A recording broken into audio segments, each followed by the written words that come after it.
Hello and welcome everyone to ZaranTech. Did you know businesses using Robotic Process Automation (RPA) see an average cost reduction of 30%? This powerful technology is transforming how companies operate. Let's explore how this innovative tool can revolutionize your business processes. SAP Intelligent Robotic Process Automation (IRPA) is a cutting-edge solution designed to automate repetitive and manual tasks. By leveraging software robots, SAP iRPA helps businesses increase efficiency, accuracy, and productivity, allowing employees to focus on more strategic activities.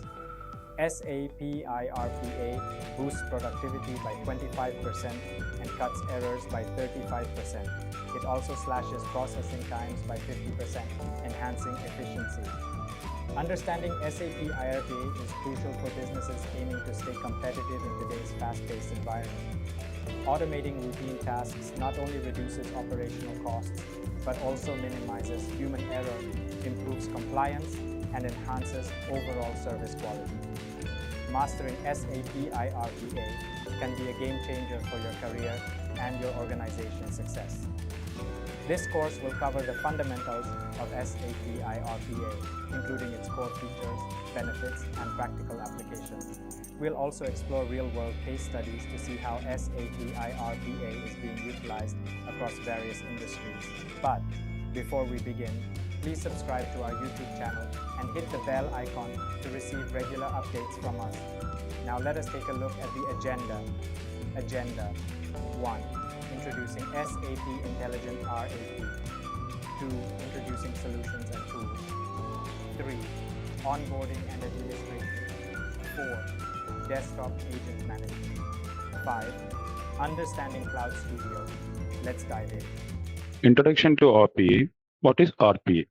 RPA is helping in the digital transformation of business by automatically replicating the tedious actions that has no added values, which means RPA automates the manual interaction process that where the actions by the human is not added more values, which means in a real time, if in an industry like an automotive industry or in any other the IT industry or SAP modules such as where the humans is not going to interact, the human interaction is not helpful, then we are going to implement an RPA and we are going to automate those process.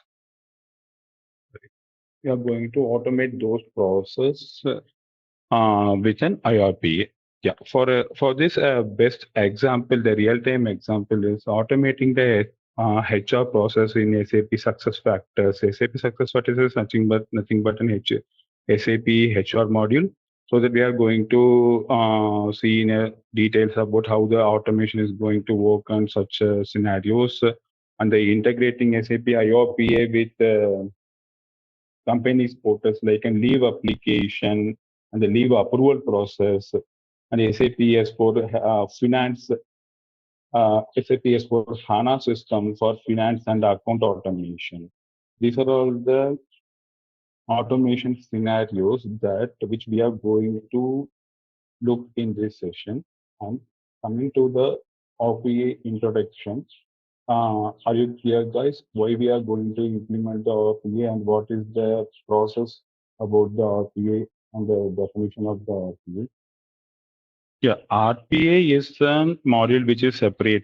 It's nothing but an automation of the process in which the manual interruptions or where the manual interaction is not needed.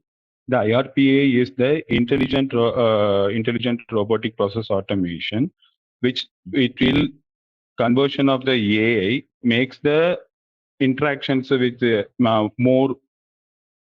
more helpful with the robots, like an what I can say with the bots or some of the within an SAP products only. We will be going to use this IRPA.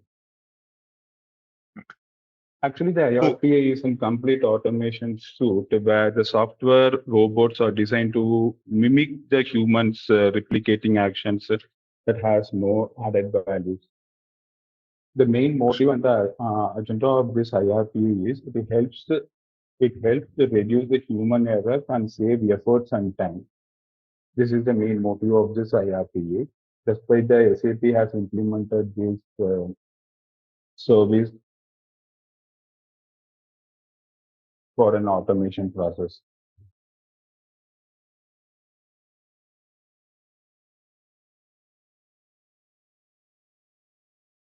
Now we are going to see from the manual task to the automation. What are the industries that we are the right now in a real time? What are the industries are using this automation that we are going to look? In a textile industry and in an automotive industry or in a large warehouse like in an Apple or in any some of the other.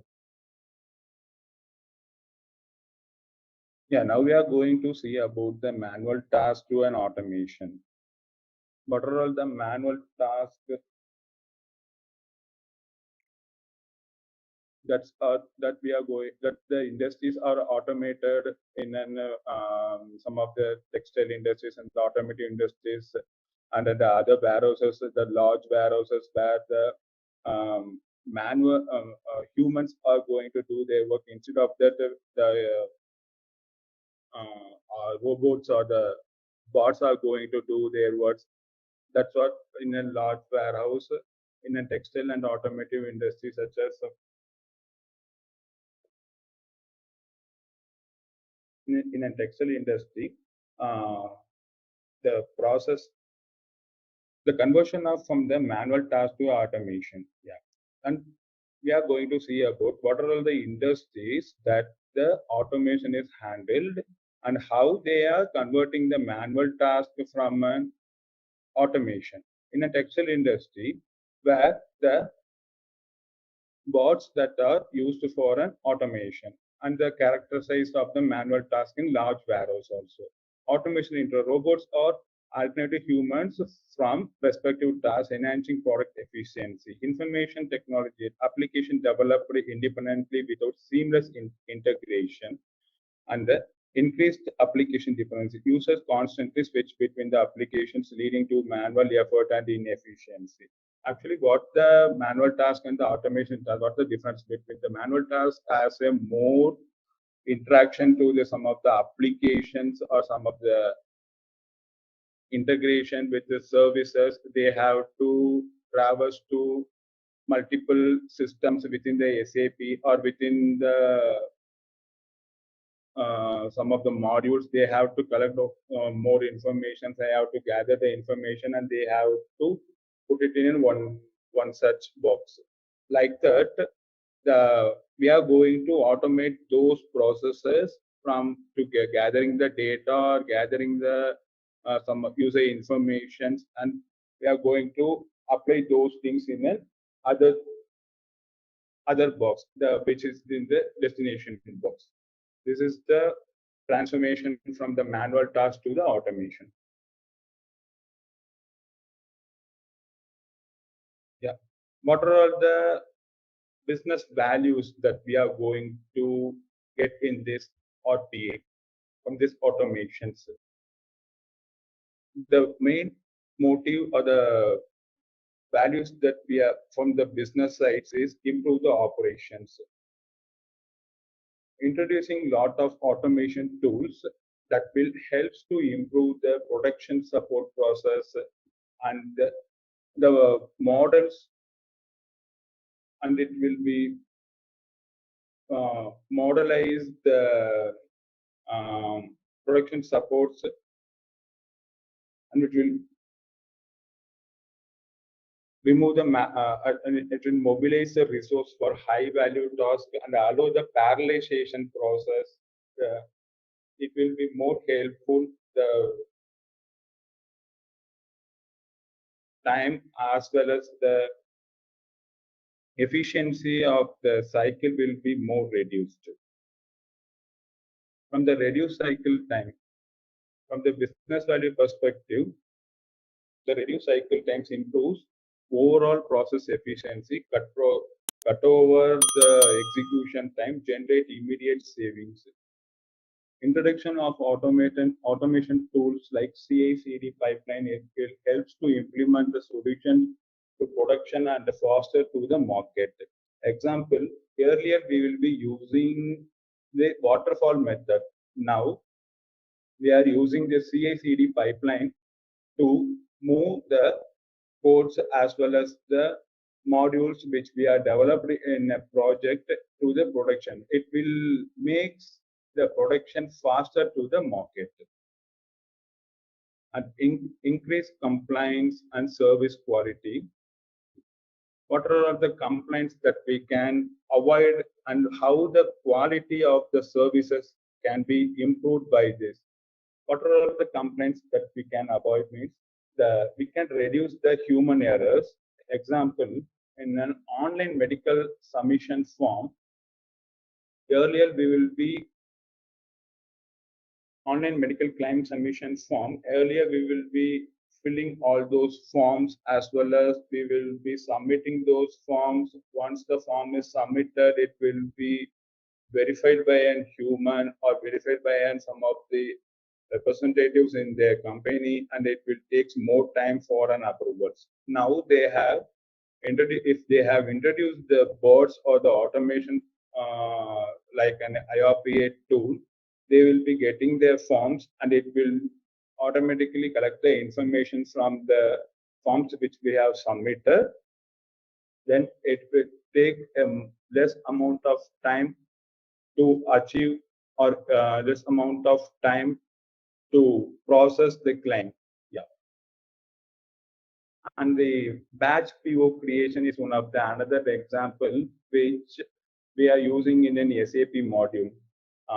The batch PO creation is nothing but the purchase order creation in a batch, kind of a batch request.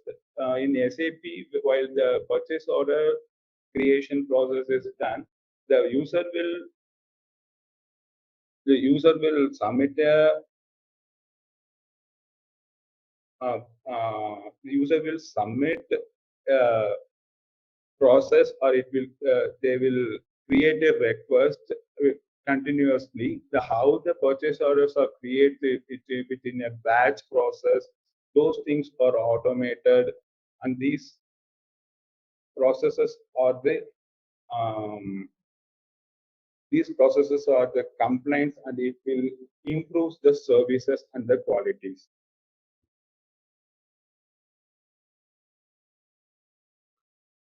Gateway to AI. Automation also helps to modify the unstructured data to the structured data, which helps to input the AI system. Yeah, what are the unstructured data, and it will be structurized the data to the AI system.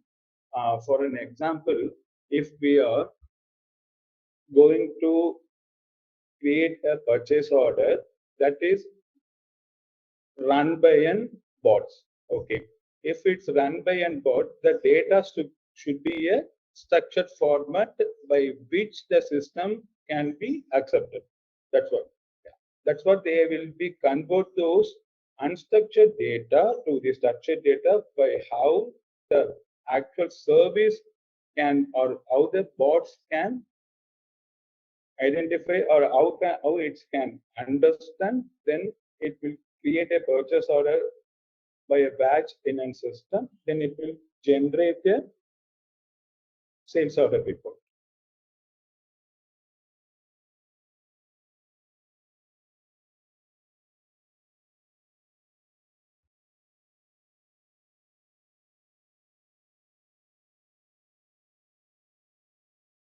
Now we are going to see about the use cases that where the IRPA is executed or IRPA is implemented in technologies or in any some of the industries.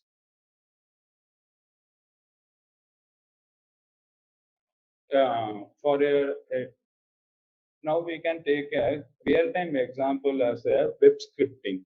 How the web scripting will do means the web scripting will collect the data from each and every forms or each and every ways that we have submitted or requested. From that, it will get the information and it will allows the user to get the scripting format in a sequential form. That's the typical use case for this IRPA. And the other example is extract the various data such as Excel, PDF, external apps, or third parties websites that will be entering to the finance system, and it will create a purchase orders or sales order information. Download various reports and collect data in saved or shared drive. For this, let's take an example of the Google Drive or some of the drives which we are available in the market. From that, we are initializing a bot that to take data from a different drive locations, and it has to be saved in a one shared drive which we have configured in a system, so that if we implement a manual process for that, it would take some time, and it will the human will also do some of the errors, so that to avoid those interruption as well as to avoid those latency, we are going to implement a bots to download the reports and to collect, and it will be to collect and save it in a shared drive.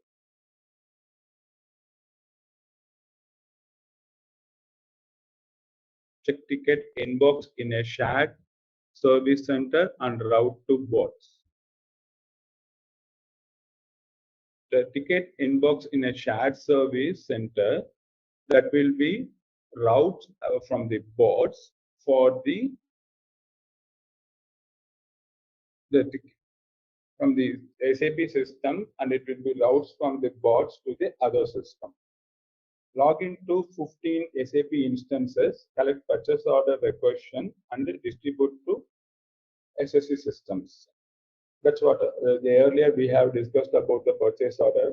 The purchase order information will be in multiple systems or multiple SAP instances, and that will collect those information from those instances, and it will create a purchase order with those information within the subsequent of times without a human intervention.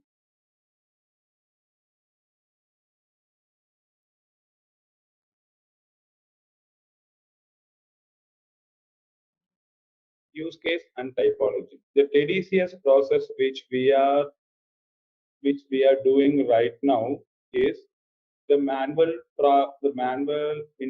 interaction for the processes such as the purchase order creation as well as the web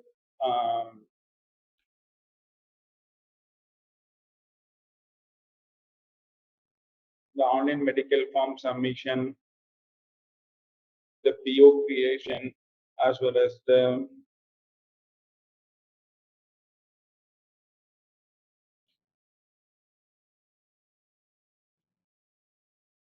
leave approval process. That are the tedious process that we are handling right now. But how the use cases that will be differ from the tedious process as well as the IRPA or the automations. What are all the key points or key outcomes that will be getting in this automations?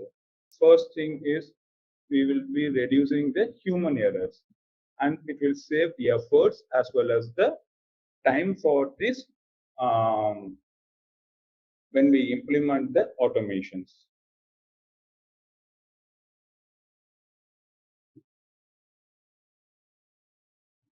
Now we are going to see about the use cases that not use a robot. Hey there! Want to master automating processes? Our SAP iRPA course is here to help. You can take it at your own pace on our platform. In this course, you'll learn all about SAP iRPA. It's like a toolkit for automating tasks, from simple chores to complex processes. Our course covers everything you need to know, from the basics to advanced techniques. It's made by experts who know what they're talking about. Your teachers are pros who've been doing this for ages. They're here to help you learn and answer any questions you have. And don't just take our word for it. Our students love the course too. People just like you have found our course super helpful. Best part, it won't break the bank. This awesome opportunity to learn is affordable. Ready to become an SAP iRPA Pro? Sign up on our page now.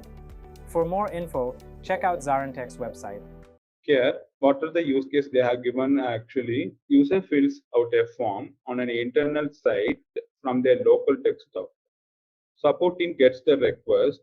Support team inputs data manually in an asset management system. It will take 2 days of SLA to need to acknowledge the request. This is the process which we have right now. Once we fill out the form in an internal site, then for this we can take a real-time example of a ticket or the RATM ticket which you have created in your company. When you have created a RATM ticket, you will be filling some of the forms with the details and you will be assigning to one of the teams. Once you assign the request to the team will get those data and they will provide the access. Minimum it will take 1 or 2 days SLA time to approve those requests or to provide the access for the system. For that, what SAP is telling, why we are not going to do as in a manual process. We can actually implement a robot, which is nothing but a bot to the process. Once we submit the form, it will get all the information from all the details from the form, and it will traverse those details to the respective teams, and it can be automatically access, give the access, submit the access, or uh, grant the access to the user within certain period of time. The time and the latency will be more reduced while implementing the bots. Yes, if you have any doubts, please ask me. We can. Is that fine? Were you able to get the context of this IRPA? Now we have seen about the use case that does not use any bot.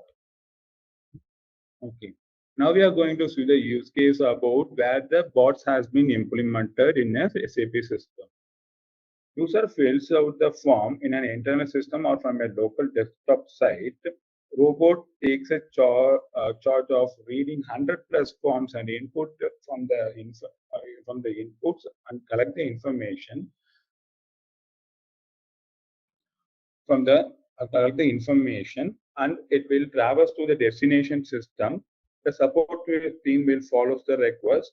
It will take the quick remediations. We will get a quick remediation from implementing the bot that we have seen the IRTM or ATM tickets which you can create it for the access any other laptop request. We can take as a example use case as a laptop request. If you want a laptop or if you want to change a laptop in your company, you will be creating one of the requests where you will be typically we will be filling the forms, we will be submitting those requests, and it will the request will be going to the respective purchase team, or it has to be purchased. It will go to the procurement team. First, it will get a manager approval. Once the manager approvals are done, then the procurement team will get those success.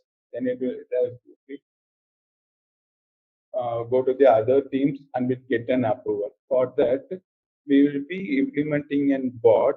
From the bot, the latency of time is also reduced, and bot can helps the process to complete more effectively. That's what we are going. That's what the SAP has given the IRPA module for the users. Yeah. The same concept in the slide. We will go to the next one. What are the use case that constraints it is too expensive to add a user-friendly interface in the asset management system. These are the constraints that while implementing the IRPA, it will be too expensive and it to add a user-friendly interface. When we are going to add an NES, such a third-party user interface system, that will be more expensive and it will be take a lot of efforts and the human efforts to complete or to be worked on those interfaces. For that, we will be going to, for that, if the IRPA or the bots has been implemented there, it will be more easy to work on the systems. No time to add a web service between two applications. If in such a scenario we having a multiple applications where it has to collect the data or it has to traverse between the multiple applications, there will be getting more times switch between those applications or some of the between those systems. For that, if we implement a bot, it will be more easily complete all those actions. No time for migration is planned, but some years of now. The migration that from the typical system to the IRPA is more, it takes a more time and it has to be planned from now for the several years. Once for that, if we introduce IRPA in our system as a service in a BTP, it will be more helpful to achieve those things.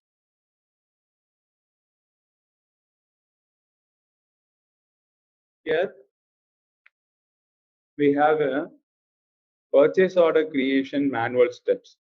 What are the steps that are included while creating a purchase orders? Okay.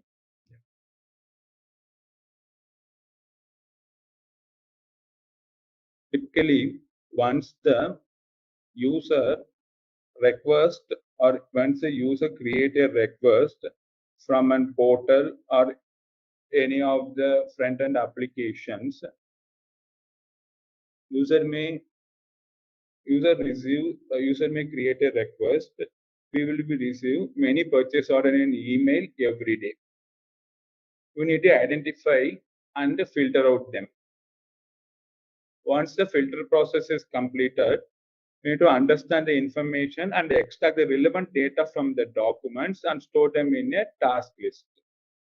And we have to, and while after that entering to the ERP system, manually record the purchase order in your ERP system, navigating through the different screens and typing the order information.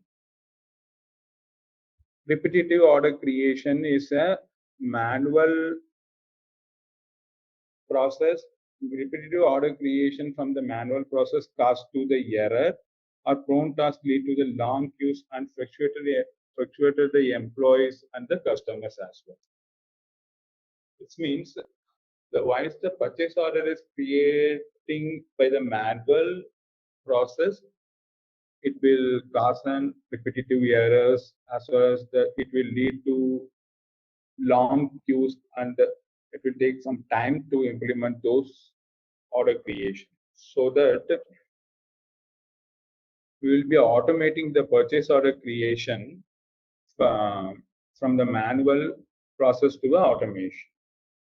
Once we submit a spreadsheet with a purchase order information, it will move, the bots will collect all the information from the spreadsheet and it will fill out the forms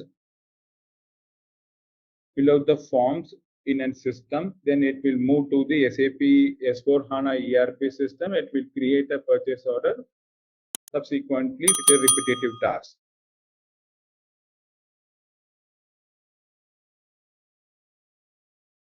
What are all the four main use cases? What are the four main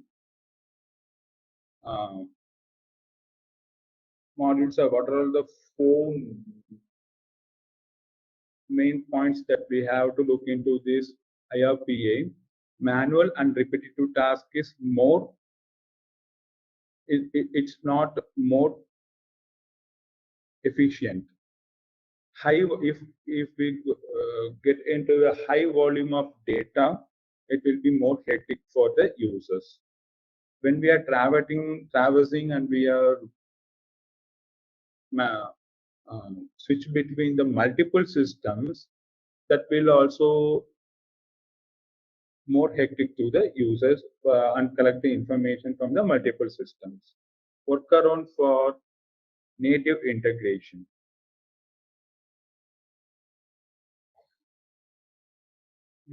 From this, we will be working around from the native integration app to the IRPA implementation.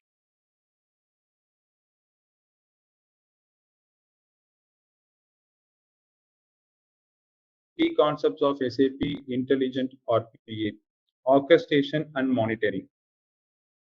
This is a cloud-based solution powered by SAP technology platform. No deployment is required, just a web browser.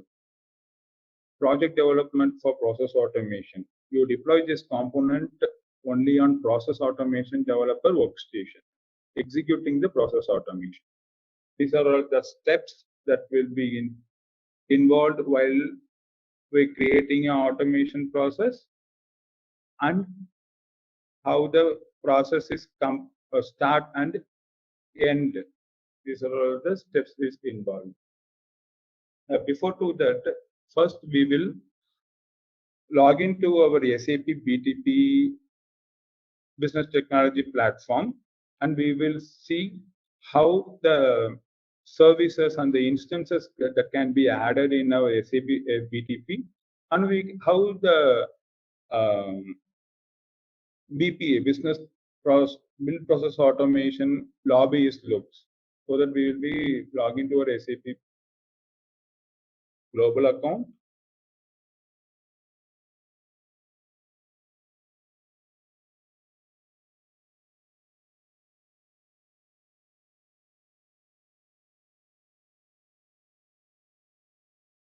This is an SAP BTP. Okay. Guys, any one of you know about the SAP BTP platform? Do you have any knowledge about this?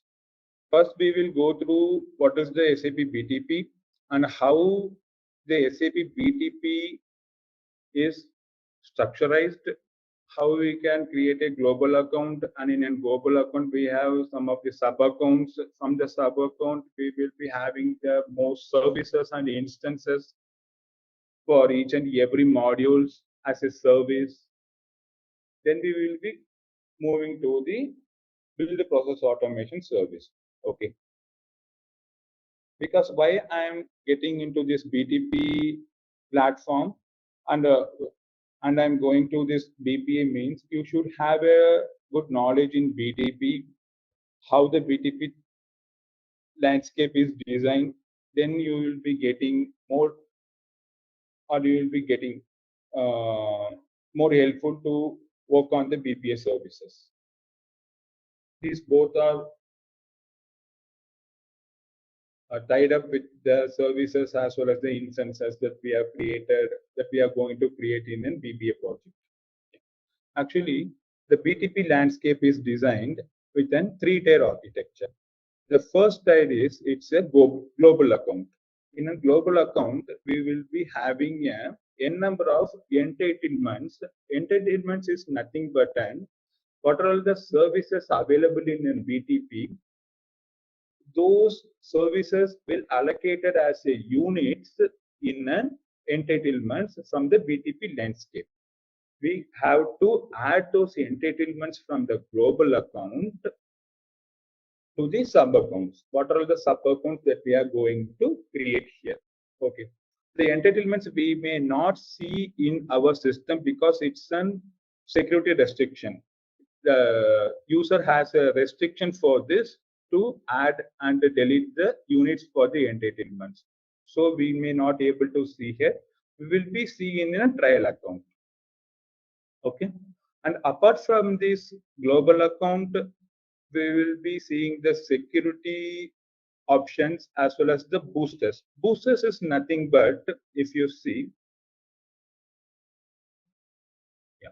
Before going to the boosters, we will go briefly discuss about the account explorers. Here, these are all the global accounts or informations that available in a home screen. This is a home screen. In this, if you see, there are two tenants, which is a SAP BPA as a tenant, and the SAP DMC as the another one tenant. These are all the sub accounts is nothing but a tenants which we are going to create for our services. If we are going to create a tenant which is specific to the service, that is also fine. But in a real time, we will be creating a tenant for the development as well as the testing phase and the production phase. This is the sub accounts, or this is the tenants we will be, that will be created in a real time scenario.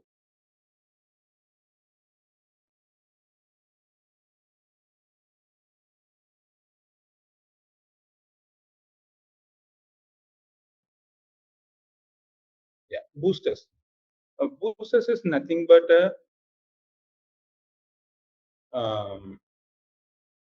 boosters is nothing but the process, or the process of creating a services by themselves is running behind the SAP BTP landscape.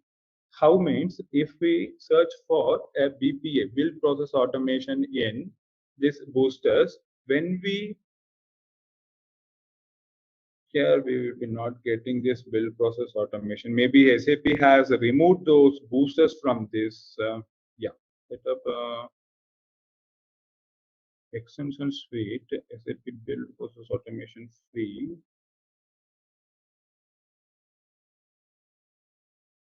Yeah. This is the book. Yeah.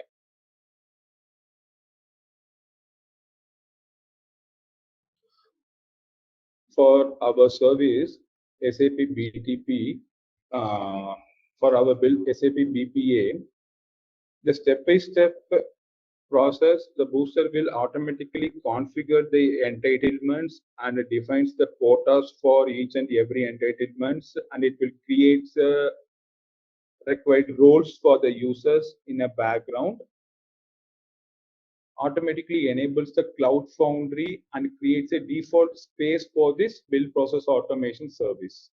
This is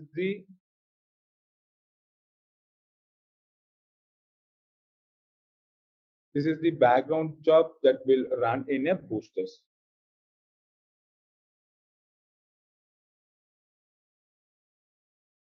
Okay. Now we have seen about the global account. Then we will be moving to the sub accounts. Sub accounts is, as we discussed earlier, sub account is nothing but a tenants that we will be creating for the service first, with respect to the service, or as we can able to create for the project specific also.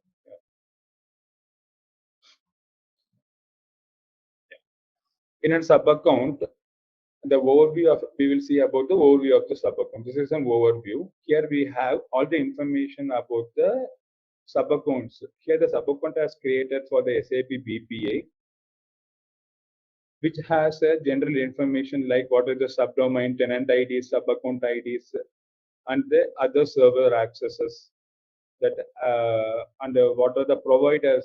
Actually, we have to talk more about the providers one of the famous providers is the AWS, Amazon Web Service, Google Cloud Platform, and Alibaba are all the providers that are the system providers or the tenants providers that that we have can able to create a sub accounts.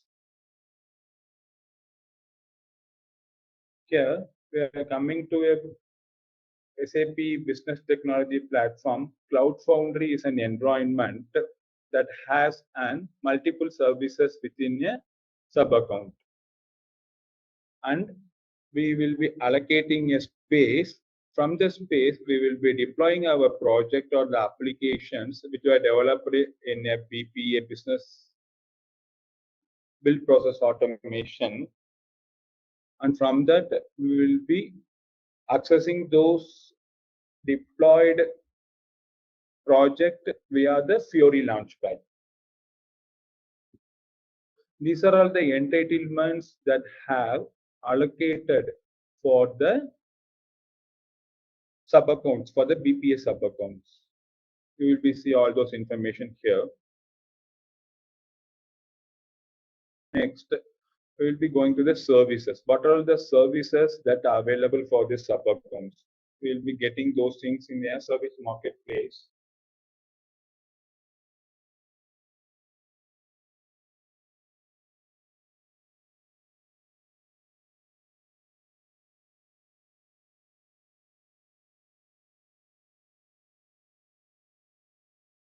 Service marketplace is nothing but the available services in a BTP platform that we can find here. If we want to subscribe to these services, then we have to click on those links and we have to create. From the creation of the services, we will be creating instances as well as the applications that we are going to work on this BPA.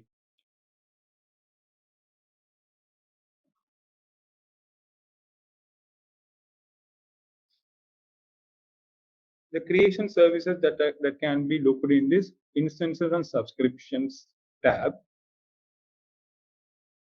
Here, the SAP Build Process Automation has been subscribed for our project for this training, and the instances for the same has been created. And the instances is created to access this SAP BPA with a creation of destinations and the other services within the BTP.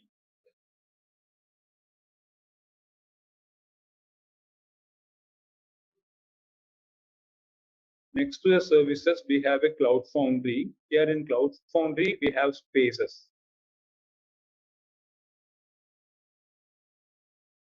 Here the spaces is, we have a 200 gig of memory and nothing but multiple services that can be added to the spaces. As we earlier discussed, these spaces required to deploy our project that we are developed in a BPA, and we will be going to work on these projects that we are developed. This allocation will hold here.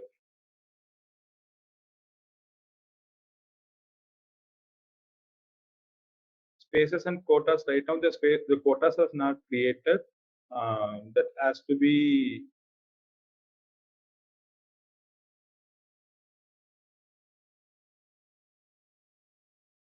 these are all the org members. Yeah, we have to talk more about the org members. Once the sub account has been created, we can assign multiple users to this org, and those users as their roles and the as a role collections that the users has a more role collections where he can access the multiple services in BPA.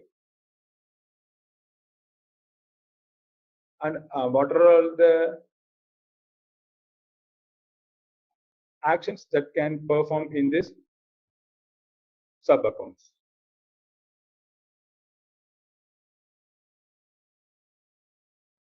HTML5 application is nothing but if you are going to create a SAP UI5 Fiori application, that will be holding here in this HTML5 application as a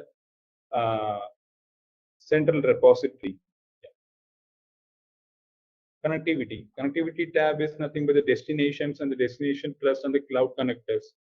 Destination is nothing but while we connecting to the multiple systems, we will be having a central destination here. From this destination URL, we will be connecting to the multiple services with the client ID or client secrets or the basic authorizations. What are the authorizations that we are configured in the destinations that can be accessed to the multiple systems? And the cloud connectors is nothing but a connector from the cloud to the on-prem system. Whether if we are going to connect a S4 HANA system within our SAP BTP, SAP BTP technology, SAP BTP landscape, we will be creating a cloud connectors. From the cloud connectors, we'll be connecting to the on-prem as well as the cloud system. Securities. In the security tabs, we will be find what are all the users that are added to this sub account and what are all the access that has been granted to these users. You see, these are all the role collections that has been granted to this user. Cloud administrator, connectivity and destination administrator, sub account administrator, process automation admin. We will find all those information here. Role collections is nothing but what are all the roles that are respective to the services which is available in this BTP. For the roles has been determined here. From this role collection, we have to assign those roles to the user which we have added to this sub account. Roles is nothing but the same as the roles collections. Yeah. The trust configuration is the other part. What are the configurations that what are the identity providers? Yeah, the identity providers we are going to use for this sub account for the services. By default, the SAP will be providing as a SAP default identity provider. Apart from this, we can able to create any other identity providers for the other services. And the entitlements.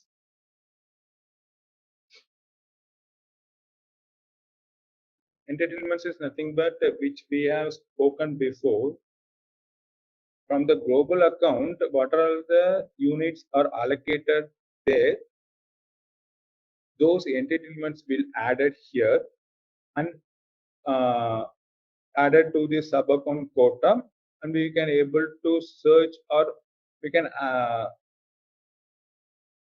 divide all those shared units with these entitlements.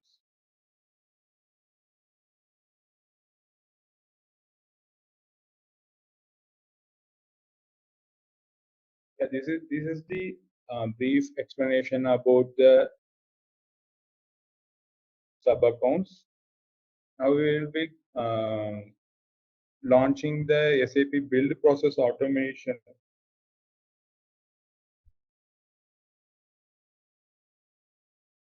lobby.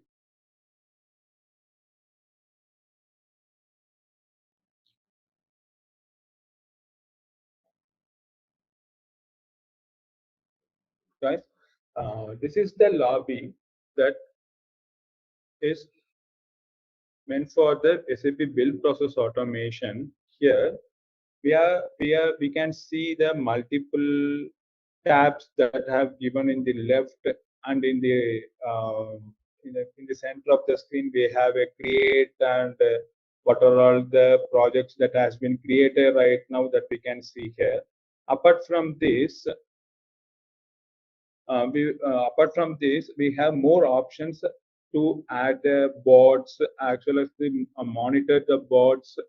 How we can able to install the bots. Those things can be monitored in this control tower as well as the monitoring tab and the stores that we will be discussed in detail now. Hey there! Want to master automating processes? Our SAP iRPA course is here to help. You can take it at your own pace on our platform. In this course, you'll learn all about SAP iRPA. It's like a toolkit for automating tasks, from simple chores to complex processes. Our course covers everything you need to know, from the basics to advanced techniques. It's made by experts who know what they're talking about. Your teachers are pros who've been doing this for ages. They're here to help you learn and answer any questions you have. And don't just take our word for it. Our students love the course too. People just like you have found our course super helpful. Best part, it won't break the bank. This awesome opportunity to learn is affordable. Ready to become an SAP iRPA Pro? Sign up on our page now. For more info, check out ZaranTech's website.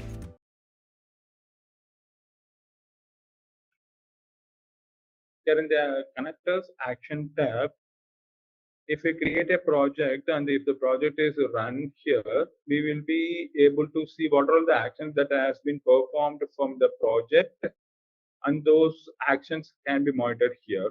Automation SDK is nothing but when we create any automation services from the SDK such as Outlook SDK, Microsoft Excel SDK, PDF SDK, those automations can be monitored in this automation SDK.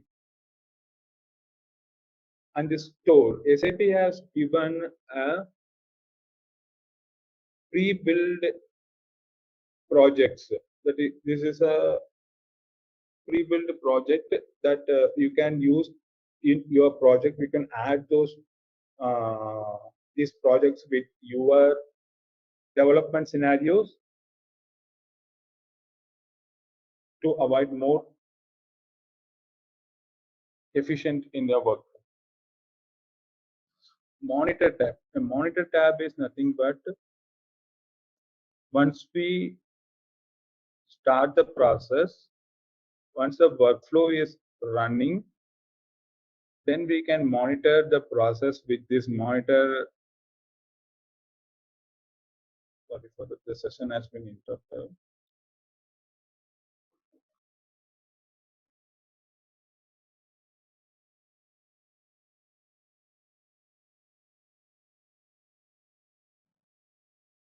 Yeah, process and workflow tile instances of this. Actually, we can monitor those what are all the workflows that is running right now, and what are all the workflows that are created that has been started from the system that we can monitor in this monitor tab. And apart from this, automation jobs is running or any events is running. Those things are as well as the business rules. What are all the decisions that we have created for the approval process as well as the data that we are going to use within the workflows that can be monitored in this monitor tab. A control tower is nothing but the automations or the destinations we have created or the mail servers configured, the tenant details, agents or agent groups, the bot agents, and the other API keys which we have configured for this workflows that can be monitored in this control tower tab. We have clearly understand about the SAP BTP platform, right? The three-tier architecture which we have spoken there. One is a global account. In a global account, we have a sub-account. In a sub-account, we have a services, nothing but a build process automation as a services, SAP UFA as a services, integration suite as a service. Actually, not only the BPA. Here in BTP, we have multiple services. The BPA is one of the services. The build process automation is one of the services. Apart from this, we have a CAPM as a service. You may have heard as a CAPM, right? Cloud Application Programming Management. That is also comes under the BTP. SAP UFI as a service, that also comes under the BTP. And the other processes like integration suite, which will be connecting to the multiple systems. We are using the integration cloud, SAP CPA, cloud platform integration. Those things also comes under the BTP. Actually, the BTP holds multiple services.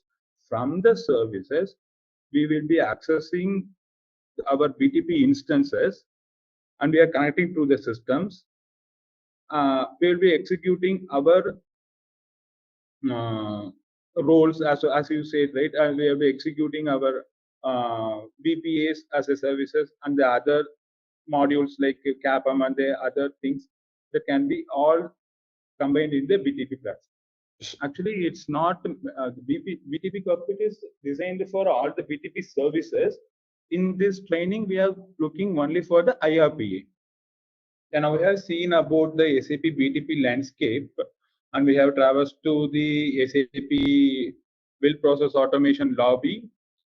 Then we will see how the project for the SAP Build Automation is created and how we are executing the bots there with an desktop agent, and how the approval process is there, how we are automating those processes in these workflows that we are going to see in a detail. Before to that, we will see a brief architecture or the high level architecture of the deployment in the SAP BTP platform.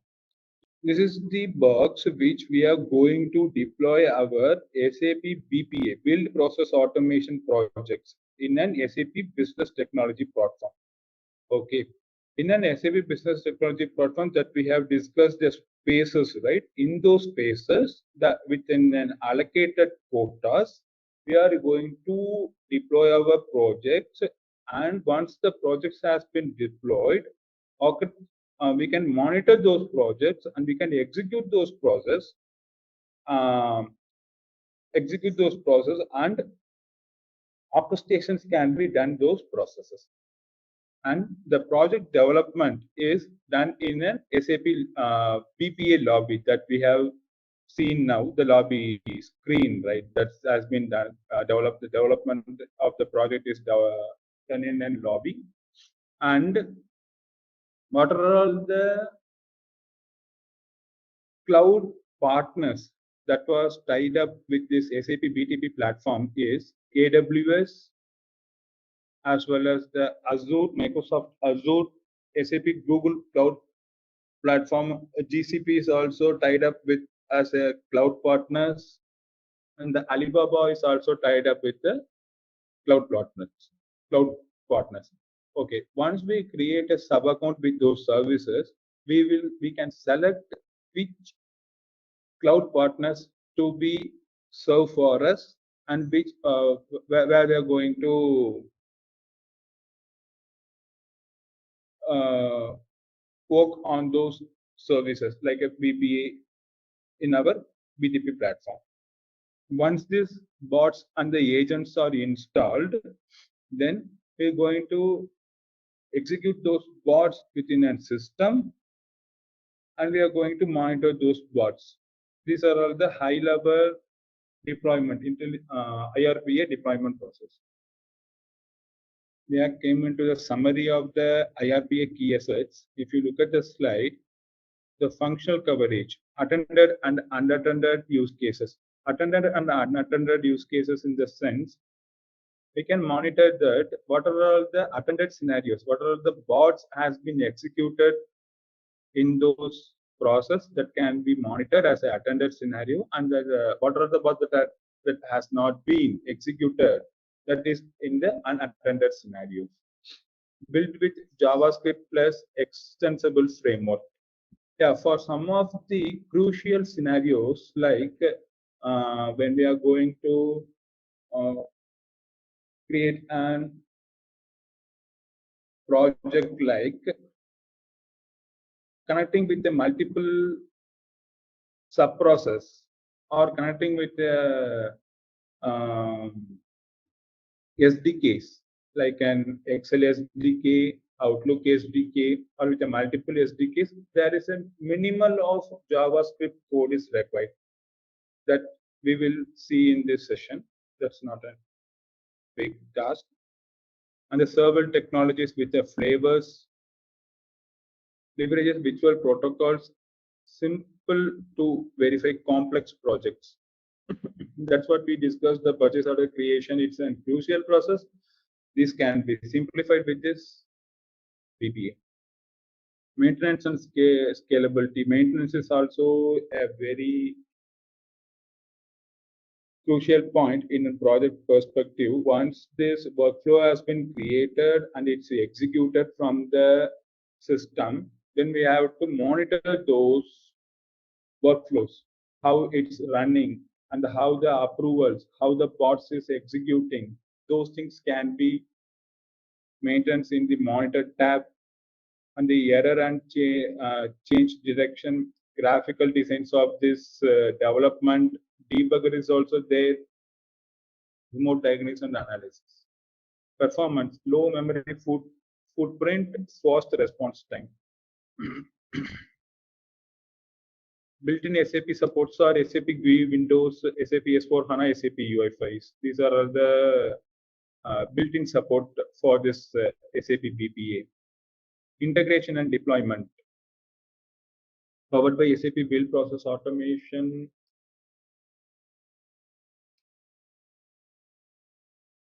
Powered by SAP Business Technology Platform. Building on usage, no license required for on-premise components, help portal. This integration and deployment can be done, it has to be done in an SAP BTP platform, and the billing and usage has been monitored. No license required for the on-premise components. The help portal, the SAP help portal is there to support our solutions, or we can refer those solutions in an SAP help. IRPA related tools and products. What are all the tools and products that has to be installed in our machine to run these bots? To execute a bot, we need a desktop agent.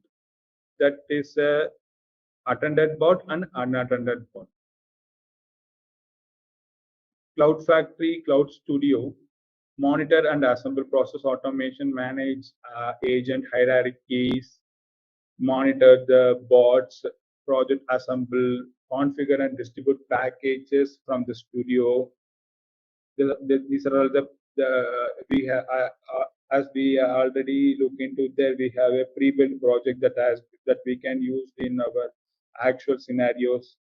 Those things are the tools that we have available as a predefined products. And the desktop studio, integrated development environment, process analysis, project design specification test, user interface design. When it's coming to the user interface design, we in an BPA tool, in an BPA lobby, we can be able to create a form, the approval process, and the subtask, automation process, and all those things. A user has to fill those forms while approving, or the user has to fill those forms while creating a task. Those things we are going to look into detail in a coming session. Yeah, desktop agent. Desktop agent is the heart of this SAP BPA. Without this desktop agent, we can't run this bots. Yeah, desktop agent can work with a wide range of application and technologies,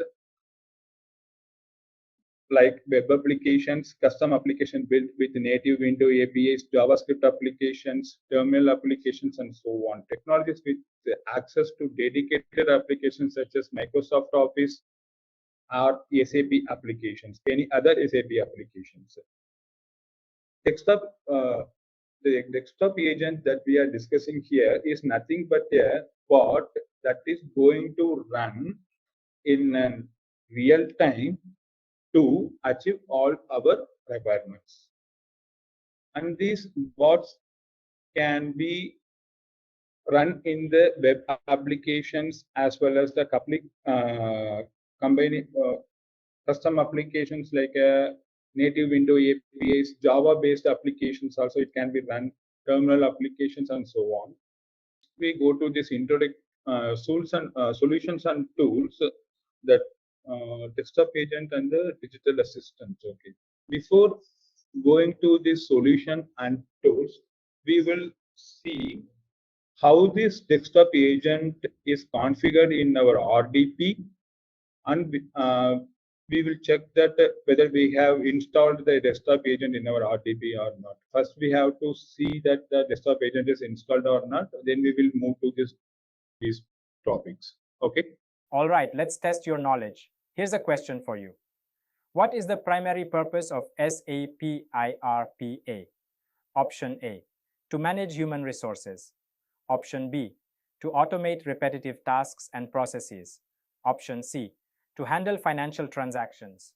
Option D, to design user interfaces. Take a moment to think, and when you're ready, choose the correct option. Remember, each choice holds a key to unlocking the answer. Good luck.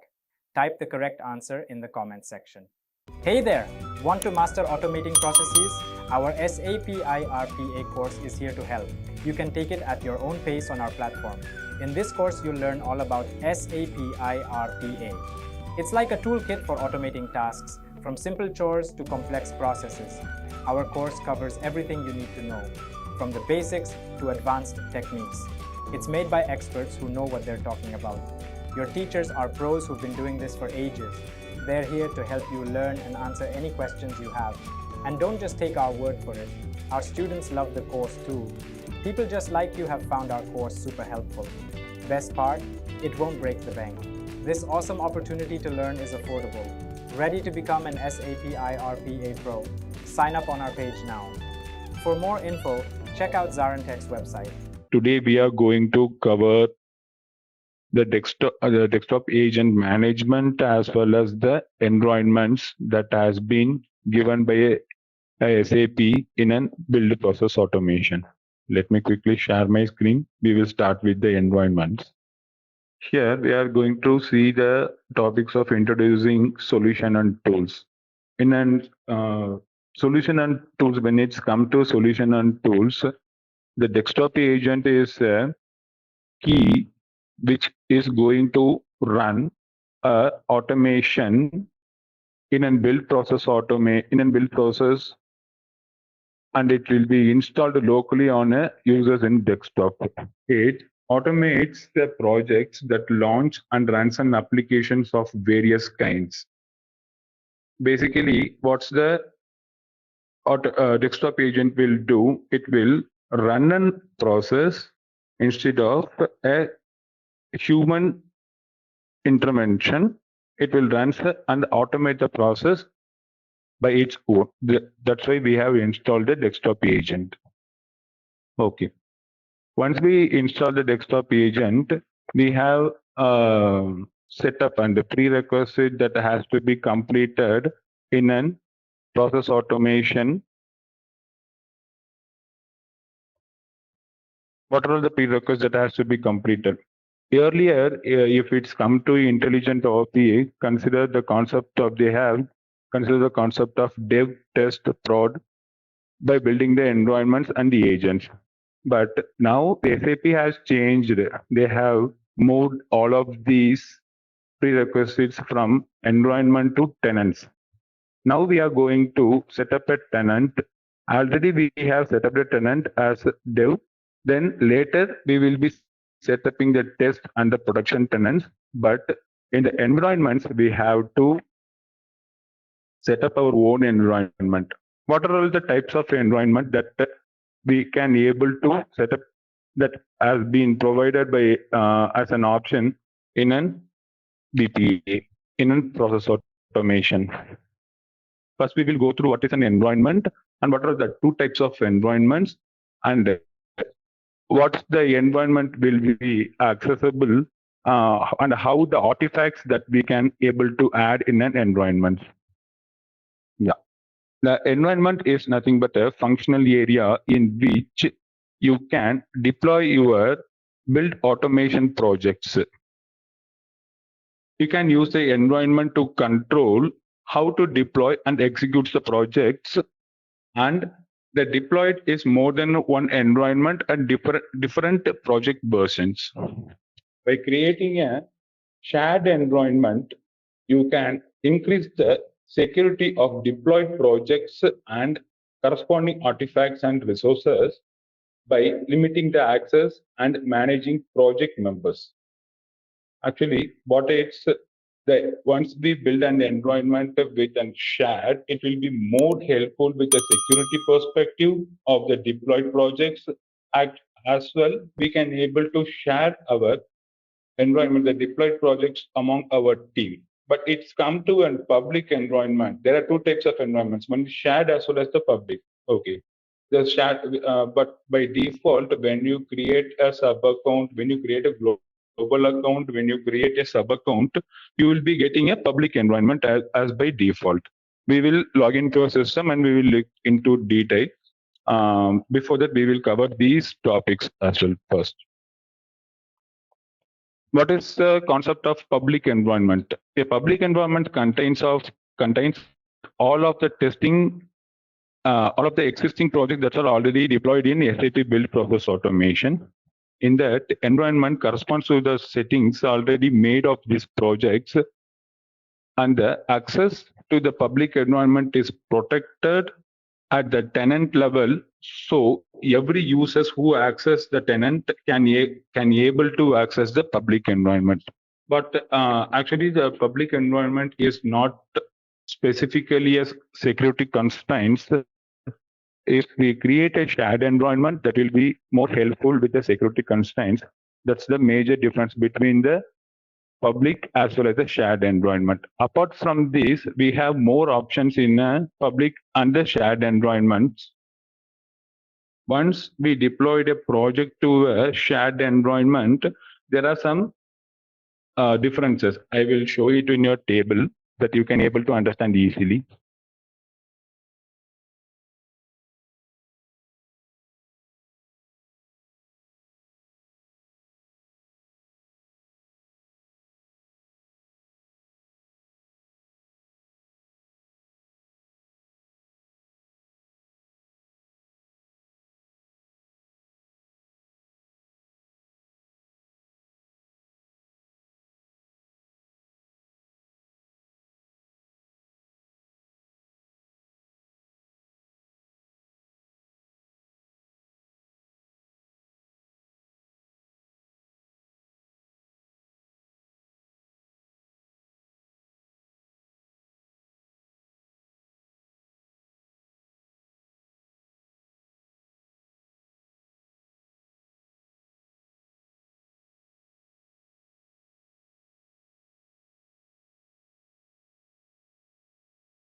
Right. Actually, the use case first, what we are going to discuss about is if you have created a project and you have deployed the first project in a version of 1.00. Once you deployed a project with the initial version, then you're deploying the project in a public environment, the version is deployed and it will be activated.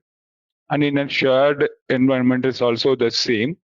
The version is deployed and activate for the specified environment. Okay, that we will be adding here.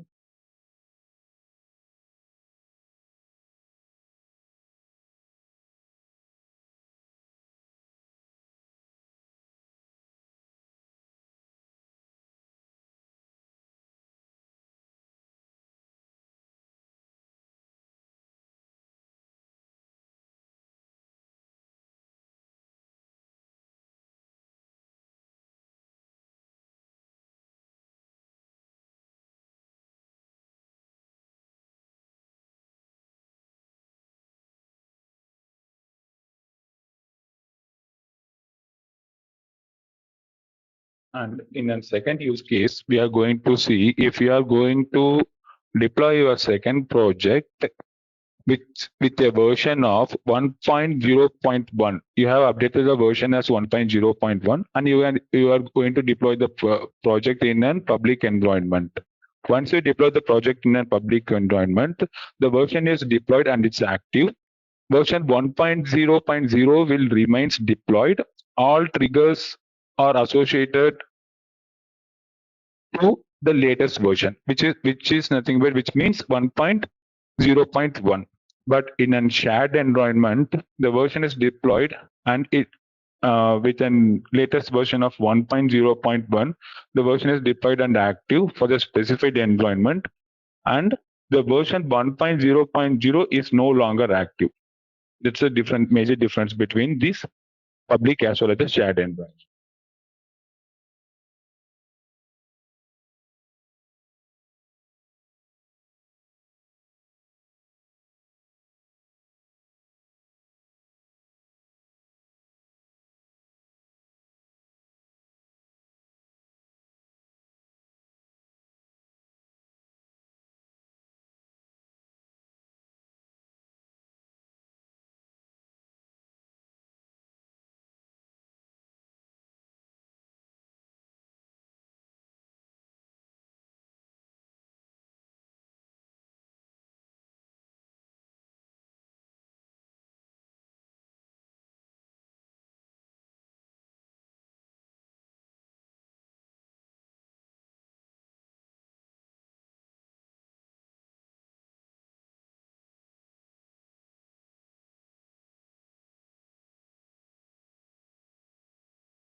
Here in a shared environment, version will be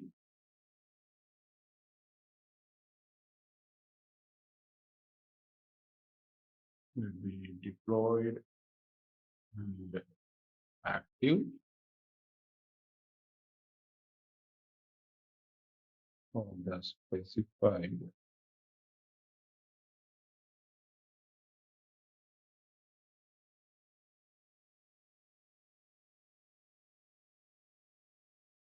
Guys, have you noticed down here in public environment, there is no, the word is specified environment is mentioned. But here in the shared environment, have you noticed the word of specified environment?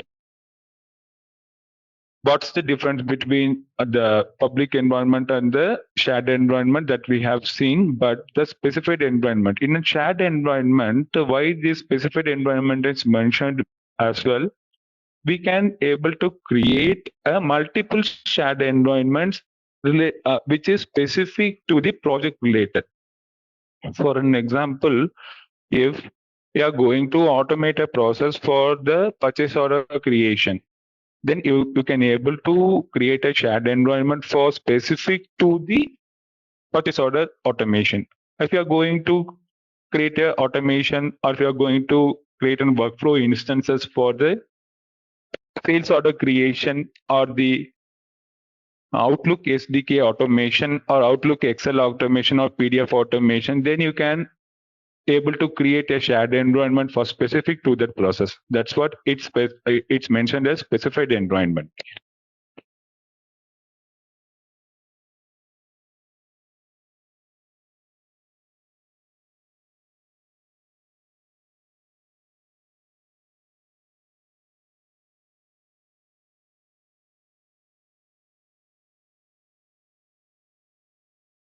Yeah, got it.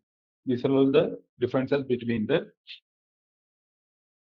public as well as the shared environment.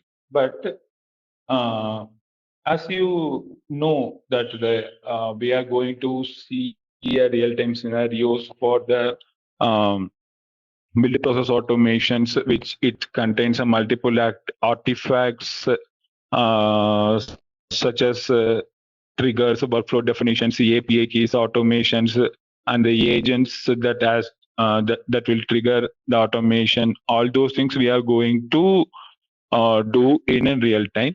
But is the both will be available in a public as well as the both artifacts will be available in a public as well as the shared environment that we will be look into the detail then next. Moreover, what are the differences between the artifacts that are available in a public as well as the shared environment means in the sense the automation, alert, application, project launcher, user task, action group, process, both all the artifacts will be available. Let me create another one table and show it what are the differences and what are all the available.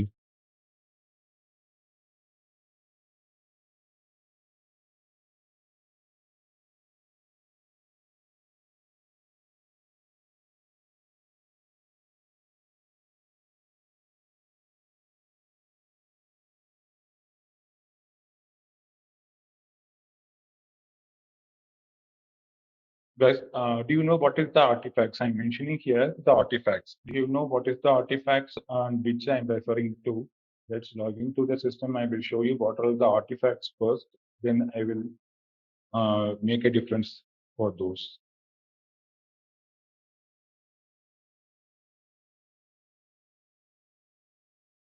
We have logged into our SAP BTP cockpit, and this is a global account. In a global account, we can see there are two tenants. So, tenants is nothing but a sub account, which is meant, which a sub account is created for SAP BPA, and it's created for the SAP DMC, which is the other services is presented is available in Cloud Foundry environment. And we will navigate to our sub account, which is SAP BPA. In this SAP BPA sub account, there are three instances that have created and the subscriptions that are added to our sub account. When we go to this instance and subscriptions link, here you can see what are all the applications that has been, what are all the services that has been added to a sub account, and corresponding to that services, the instances has to be created. Yeah. Then we will launch our build process automation lobby as an application. And we will see what is an artifacts. Okay.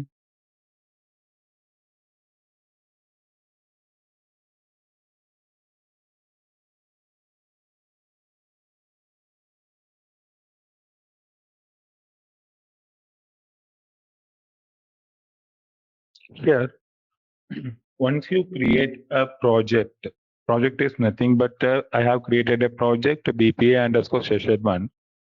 In this project, what are all the artifacts that you are going to create? You will have a list of these modules or artifacts or the elements which is presented here. What SAP is telling, the in a shared environment, you will be not able to find some of the artifacts such as process, form, approval form, visibility scenario, decisions. But right now, why we can able to see all these artifacts? We have to check what environment currently we are tied to. If we go to the control tower and we navigate to the environment style, which is present under the tenant configuration, you can see which is the public environment. In a public environment, all those artifacts will be available. You can able to create each and every artifact related to your requirement. Yeah. Now we will make a differences that you will understand the difference of the artifacts.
here in a shared environment, most of the artifacts will be available.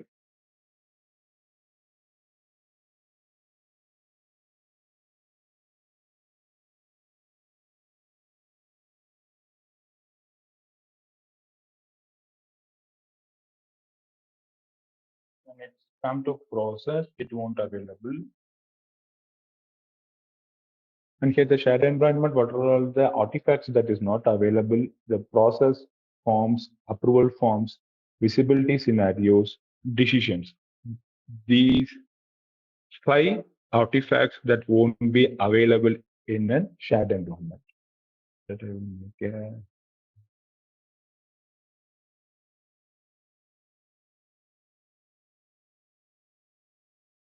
and our others, the data type, document template, file, those 3 will be available in a shared environment. And when it's coming to a public environment, all the artifacts you can be able to, it will be available. Yes. These are all the differences between the artifacts which are available in a public as well as the shared environment. Okay. Apart from this, we have a runtime artifacts that which allows while it's running in workflow instances or once the automation is created, the automation task has been executed, then the runtime artifacts will also be available in a system that I will show.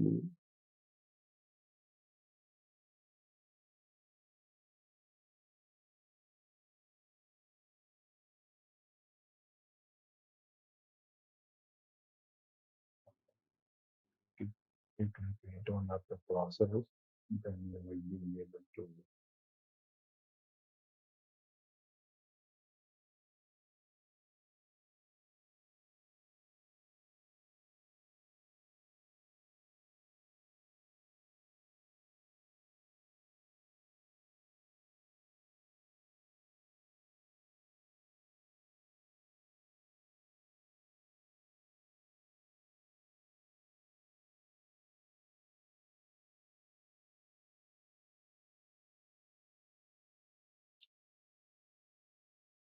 When it's coming to a runtime artifacts, the moreover, it is specific to whether it will be available for an automation or it will be available to create a project or create a process or create some of the document template or file or decisions kind of thing.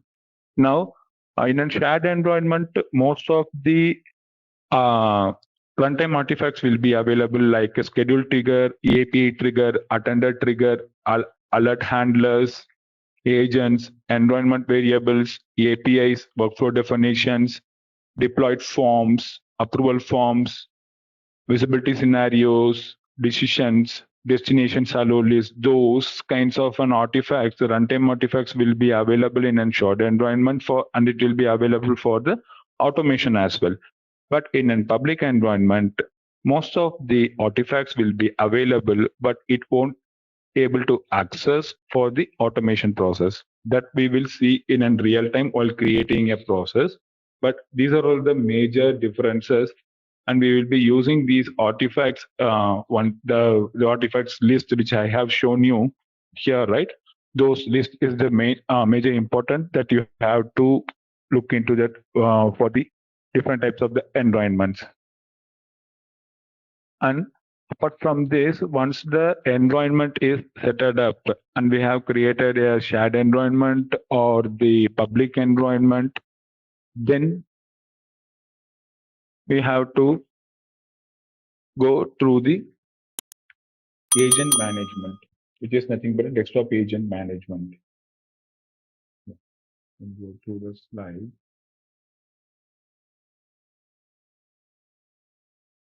And we'll show you the environment that is available here. Yeah. how you can access and how you can see what are all the environments that are available and what are all the tenant details that is configured and what are the tenants that we can be able to create as a new. Once you launch this application, the process automation application, the homepage you can see as a lobby. Then you navigate to the control tower. Here in control tower, we have different types of modules that is available here. One is tenant configuration, and is a backend configuration, agent configuration, and others. Okay, others is nothing but the API keys. When we are going to use any third-party systems access, or whether we are going to use the APIs, which is it's an REST API or the OData APIs, which is specific to SAP. That those API keys will be available here, and we have to create the keys for that. And in tenant details, here by default the development tenant has been provisioned. But in later, if we want to move to the test or the production tenant, then we can you have to create the test as well as the production tenant based on your requirement and the phases. As we seen in the session, the PPT session, here the earlier in IRPA, they have segregated the environments as dev, test, and productions. But now what the SAP has changed, they have completely changed from the tenant based. It's completely a tenant based. A tenant based is nothing but a sub account, which we are going to create for the dev sub account, and another one is for testing sub account. It's completely for a testing process, and another one is for a production. All three will be comes under the sub account level. Then they have introduced a new concept of environment, which we have seen as a public as well as a shared environment.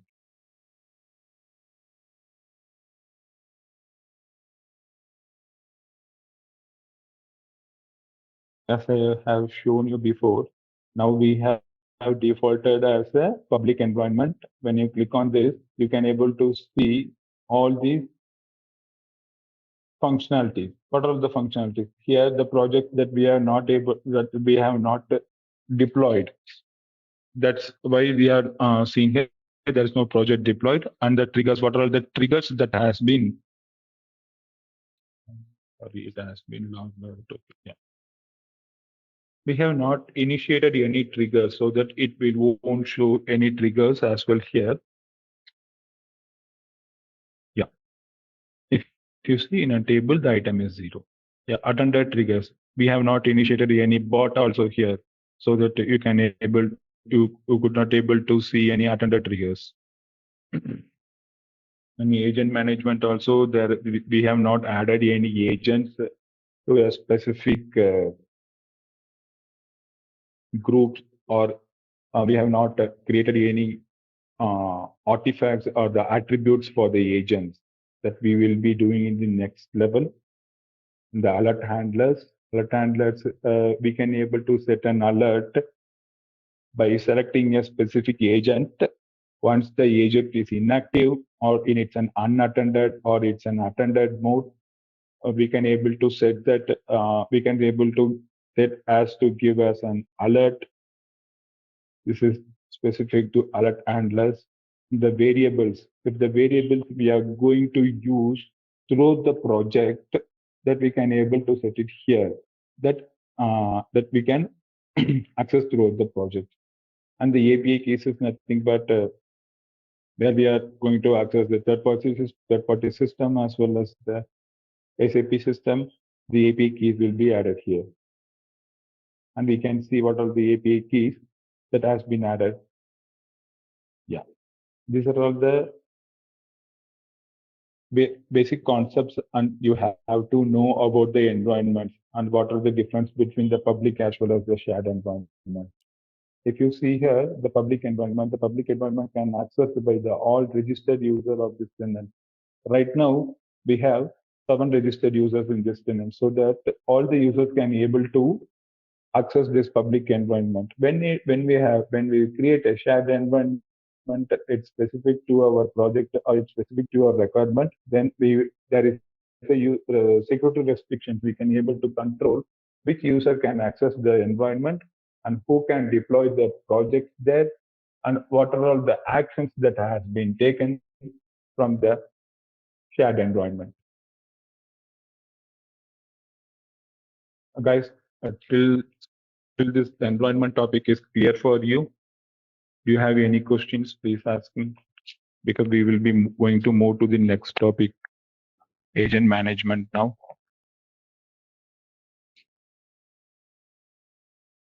When it's come to the agent management, in agent management setting, what we will be doing in an agent management, and why we have to create an attribute for the agent management. What is nothing but the agent management setting to execute the process with an automation that we are going to look into detail then next as a topic. Okay. In this agent management setting, in the first session, we have created and we have installed a desktop agent. Once the desktop agent is installed, we can certain attributes to the specific agents. If I have installed my agent in my system, in my machine, I have to create an attribute. Why we have to create an attribute? Agent attributes allows you to sort agents that is registered in a same tenant and make sure that a specific agent executes the job of your choice. Okay, we'll look into the detail.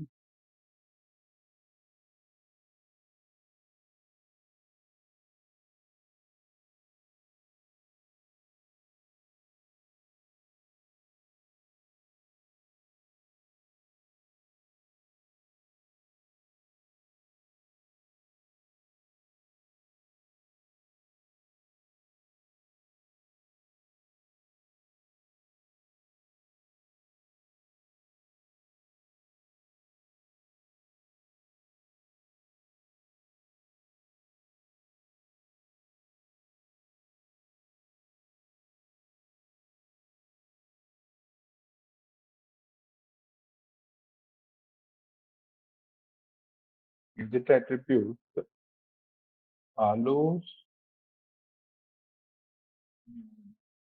to sort agents registered within the same tenant.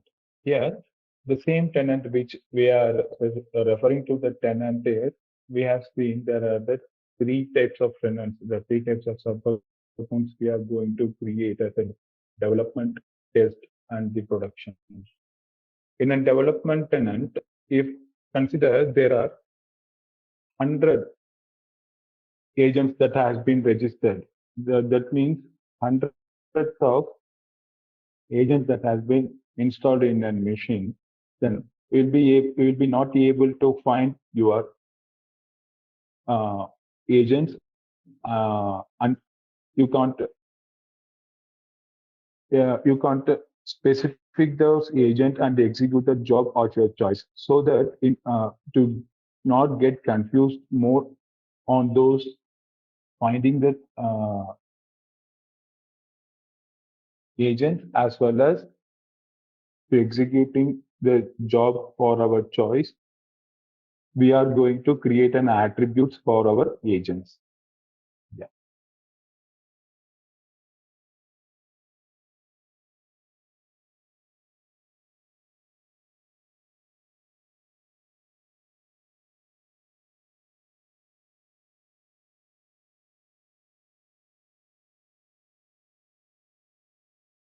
Make sure the specific agent executes the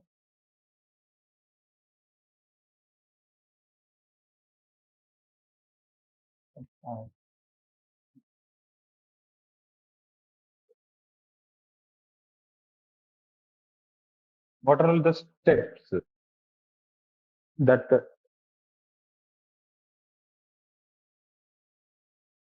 what are the steps that involve in creating attributes for an agent? Moreover, there are 4 steps that have been included here.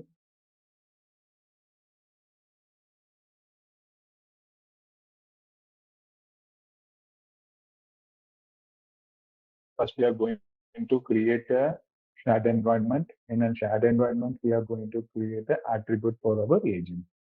The step 1 is create an environment and add your agent to the environment.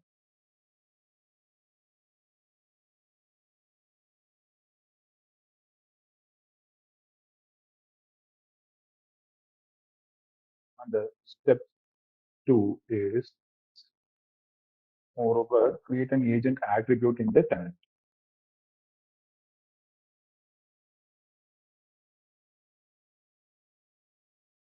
And the step 3, add the attribute to your agent.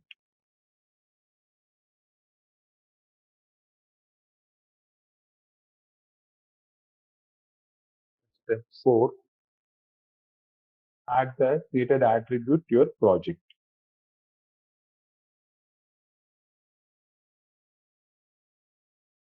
First, we will go step by step. We will create an attribute in a system. We will create, first we will create an environment in the system. Okay. This is our system.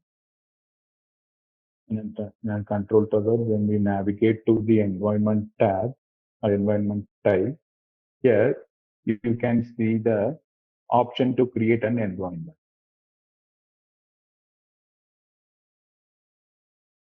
You can see, we can give your name as a choice. I'm giving as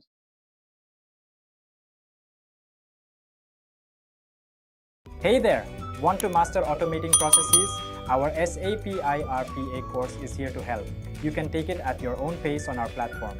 In this course, you'll learn all about SAP iRPA. It's like a toolkit for automating tasks, from simple chores to complex processes. Our course covers everything you need to know, from the basics to advanced techniques. It's made by experts who know what they're talking about. Your teachers are pros who've been doing this for ages. They're here to help you learn and answer any questions you have. And don't just take our word for it. Our students love the course too. People just like you have found our course super helpful. Best part, it won't break the bank. This awesome opportunity to learn is affordable. Ready to become an SAP iRPA Pro? Sign up on our page now. For more info, check out ZaranTech's website. environmental BPA underscore TKS underscore training. You can choose our color, which color is our favorite, and click on green.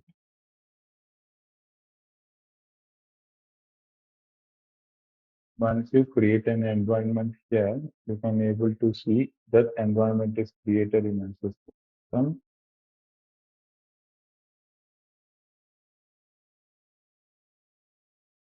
Then click on your environment and choose agent management. In an agent management, you can see there is an add agent option. Here, we can see what are all the agents that are installed specific to this tenant. Here, as you wish, you can add your agent. My agent is here. I'm adding this agent to this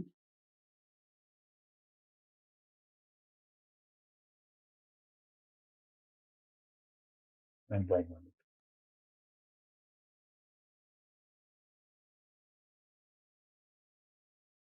Now, the agent is added and it's ready to run. Then, I have to create an agent attribute in the tenant level. Now that you have created an environment, we added an agent, then we will be going to create an attribute of an agent in the tenant level. For that, I have to go to a control tower again, navigate to the control tower. Here, in an agent, under the agent configuration component, you can see that agent attributes are there.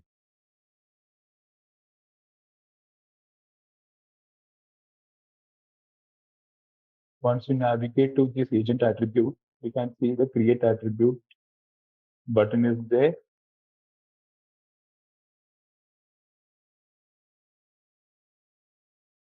Here we have the option as a type for free and the predefined. Moreover, what is the difference between the free and the predefined? The free type of the attribute won't be able to add any predefined value. Whenever you want to use this attribute, you'll be able to parameterize the value in an attribute. And when you choose the predefined option, you'll be able to populate the values for the specific attribute. But for now, we will be using the free attributes. Okay, if you click on predefined, there is values that has been changed, but in a free, you can't be able to add the value.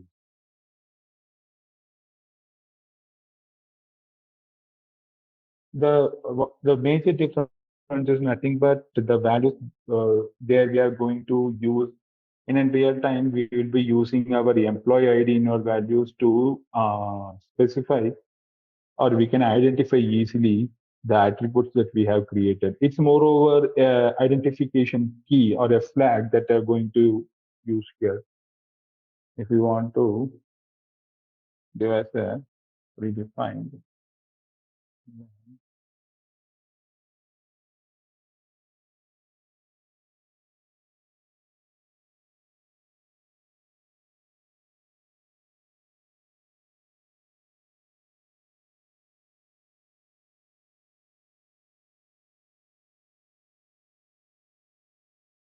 These are all the predefined values that we are going to use. Right? Okay, when we click on create, it will create an attribute. The value is agent underscore 00. The type is predefined. Okay. Once we create an attribute for an agent, we have to add the attribute to an agent. We have to add this attribute to our agent. We will go through the next step. We will add our attribute to our agent. For that, we have to navigate to the control tower. In a control tower, you could find an agent icon, agent tile here.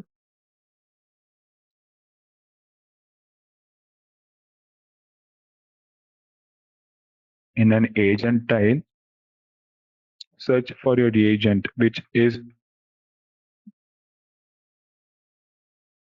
your agent. Actually, this is my agent.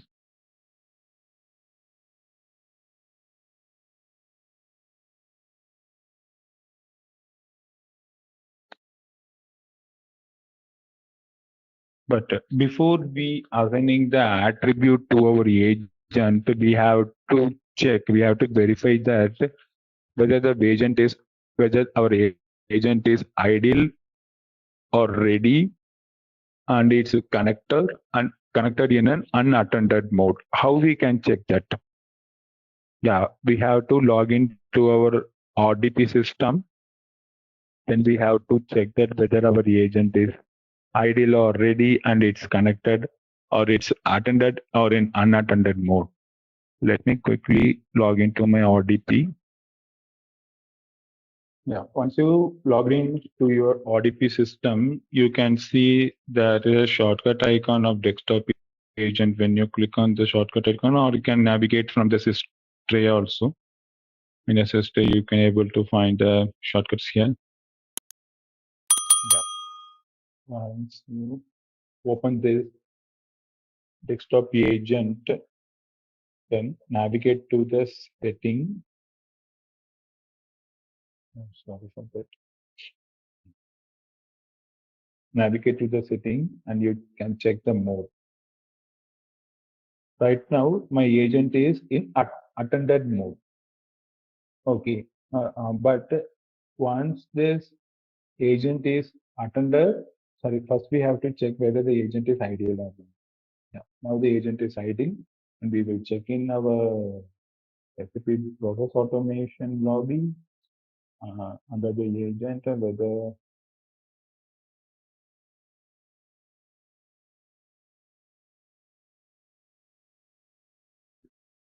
see guys, my agent is ideal now and it's in unattended mode. To set the attribute, it should be in unattended mode so that we have to forcefully activate the unattended mode. Then we have to set the attribute there. Actually, once you log into this RDP system and you click on the power, there's if you see, let me go to the RDP system. If you see when you have to want to shut down and restart, you can able to do that. Once you log in and click on the desktop agent shortcut, it will be in idle and connected to tenant. It will be in a ready state. It will be in an ideal state. Okay, but this we have not triggered this agent to execute any actions. That's why it's in ideal state. I got my point. Not at every time. Once you setting the attributes, that time only you have to set your mode as unattended. And if you go to this desktop agent, if you open this desktop agent shortcut, automatically it will be in ideal mode. It will automatically start the desktop agent. Yeah, but answer to your question, at every time you have to start your agent. Then only you can able to see the agent is ideal or in start mode. At every time once you start this agent, it will be in ideal and it's in unattended mode. To setting an attribute only, you have to set forcefully as unattended mode. The attended mode should be the right state to trigger an bot. Okay, once we setting an attribute, we can able to set it back to an attended mode, to activate back to the attended mode.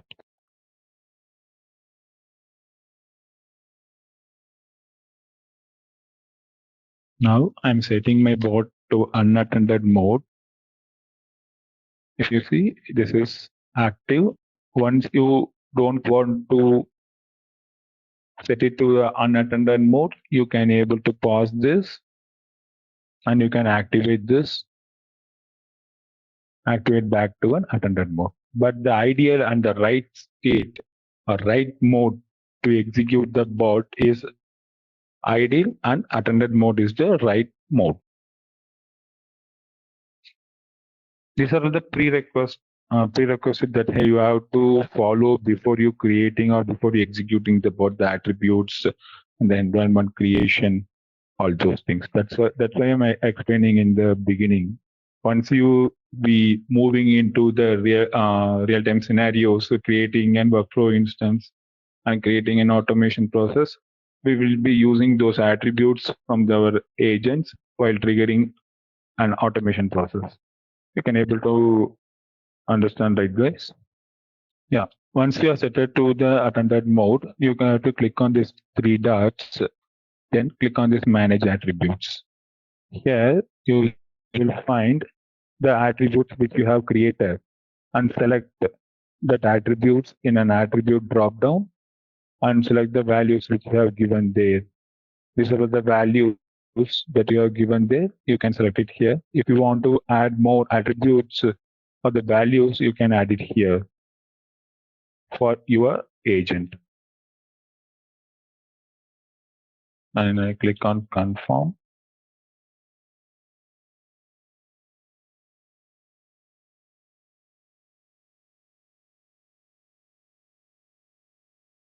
Yes, you can assign yes.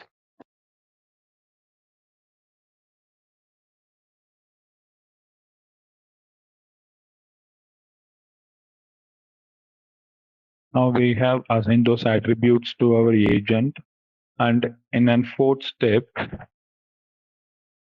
what is the fourth step? Add the attribute to the project.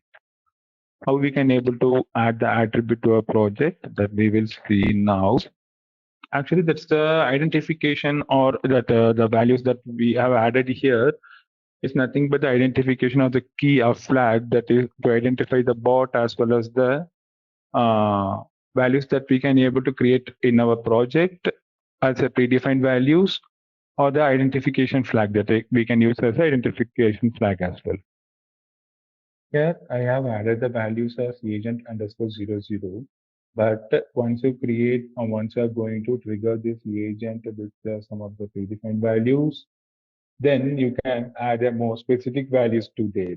It's moreover your requirement related. You can add a more values here, or you can add a single values.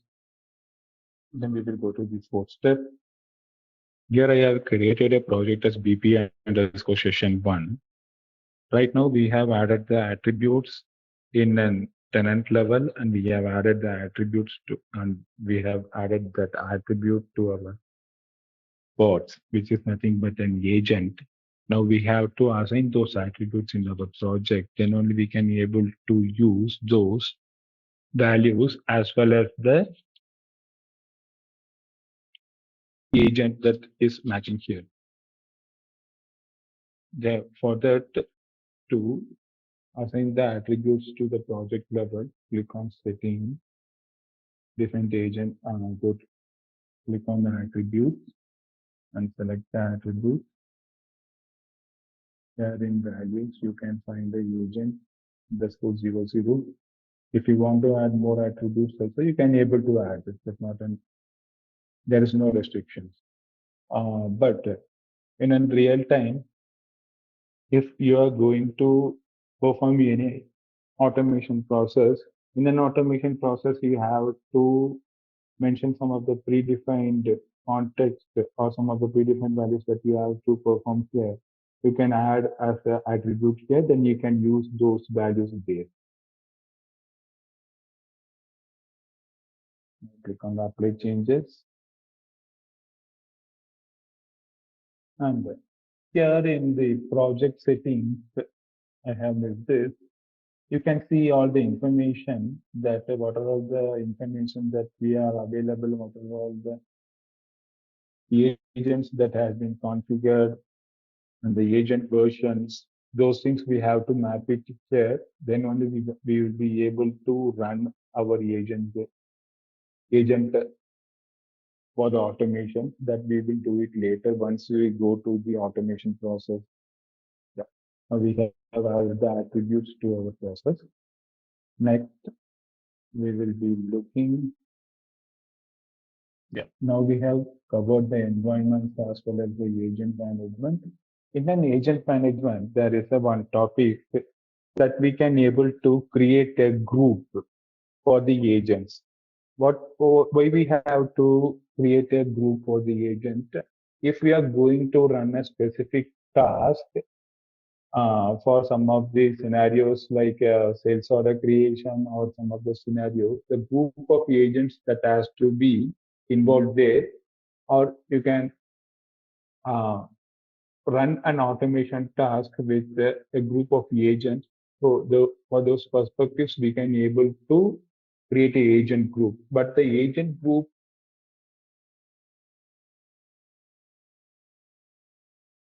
we can't add it as a graphical way that we have to do it via the Excel format.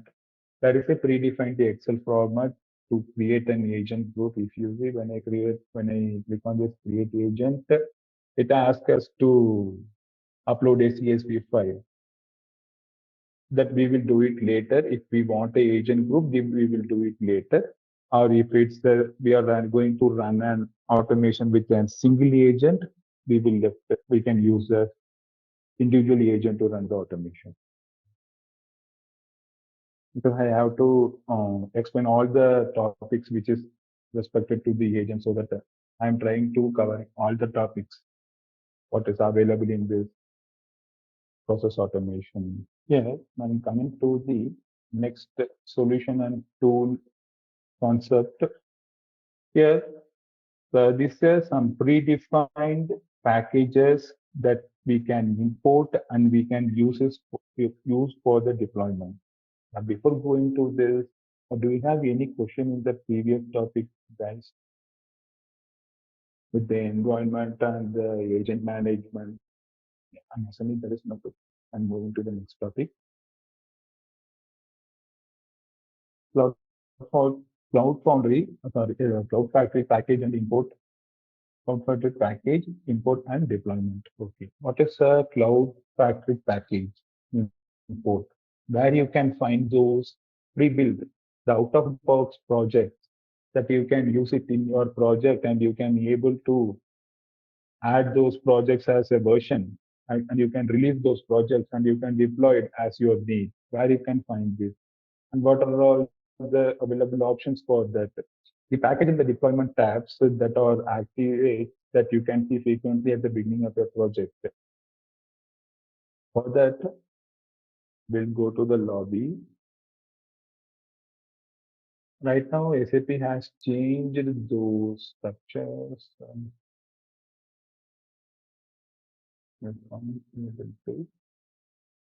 See those projects and deployments. Right now, you can able to see this. What are the projects that you have created and the welcome message for SAP built? What are the tenants you are using now and the create option to create a process automation or the build application or the build suite. In a build application business process is there, the task automation is there. The SAP has changed and they have converted some of the options as a import here. Once you create a project in any other environment, you can be able to import those projects with by downloading a zip the MTAR file. You can be able to import those projects as here and you can use those projects with your specific versions. That is more about the slide which you have seen now. The packages and deployments tab that are active that you use frequently at the beginning of the project. Enable project and scenario deployment. View of all packages. Import project package by studio. Bind to an environment. Make it available for attended or unattended. Connect with the API trigger and notifier.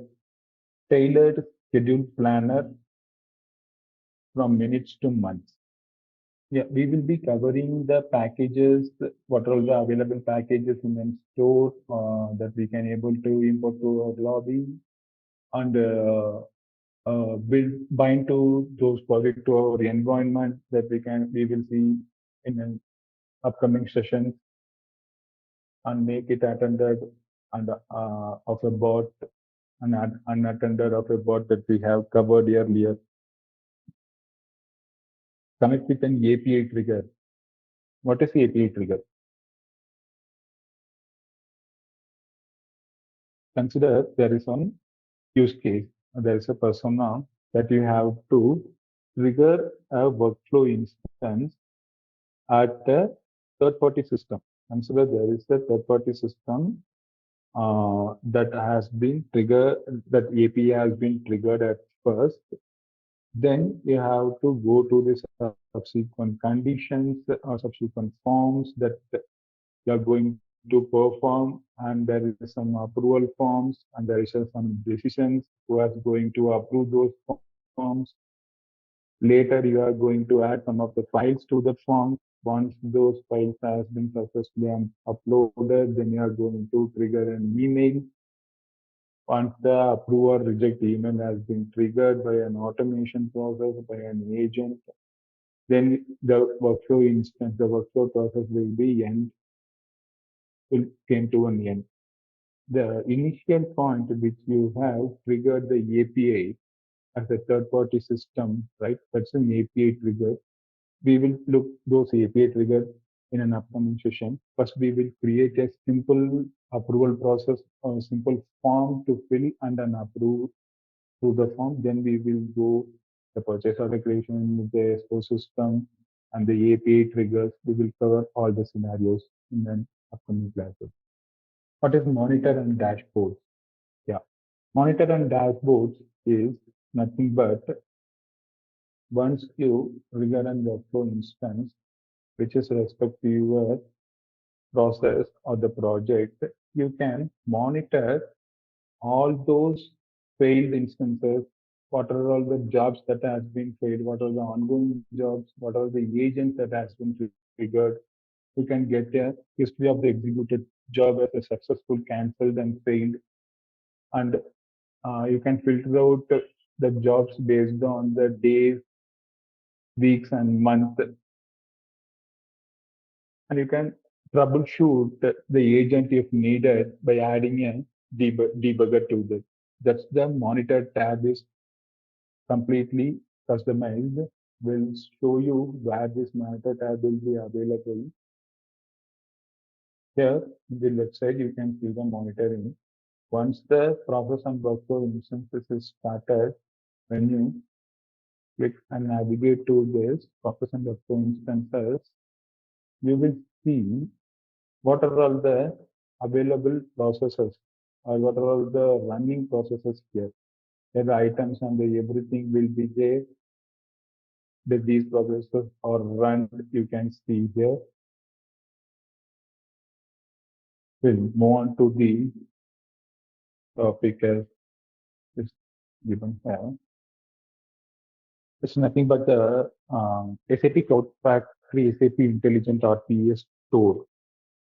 Actually, what SAP has did, they have given a pre-built projects with some of the scenarios that we can use and we can import and we can add those projects, use the same bot to execute the automation process with an hassle-free import and export. For that, how we can find that SAP stores what are the project is available there. If you go to the SAP build application, SAP build design time environment, you can see the option of store. Here, there are 492 pre-built projects that are given as a out-of-box projects. Here you can add a filter like a project type, format type, content type, catalog, product, publishers, line of business, and the industry. For the industry based, they have given a more specific project for aerospace and defense, automotive, banking, chemicals, healthcare, high-tech media, utilities, travel and transportation. Okay. They have given more of those processes. In the line of business, the asset management, manufacturing, IT, human resources, marketing, material, sales, sourcing and procurement, supply chain, sustainability. The business level of projects also they have added in a tool. But what you can do here, just you have to see, you have to select one of the project or the requirement which you have. The based on those, you can select the project. Then you can read out the description. I have selected the Excel SDK. The Excel SDK package is a composed of activities for accessing and monitoring Microsoft Excel. The library section is different groups of activities for the modules.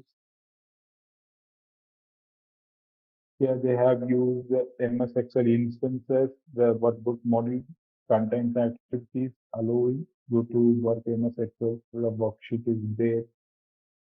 Excel helper, and you can see what all the artifacts they have used here. Bundle, worksheet, workbook, Excel helper, error, without Excel application. What are the versions? It have up to 5 versions.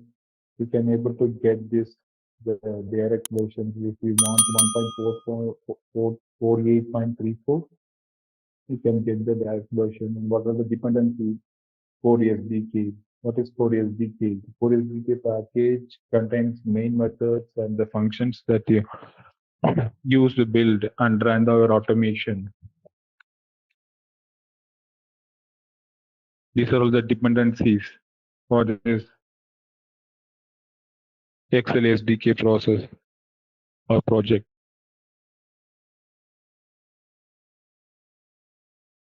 What you can do here, you can simply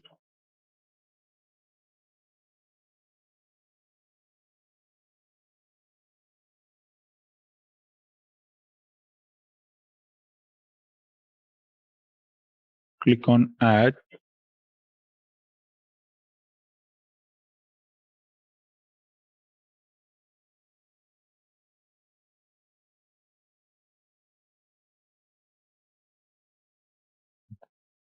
And here you get a message toaster says Excel SDK process has been added successfully. Here itself you can open the process.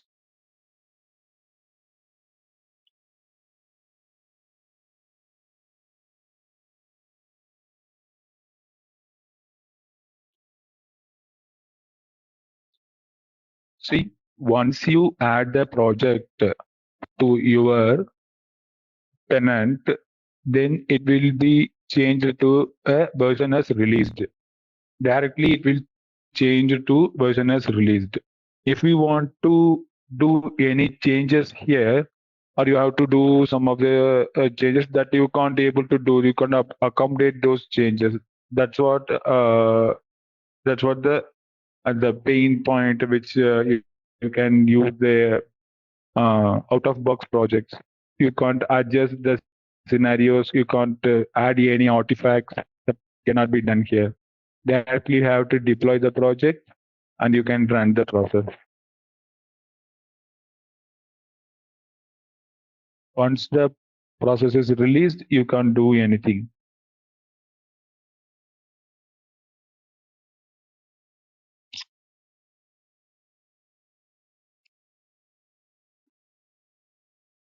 Here it's more about the filters, and you can browse the search contents categories, line of business that we have seen.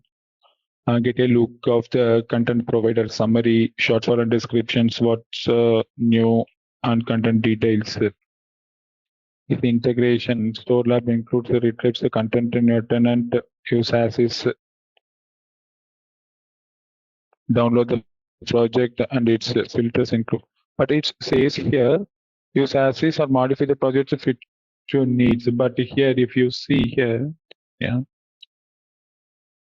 if it's a released version, you can't able to do any changes here. That I have tried in a real time. I'm not able to do directly. I have to deploy it. That's it.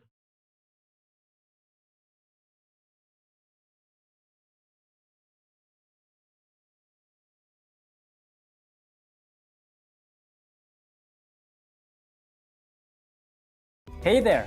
Want to master automating processes? Our SAP iRPA course is here to help. You can take it at your own pace on our platform. In this course, you'll learn all about SAP iRPA.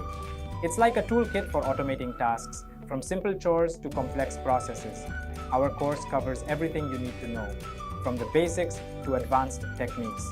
It's made by experts who know what they're talking about. Your teachers are pros who've been doing this for ages. They're here to help you learn and answer any questions you have.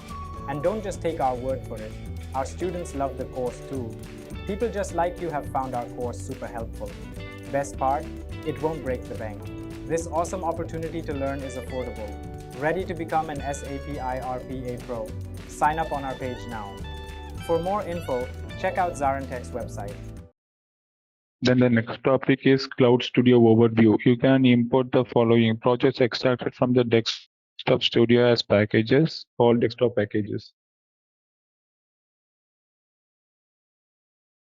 Okay. Other types of files if needed, such as desktop project, Desktop Studio. Moreover, the Desktop Studio that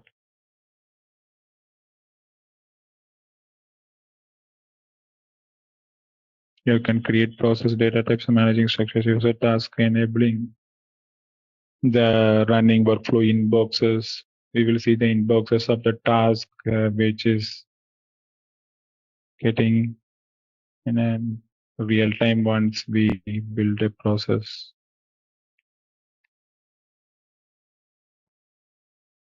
Desktop process nothing but by our own we are going to add artifacts as a form, as a process, or approval, visibility scenarios, as a decisions or data types that we are going to use here. This is a desktop project. I mean, we can use multiple artifacts as by our own. This is what you can create a process data types for managing the structures, user tasks for enabling user interactions, and while the automation is running. Workflow inbox. The workflow inbox is nothing but to approve. Let me show the workflow inbox as well. This is the workflow inbox. So my inbox application is a predefined application. It's given by SAP. Once you get any approvals, you will get a task here based on your email ID. Then you can able to approve or reject the forms or the approval tasks.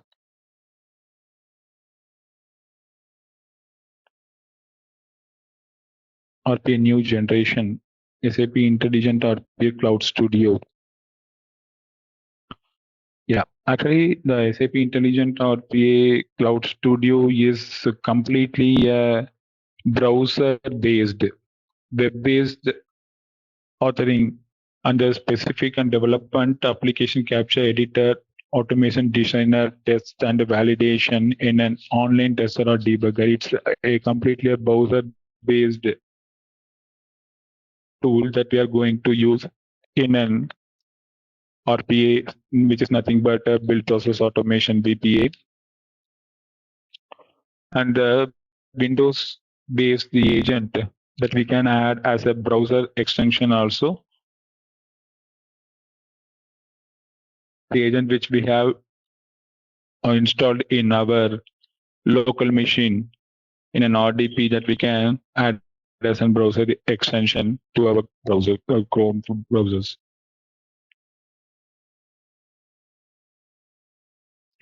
Cloud Studio application capture.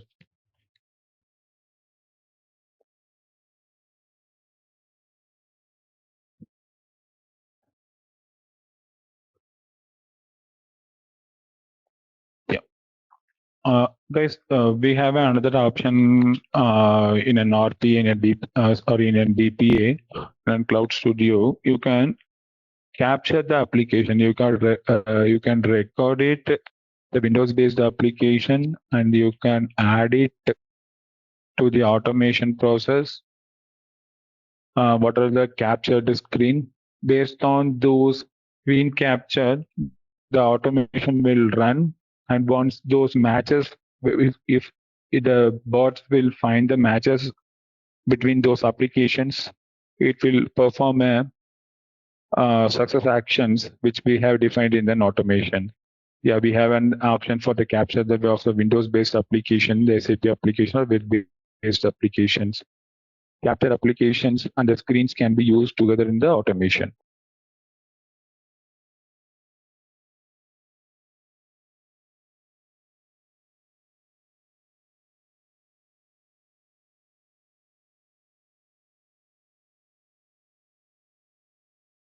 Cloud Studio automations. Automations uses little or no code.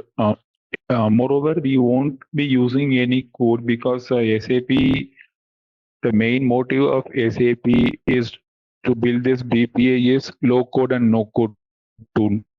It's a minimalistic of code that is going to be used here, and most of the scenarios is of graphical way only. There will be not using any more codes in real time by dragging and dropping the activities applications on the screens that you have captured previously, or what are all the controls or what are all the artifacts that is available within the process, or what are all the options you can drag and drop in a form or controls in a canvas. You can able to create one of a project and you can execute those. In an earlier scenario, before to this BPA, we would have a workflow management tool. In a workflow management tool, it's more about it's a JavaScript based tool where we have to add, where you have to write a code, we have to create a JS file for the service triggers and for the approval processes. You have to add such conditions. Here it's automated, it's completely drag and drop options. We no need to write a more code. If it's come to automation, just we have to write a 2 to 3 line of codes for the automations. That's it. And you can add conditions, loops, and various pre-built activities from click, keystroke, and office to generate code is visible to the user.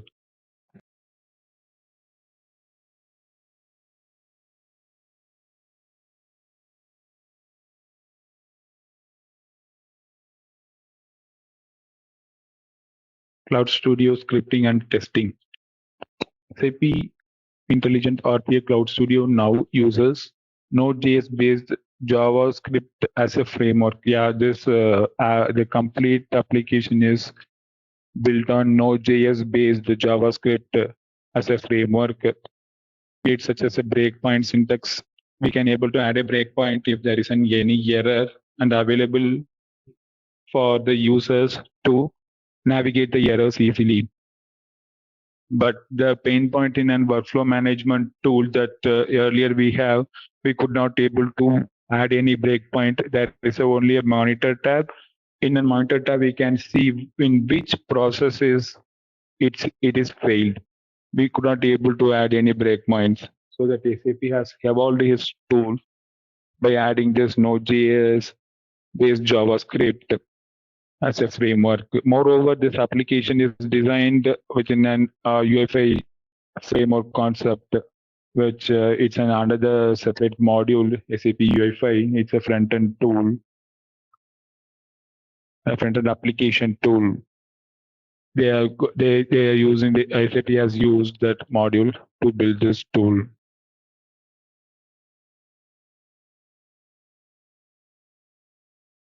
Desktop Studio tool suite.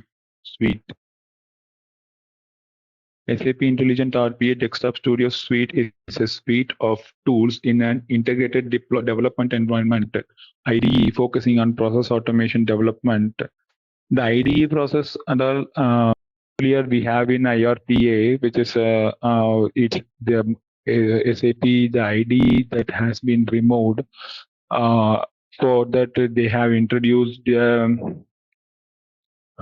more specific to SDK, which we run as an integrated SDK, the automations process based on the development. It covers the specification and development perspective with an application capture tool, a code editor, and a workflow designer, and more. The workflow designer, yeah, we will create a new project as soon as possible. Then you will be able to see what are all the process there.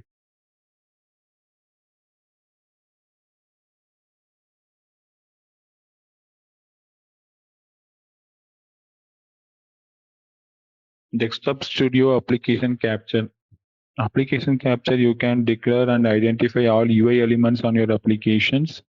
This is done with a graphical user interface GUI and powerful UI inspectors. Yeah. Guys, if you want to create any such UI application, right now I have told there's a separate module for the UI application. For that, from that also we will be creating a task for the approvals, and we will trigger and workflow from the UFA applications. But right now, the SAP has made an developer's life as easy. There is just a drag and drop controls is available. With the help of those drag and drops controls, you can able to create a simple form or simple screen with the headers and the controls informations like text area, text drop downs, and you can add those values in the drop downs. Those things are made it easy by an SAP in this build process automation tool.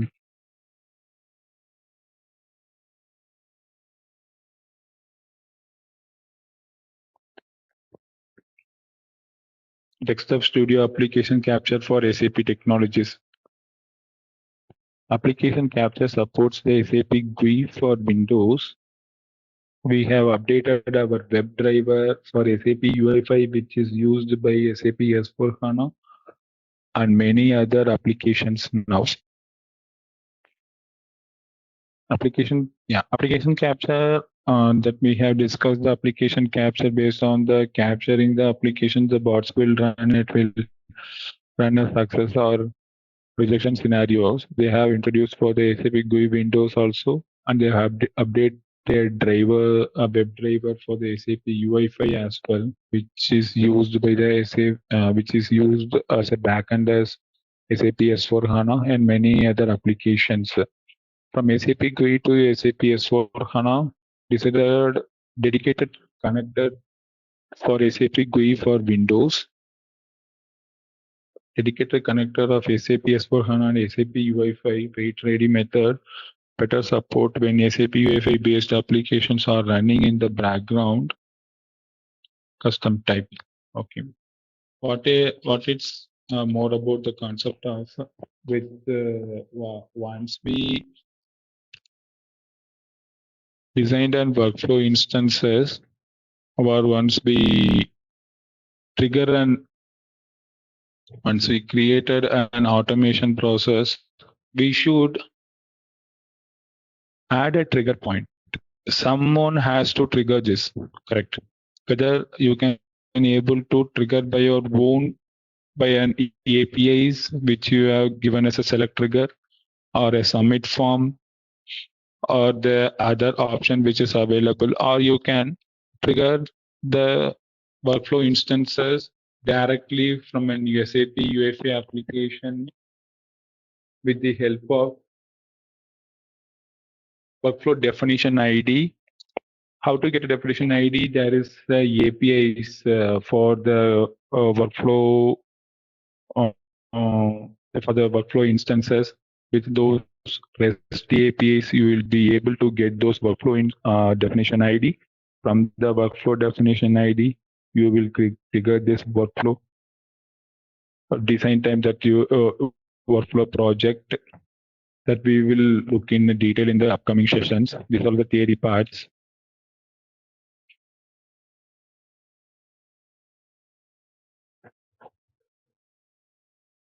You can bootstrap your project with Workflow Designer.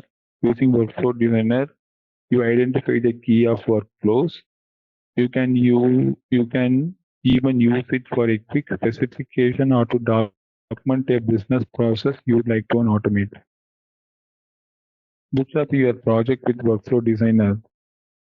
Yeah, actually, the SAP standard by directly adding an automation task, first we have to build a workflow project. In a workflow project or in a workflow designer, we can add automations that based on the scenarios. Identify the key workflows, quick specification of documents, one-click code generation, understand core workflow concepts quickly, add commands into the code. Right now, we don't have to write this much of code. Earlier, we have these options. Now the product has been evolved.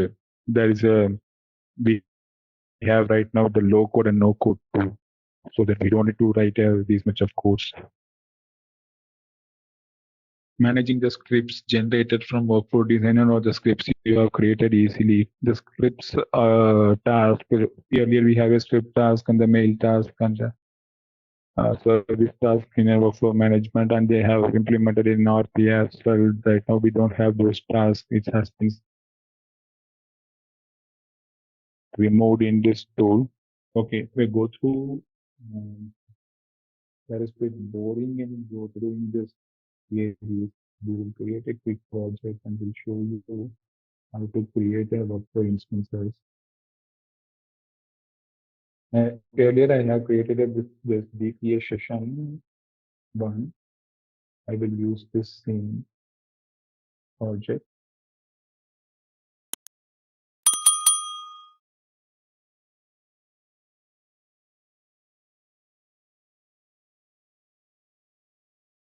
In this BP session 1, I have added one process as approval process.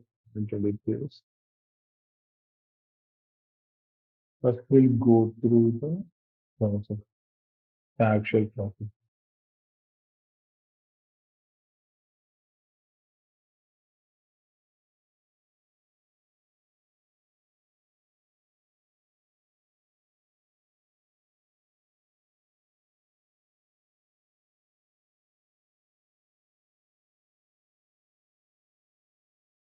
In this artifact, I'm going to choose a process. In the process, I'm going to give a name as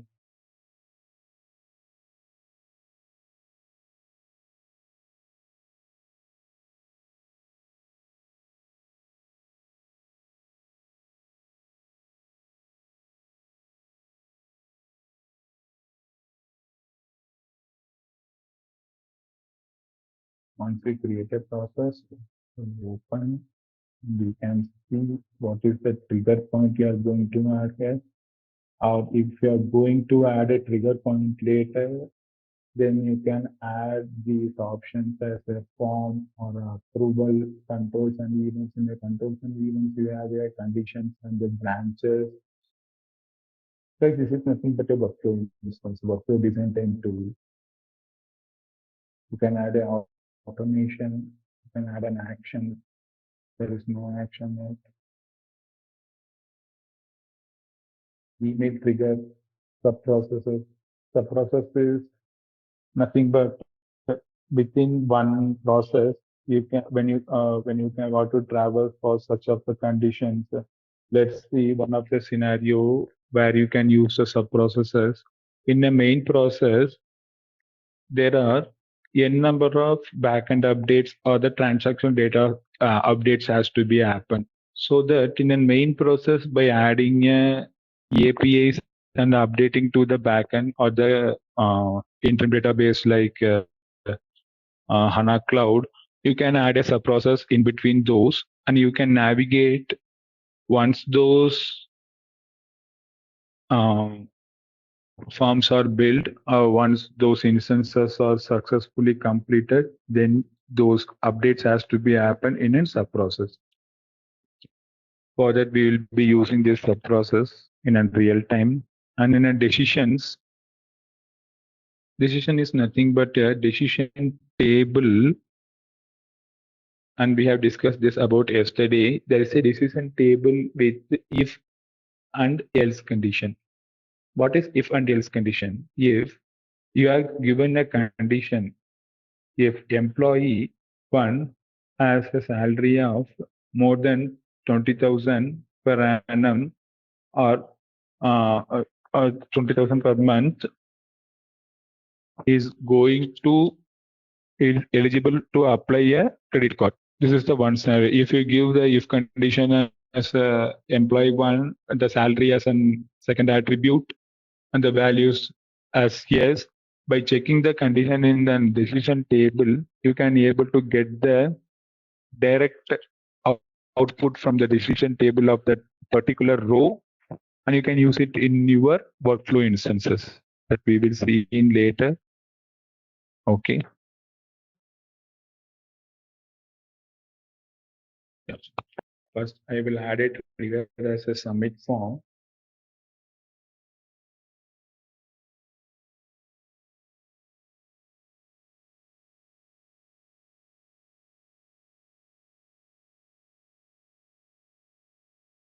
Once you created a form, you'll have an editor option to add more controls to the form. I have given the name as initial process of this form. Once this BPA underscore session 1 project is executed, then it will trigger this form. The user has to fill this form. Then they have to do some of the operations by adding the next process. Once those operations are satisfied, and it will check the controls, it will check the data in this form.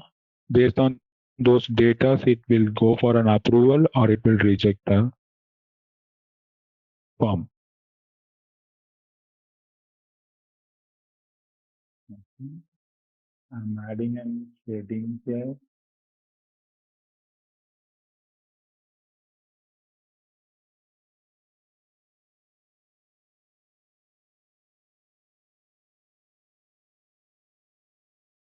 Once we've added an header, then I'm adding a text control. You can drag and drop the text control wherever you need. Yeah, I'm giving an employee.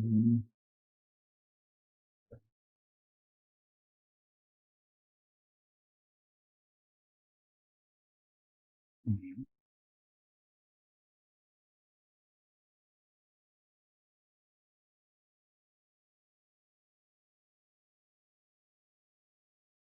And I'm adding another one text as employee ID.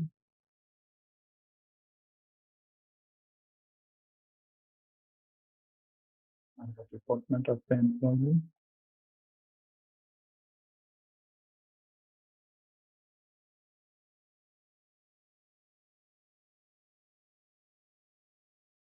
The description. For the description, we have a control as text area.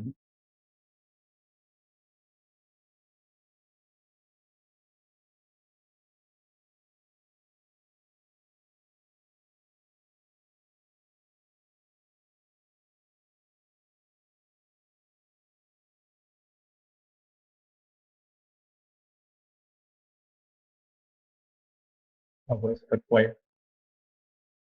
For the text, for the hours required, I'll be using a control numbers.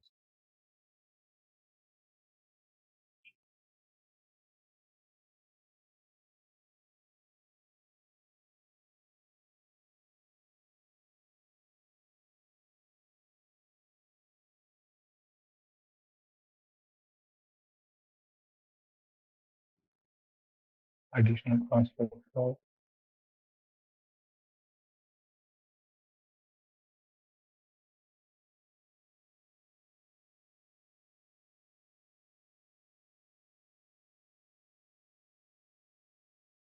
then start date and end date of the project.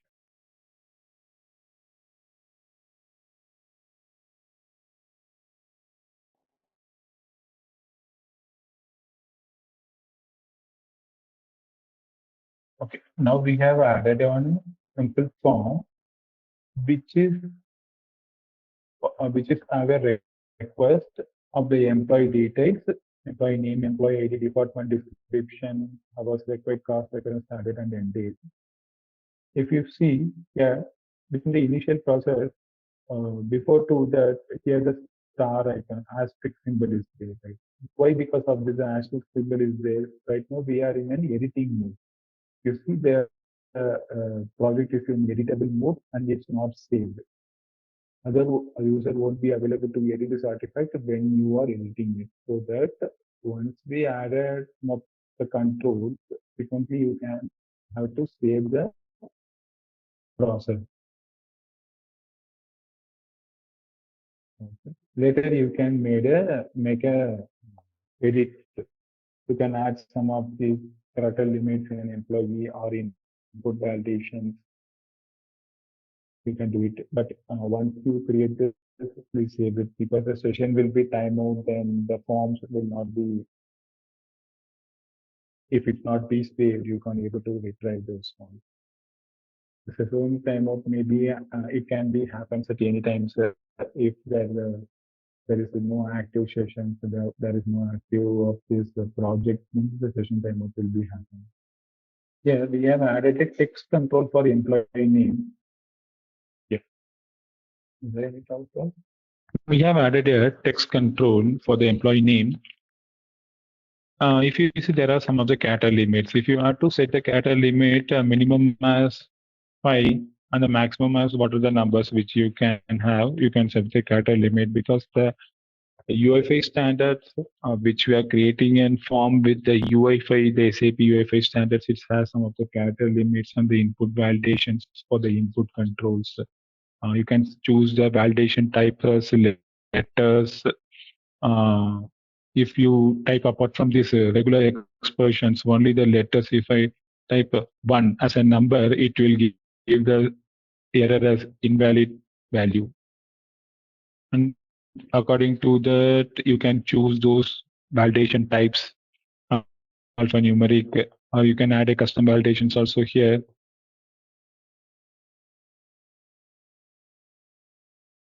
You can set a custom error message once you are adding a custom validations. Here I'm going to add a custom validation with alphanumeric and asterisk and dollar symbol is there.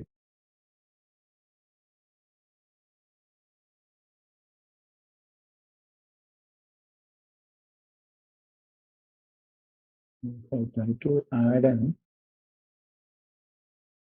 hash. Please enter valid input. It will give an error.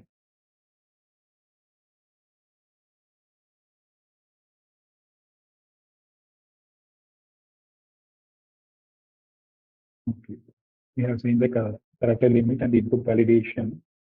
Apart from this, there's a configuration option. In a configuration, if you want to make it as mandatory, you can add as a required. Once you add, when you check this required checkbox, here you can see the mandatory field has been added. And you can add another some of the descriptions here. Please enter only the employee name. Once I give the description, then there is a description will be available.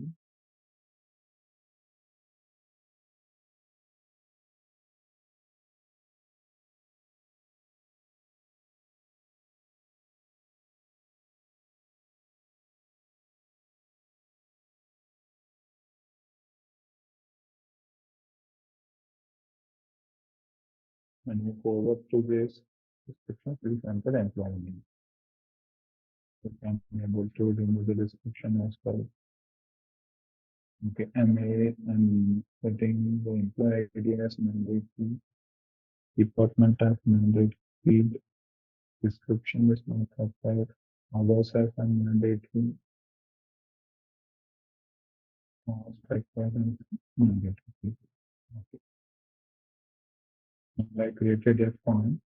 Once the form, the controls are added in the form, we have to give some of the actions that has to be triggered in the form, whether it's an submit or it's the next. We are going to navigate to the next screen, like or we are going to send any to some of the data to the any APIs or custom text you can add here in a form. There are the options available for that. Right now, I'm using a submit. You can see it.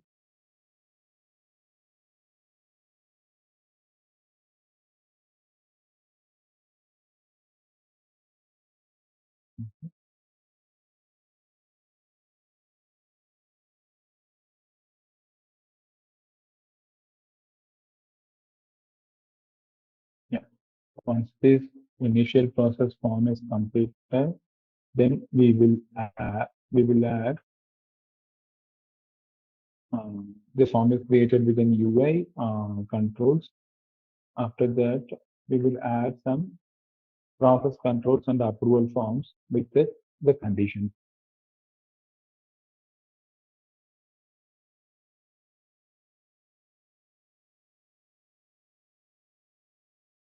Yeah. To add the condition to this workflow, you have to click on this plus icon. In this, you can able to see many options where you can find the condition, if and else condition. You can click on this control and events. In an control and event control, you could find a condition. When you click on this condition, the option will be open in the right side. There is a if condition and the default condition. If the if condition is satisfied, it will be this route, or the else condition is satisfied, it will default to true and it will end the process. Okay. Here you can change the condition name as well. Whatever you want, you can keep the condition name. I'm going to edit the if condition as per my wish. Second item. And Mani, is there any doubt?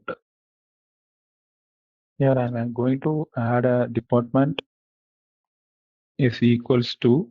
You can set a condition as equal, not equal, is empty, not empty, contains, does not contains, whatever you want. You can set as an option the condition and the department. It's I'm going to have a department as a value. Which value I'm not going to choose here. I'm going to type a value as department should be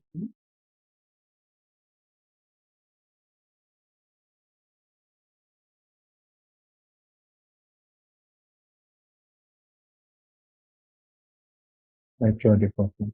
Okay. And we can run the one condition. The additional funds required is equal to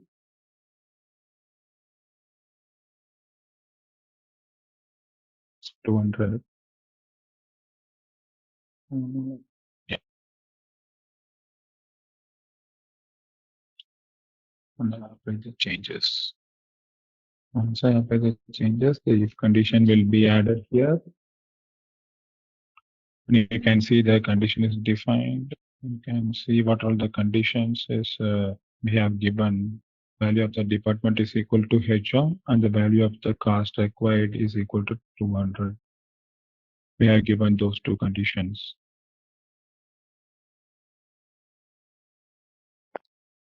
Okay, once this is done, we'll be closing this. Then we are going to add an approval form in an if condition.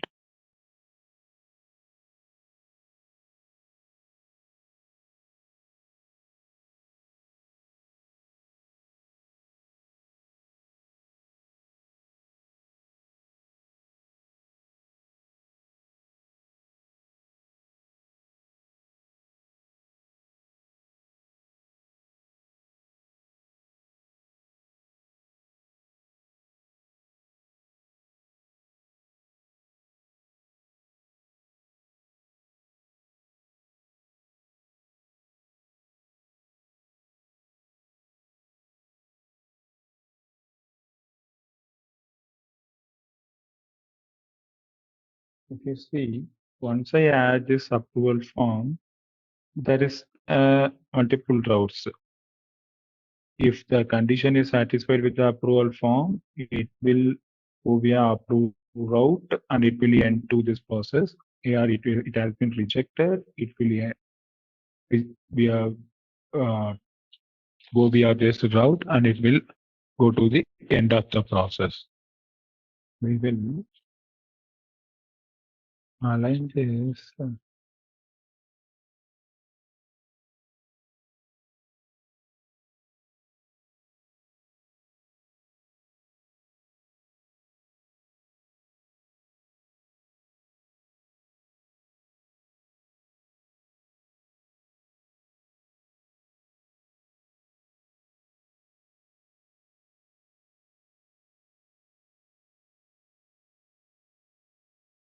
Okay, we will fill this approval form.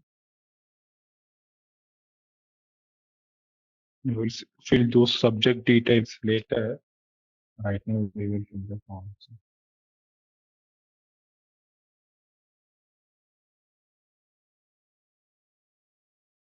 Service approval.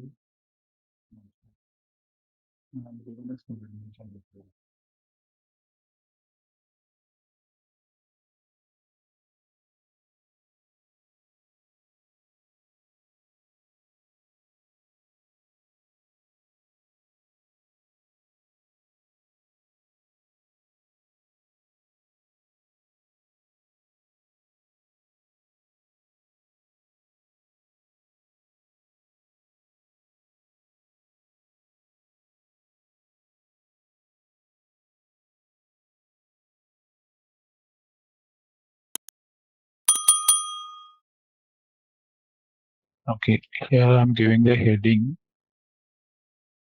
Okay, now I give the heading as header level 2.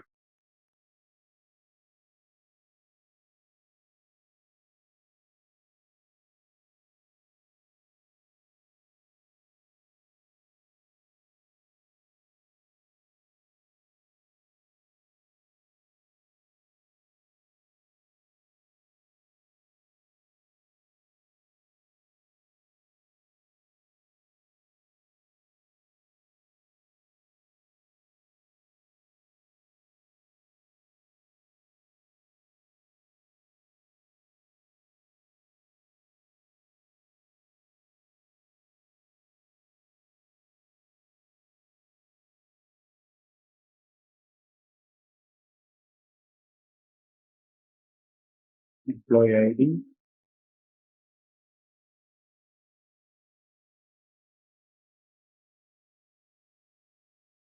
Employee name.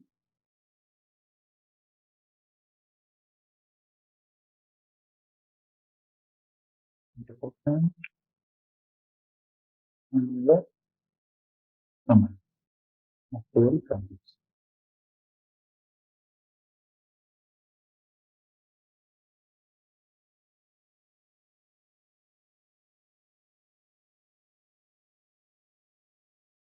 In the bottom, in the footer level, I am adding the 2 buttons, approve and reject, because it's an approval form.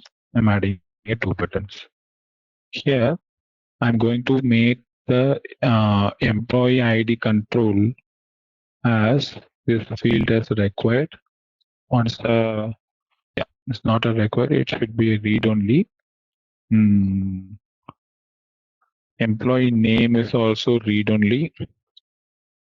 Department is also read only.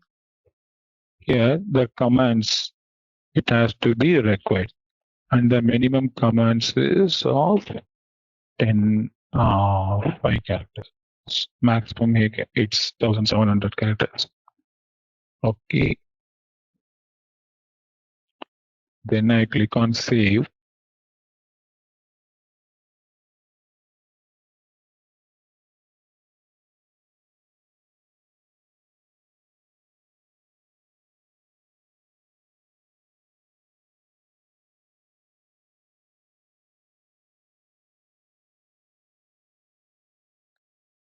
Click on save the main process which I have created.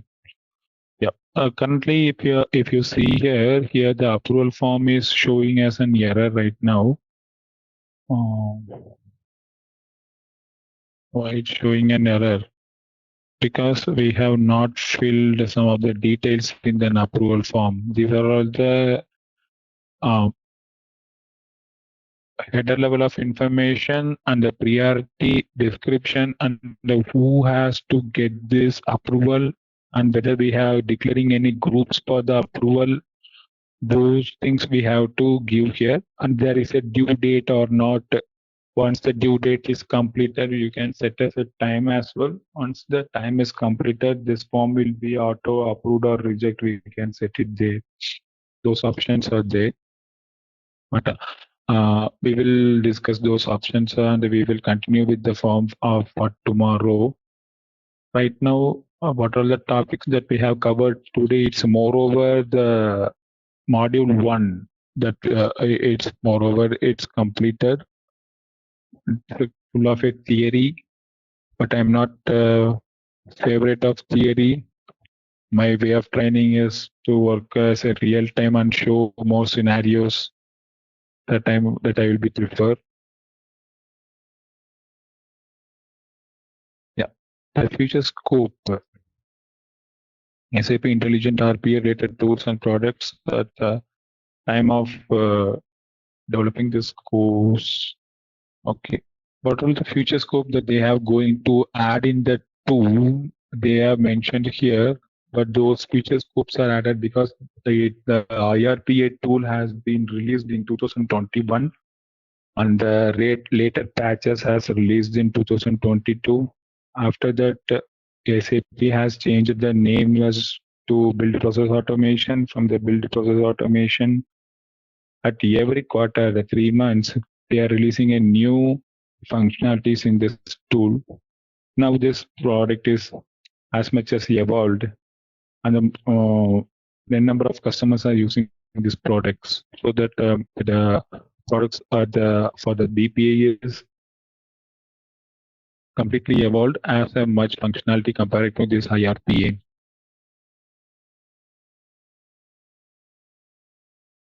The summary of this intelligent process automation aims to accelerate the digital transformation by automatically replicating actions that have no added values. We have seen the definitions in the first slide. This is the summary. If there is no action needed by the human in such place, that we are going to implement the bots as an automation to execute those process and complete the process. All right, let's test your knowledge. Here's a question for you. Which SAP iRPA component is used for creating and managing bots? Option A, Desktop Studio. Option B, Cloud Studio. Option C, Factory. Option D, Bot Store. Take a moment to think, and when you're ready, choose the correct option. Remember, each choice holds a key to unlocking the answer. Good luck. Type the correct answer in the comment section. Hey there! Want to master automating processes? Our SAP iRPA course is here to help. You can take it at your own pace on our platform.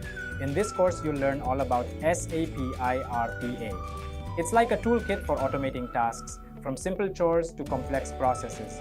Our course covers everything you need to know, from the basics to advanced techniques. It's made by experts who know what they're talking about. Your teachers are pros who've been doing this for ages. They're here to help you learn and answer any questions you have. And don't just take our word for it. Our students love the course too. People just like you have found our course super helpful. Best part, it won't break the bank. This awesome opportunity to learn is affordable. Ready to become an SAP iRPA Pro? Sign up on our page now. For more info, check out ZaranTech's website. Here we have created a project. In a project, we have created multiple forms as a trigger form,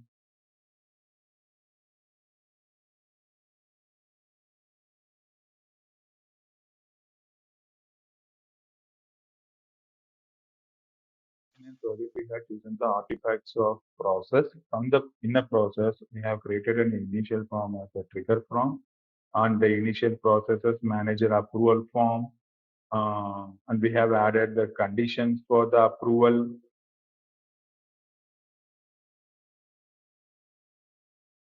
Yeah, and we have added the conditions for the approval.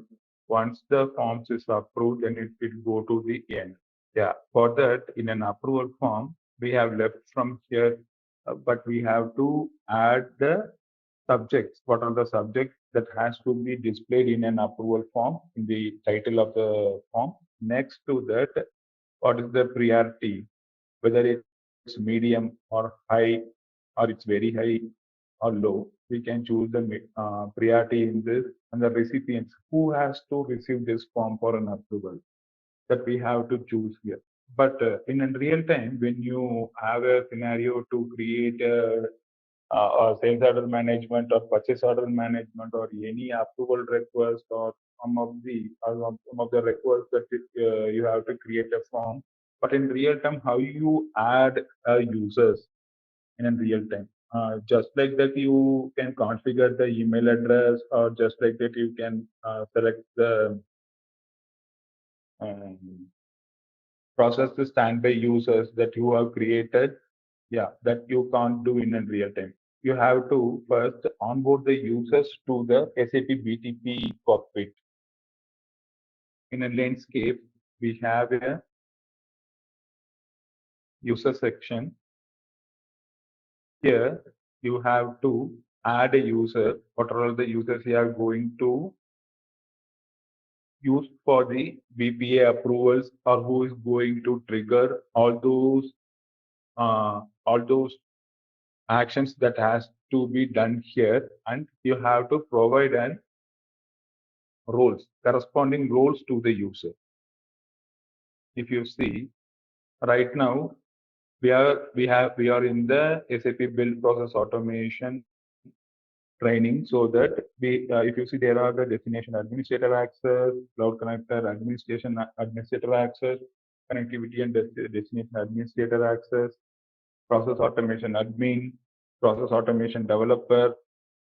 Those things are provided, but in a real time, you can't do all those things. You have to create some of the tickets, or you have to ask a security person to assign those tickets. But those things are taken care from the architect, which who are all the users that are going to work on this platform, and what are the approvals that they are going to do. That the user management and each and every landscape activities that has to be taken care from the architects, and you should also know what are the roles that you have to assign for the users, and each and every step you should know. That's what I'm showing this, how you are onboard, how you can onboard the users in the BTP. Yeah, here you can add one more condition that you can do for but you have to create two separate forms for that. If it's a priority is you have to difference between the priority, then you have to create two separate forms. Then you have to create a priority as you have to set a priority as medium or low for those forms. That's what we can do, but in the dynamically we can't change the priority.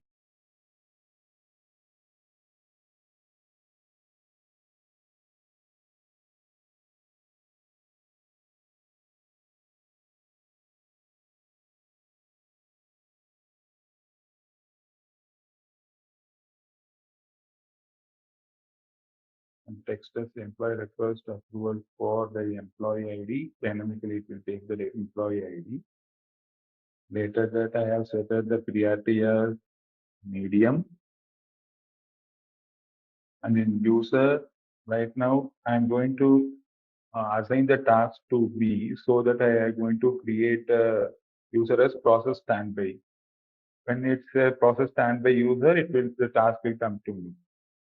If you want to create a group, or in some time, how the scenarios might be, there are multiple persons that they have to get an approval from each, and anyone can approve those forms, so that in those medium you can create a group in an SAP BTP that you have to use the same group name here.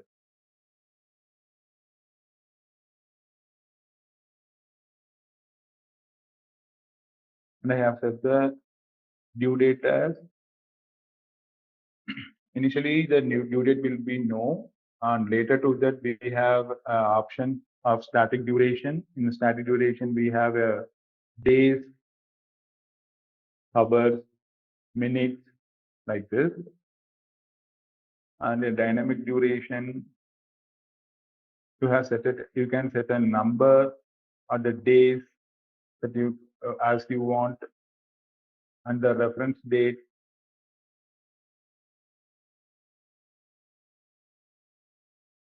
The reference date you can select whatever the date that you have configured in the form, that as well you can select in this in a reference date. Currently I am using the static duration, and I am giving the hours. Within 1 hour, the form should be approved, or else the task will be come to an end.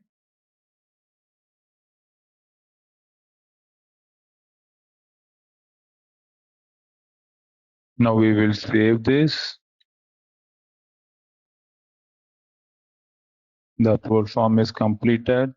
Later to this, in an approval form for the inputs, for some of the inputs we have given us, if you see in an editor,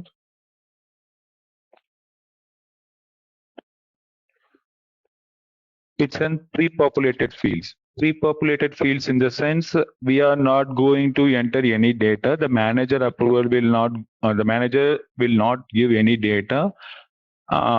He will give only the comments. Okay. For that we have to map the inputs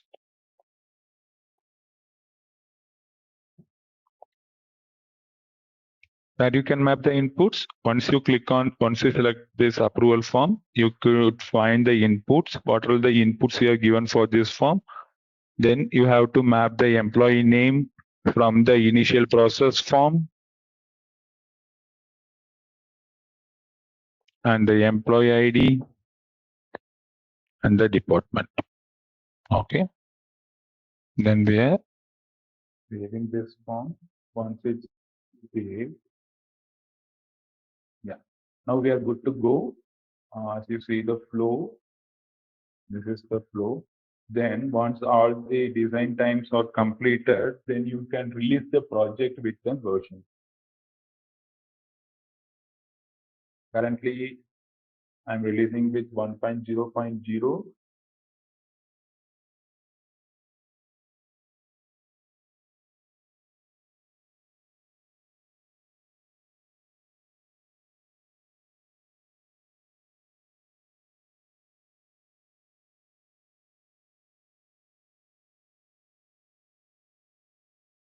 Yeah. Once you release the process that we have created, you could see a button and you can see here the form is released with a version of 1.0.0 here.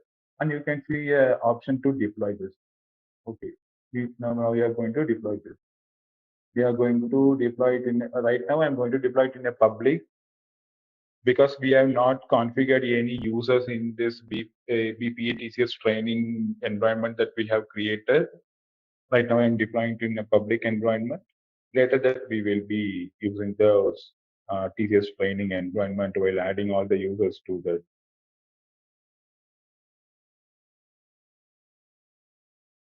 It take a couple of seconds to deploy.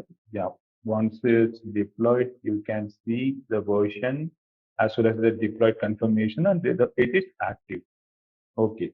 Right now we have created a process and we have deployed the process. Then how you can initiate this process? How you can trigger this process? For that, what you have to do, go to the process,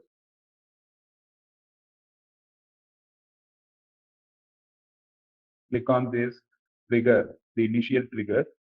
Here, you can see the two options. From link, you can trigger the form or you can use the launchpad configuration parameter. The launchpad configuration, the launchpad is the central repository. It's nothing but a portal of SAP where you can add those applications or add those process as a type and the user can access those type in a central launchpad, in a central repository. For that, there are some configuration parameters are available. Once you copy and paste those parameters in a launchpad, then you can access via portal. But right now, we are going to access via link. Later, we will be using the launchpad.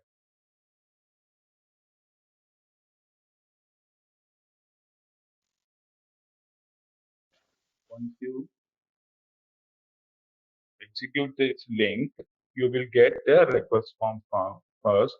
From this, we are going to fill the data and we are going to trigger the execution. Okay. What's the employee ID?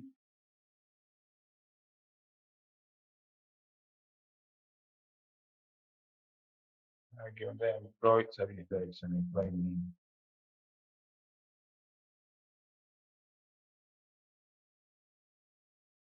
Others as employee name.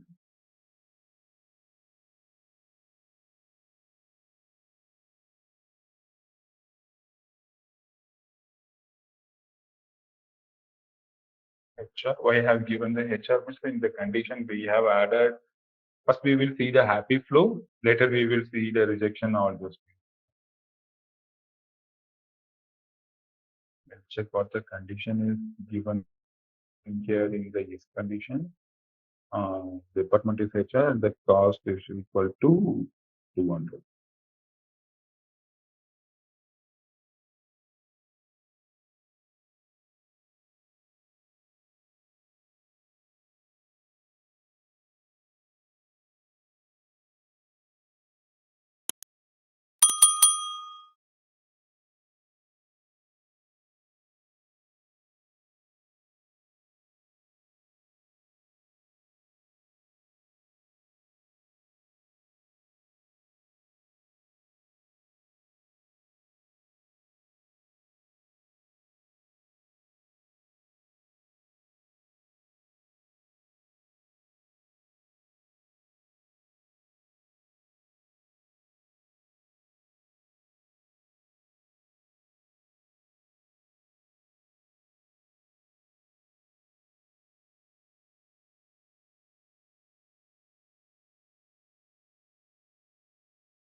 can give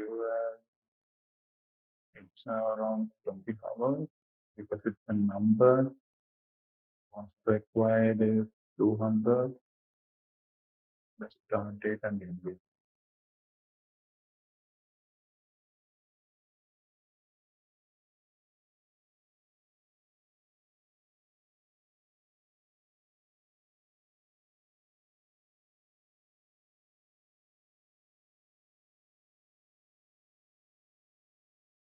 And we have added the validations also here that we have checked there in an FIID. What's the validation that we have given? It's alphanumeric. Yeah. That's why it's allowing the character as well as the number. Yeah. Now we are good to submit this. Once you submit this, you will get an confirmation your form was submitted successfully. Then you can see in the monitor tab in a process and workflow instance.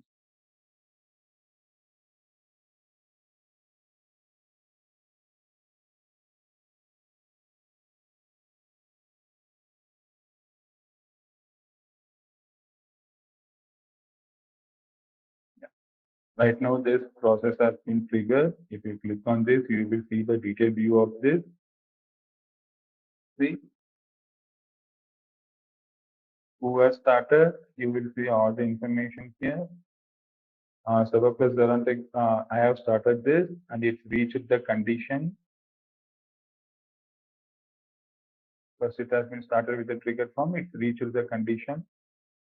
Next, it's waiting in the condition has been satisfied, so that it's waiting in the manager approval. Okay, you can see who has to be approved. The approval is also, you can see the recipient is server plus 0 ZaranTech.com is the approver. You can see all the information here, who is the initiator and who is the approver, and the instance ID. Instance ID is a different concept that we are going to use it later. We can trigger this form via the SAP iRPA application as well as a workflow instance ID that we are looking to later. But right now the form is with my queue. I'm going to the inbox application and I'm approving it. I have set the due date as week so that it's showing us within a week. The priority is medium. Here, what are all the data that I have given there so that we have mapped those data so that I'm getting all those information as a pre-populated fields. Once I give a command as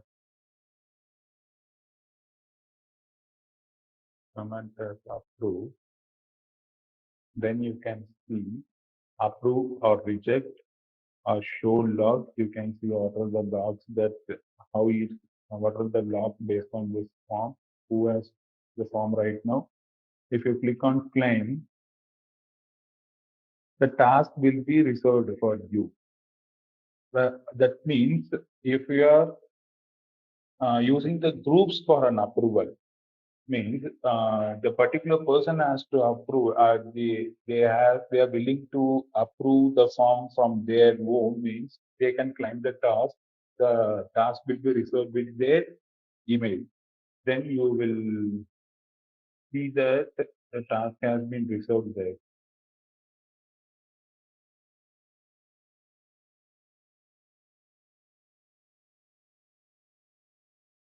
Claim the task. If you see, there is another one instance is created. The server plus 0 has claimed the task for his approval. Each and every activity you can monitor in this monitoring tab in a process and workflow instance.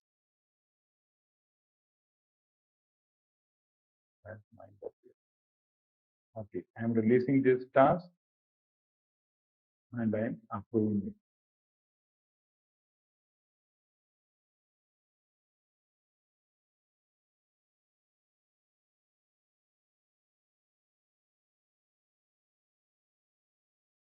Okay, once you approve, there are no tasks will be available in the inbox.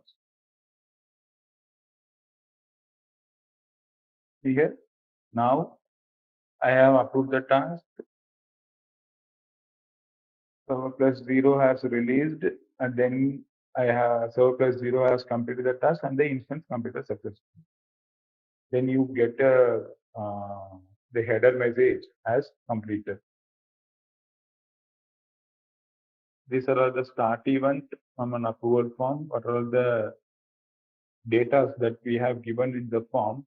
You can see here: employee ID, employee name, department, commands. This is from the approval form. These all those data we are getting here is from the approval form. And in a start form, like this, you will get all those data. Or employee name as others, employee ID, department, description, hours, cost required, start date, and date. Now we have seen the happy flow. Now I will submit the form once again, and we will see the rejection scenario. Right? Do you have any doubt Still up to this?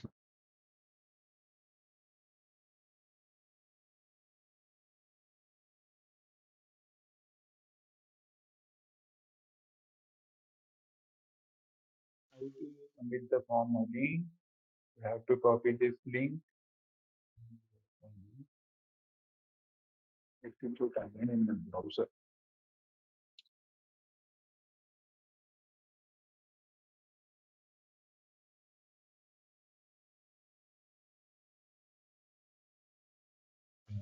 We have submitted the form.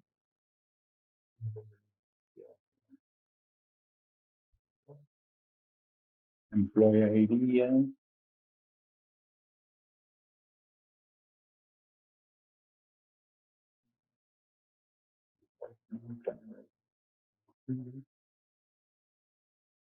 description.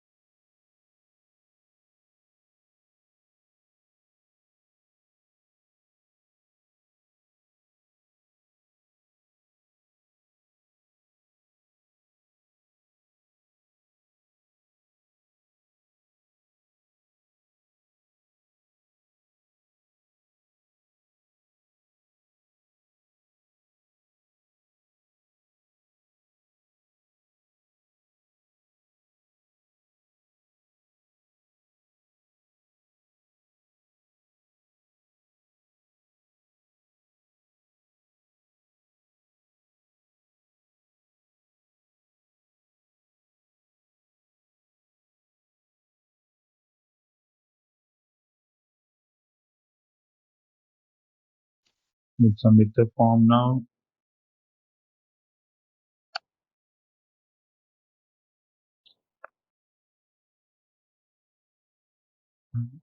The form is submitted. We'll go to the monitor tab and see what are all the monitors we have right now. Yeah, if you see here it's running, but you can see each and everything.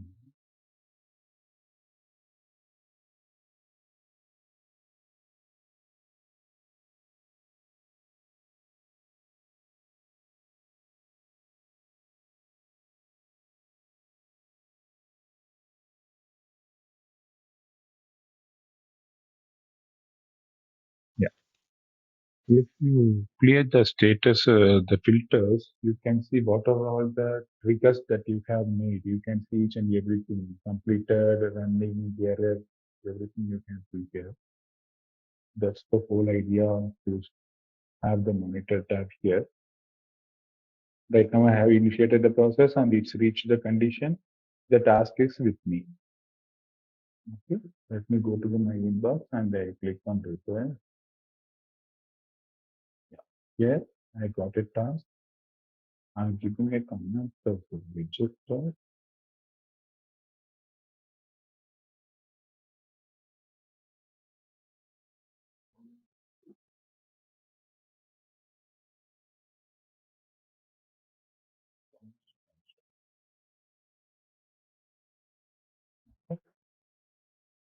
I will reject this.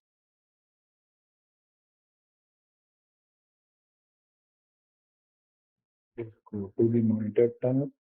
We will refresh this. The instance has completed. The process wise it's completed, but the rejection has happened. That's what the process is not failed or it's not in the error. The process wise it's completed, but I have rejected this. For that, you will get an rejection comments like this here. Rejected due to constant constraints. What are all the data that you have given in the start form that we will see here.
Right now I have given the department as IT and I have given the cost required as 1500. Let's submit the form. We'll see where it's because we have completed the module 1. For the module 2 also, if you see, there are no much things that in a module 2, there are onboarding and administration process. The onboarding and administration is nothing but onboarding the user and to create the artifacts with these functionalities, capture screen, create automation, create data types, process user tasks, and the import files and projects, shared and manage projects, all those things and the errors, warnings, create packages from the project, check potential errors, warnings, and enforce. Those things are we have covered. What are the artifacts that I have in our BPA? Those things we have covered. And the automations panel. What I have planned, I will go through some of the simple workflow instances. Later, I will move to the automations.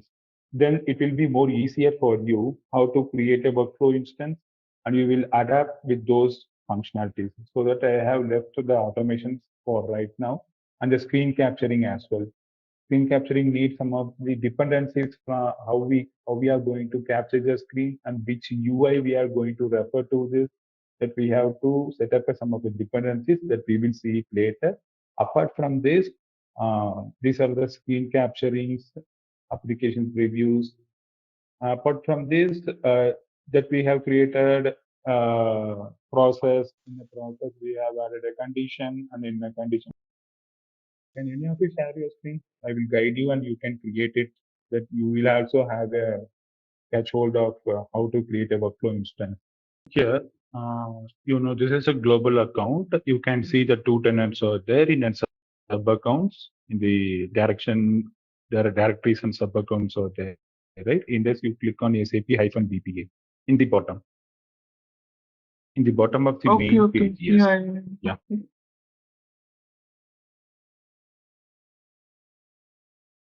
Here, go to instance and subscriptions in the left pane.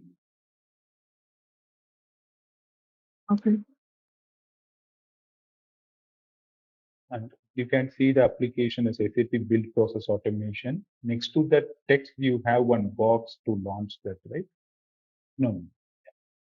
If you, no, not here. In the application column, there is a row, right? No, you have to. No.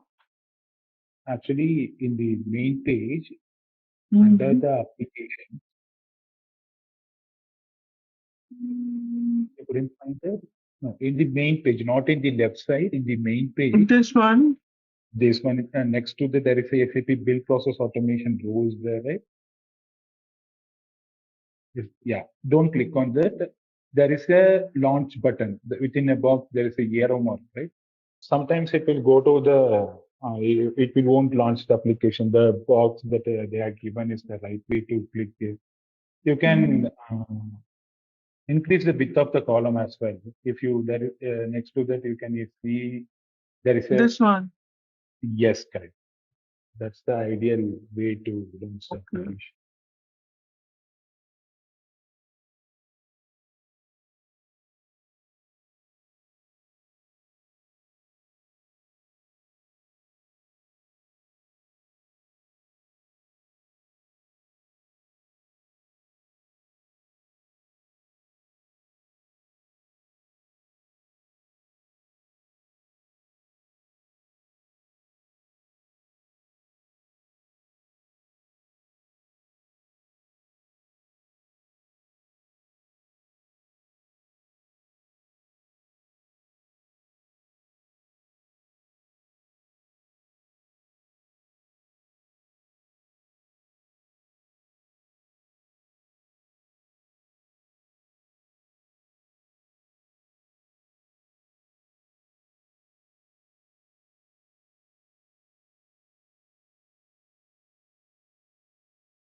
Description is sales order management project.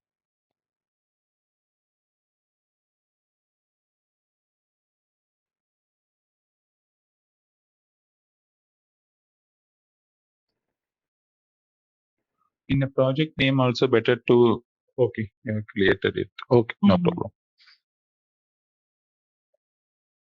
Okay, accept this.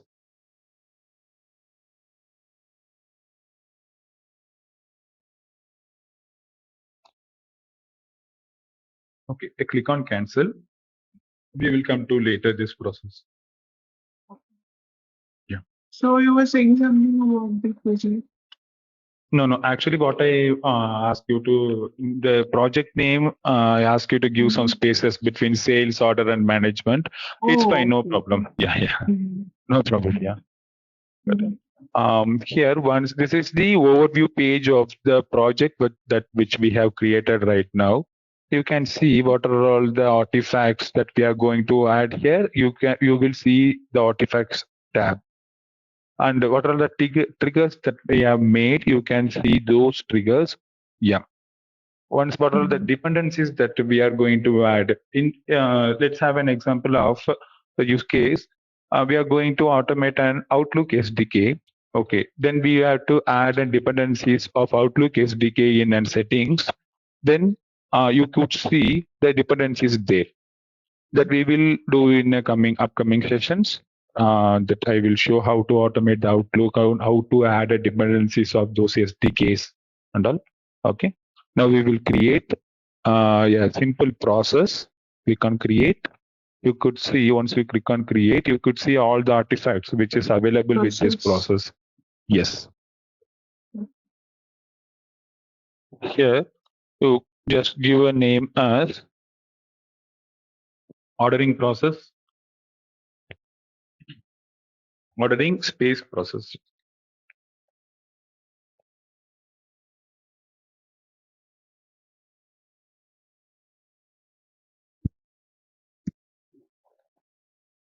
Or order space process is also fine. Anything, the name is fine.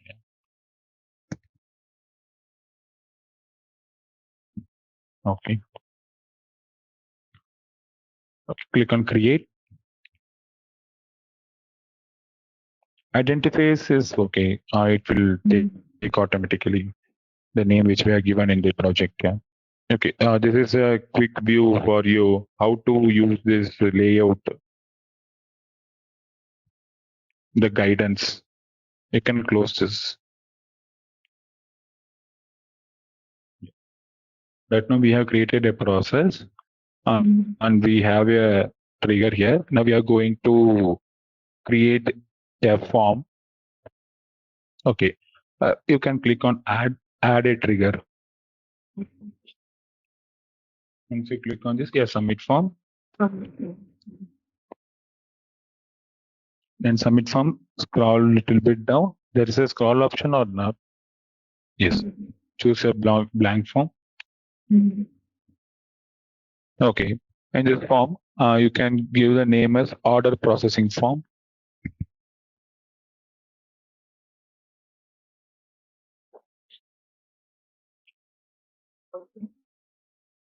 Yeah. Create this. Okay. You have created a form as a submit form. The name is order processing form. There, in the trigger, you can see the 3 dots, right? Yes. Yeah, click on those 3 dots and open. Choose open editor. Here you will have a canvas to drag and drop the controls of this form. What are all the controls you need here? You can drag and drop it. First, we will have a header. Yeah. First, you will add a header as order approval request form. H1. You can choose H1. Drag and drop. Yes. All right, let's test your knowledge. Here's a question for you. Which of the following is a key benefit of using SAP iRPA? Option A, increased errors in processes. Option B, slower processing times. Option C, improved accuracy and efficiency. Option D, reduced employee engagement. Take a moment to think, and when you're ready, choose the correct option. Remember, each choice holds a key to unlocking the answer. Good luck. Type the correct answer in the comment section. Hey there! Want to master automating processes? Our SAP iRPA course is here to help. You can take it at your own pace on our platform. In this course, you'll learn all about SAP iRPA. It's like a toolkit for automating tasks, from simple chores to complex processes. Our course covers everything you need to know, from the basics to advanced techniques. It's made by experts who know what they're talking about. Your teachers are pros who've been doing this for ages. They're here to help you learn and answer any questions you have. And don't just take our word for it. Our students love the course too. People just like you have found our course super helpful. Best part, it won't break the bank. This awesome opportunity to learn is affordable. Ready to become an SAP iRPA Pro? Sign up on our page now. For more info, check out ZaranTech's website. order approval request form.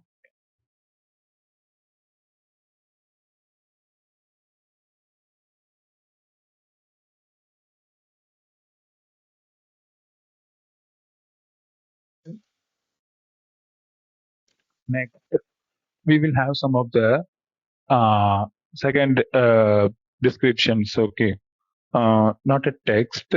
Before to that, there is a paragraph. You can delete this text. Can you delete this? How to delete this? There is a 3 dots in the right side. Yes, click on delete this. We will add it later. Next to H1, H2, you can see the paragraph A. Yes.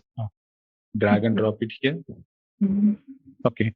Add a paragraph as provide necessary information of your order and submit for approval. Provide necessary information of your order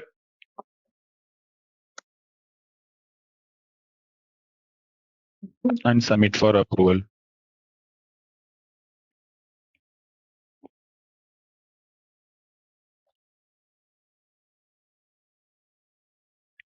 Yeah. Next to that, you can add a text control. Drag and drop the text control.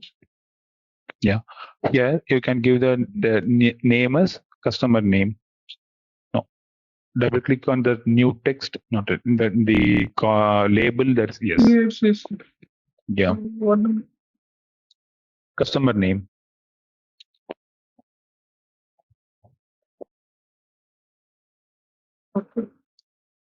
Okay. Add another one text. Order number.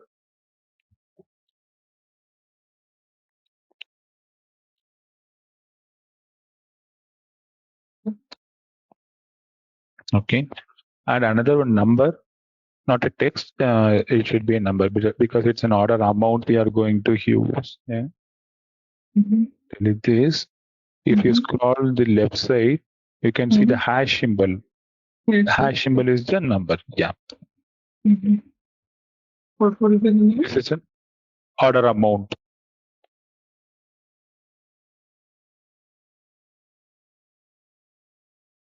Okay. Next, date. You can choose a date. Yes. Date. The next to this. Yeah. Drag and drop it. Order date.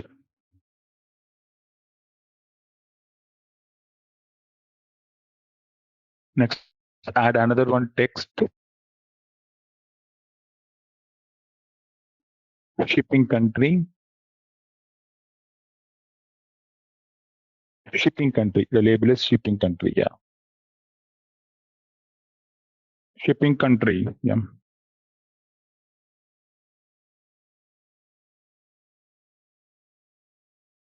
Next, another one date control.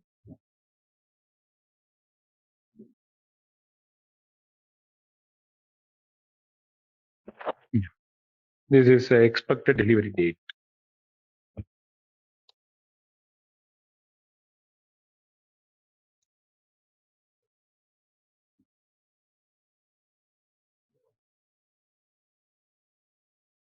Okay.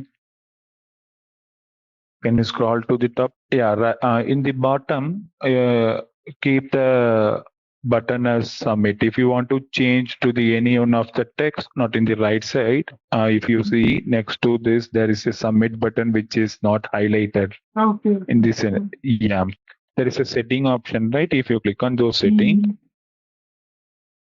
you can customize the button. If you want to, it's a submit. Click on the drop down. Click the drop down, not the submit. Yes. If you want to use the button as next, you can choose as next. Or if you want to add some of the custom text in this button, you can choose the option as custom. You can add text as per your wish. Okay. Yeah. Don't save it. We have to add pre-populated fields. Okay. For the sum of the controls, we no need to do. We no need to enter the data for the approvals also. Okay, so those what are all the data that we are going to enter here, those data will be pre-populated in the approval form. For that, can you scroll to the top? So this button is not enabled for me. No, if the form is once this trigger form is initiated, once you save, then you can Okay, able to after see that. the submit button. Yeah, after that you can see the submit button. Yeah, click on the This customer is name. required. Required, not the required, read only. Required and read only.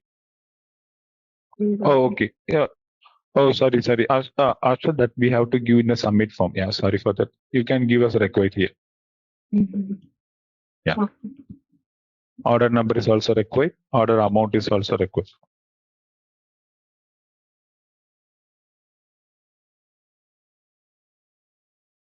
Yeah, the right now you can't see the submit form, but you can see in the request form, the trigger form, the submit will be there. The submit button will be there. Should I go to this? Yes. The next step. Mhm. Right now we have completed the trigger form.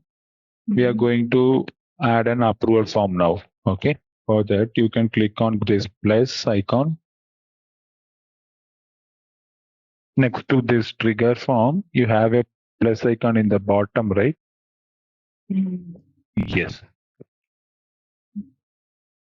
Scroll down here. Form.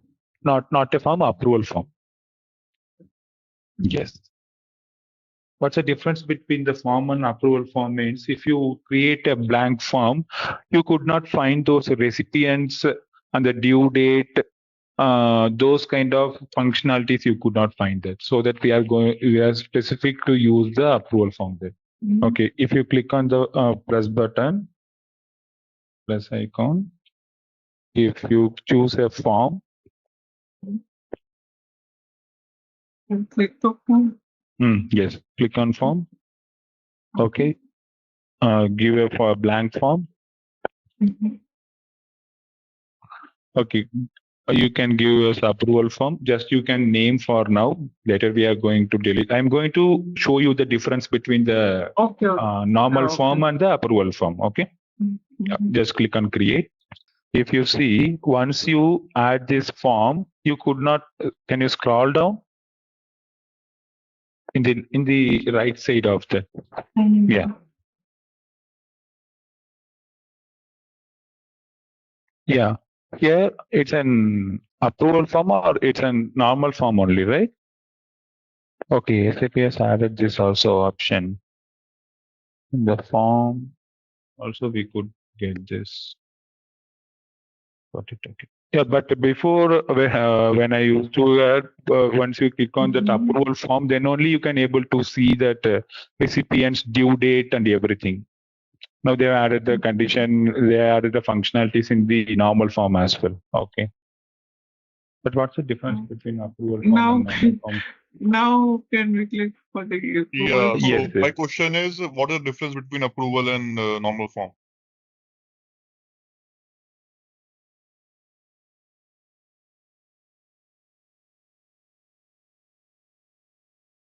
Give a different name, approval form approval one. Or, two?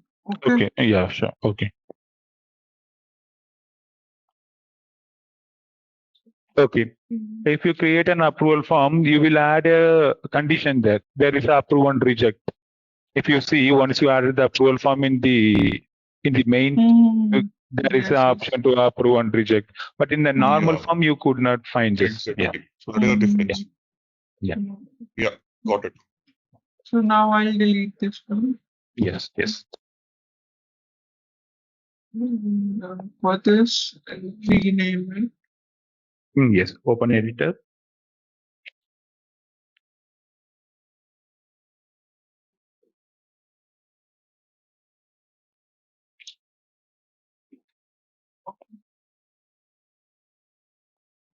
Okay. Here, had one headline next to the headline one. Yes.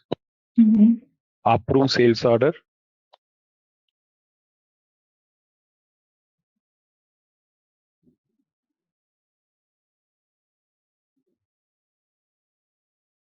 Okay.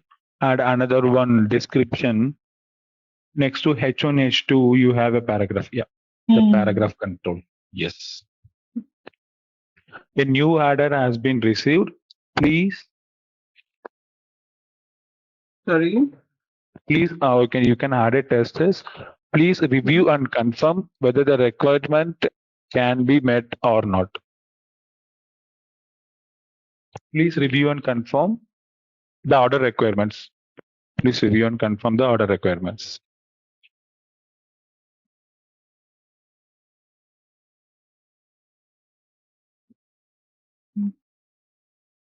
Okay, I've added this and add another one text control as customer name.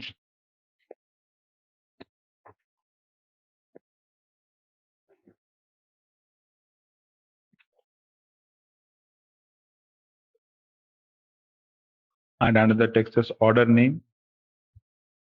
So not the order name, order number, order number.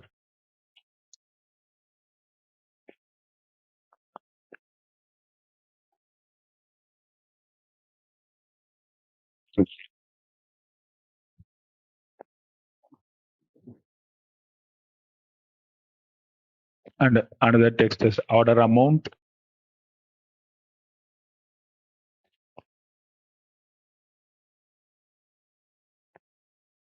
And order delivery date.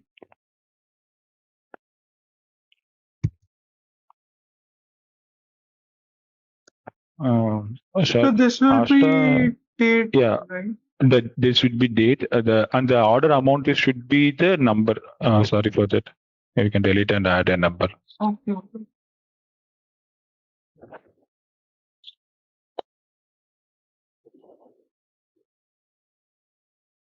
The hash is the number. Okay. Yeah.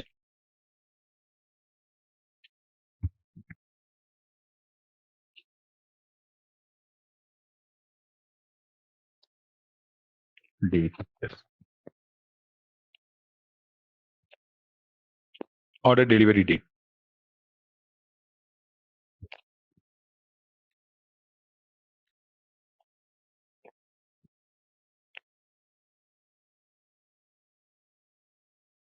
Yeah.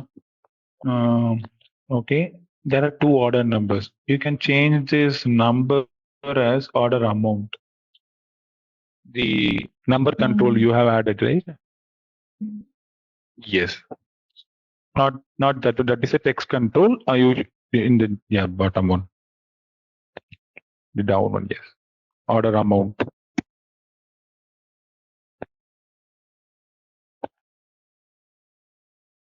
Okay.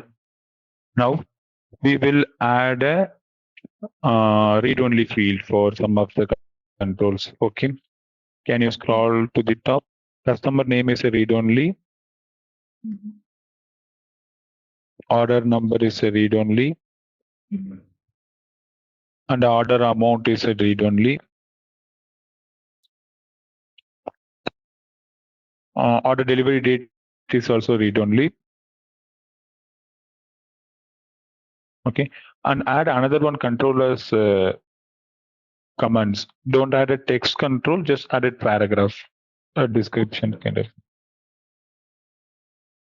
Yes, paragraph.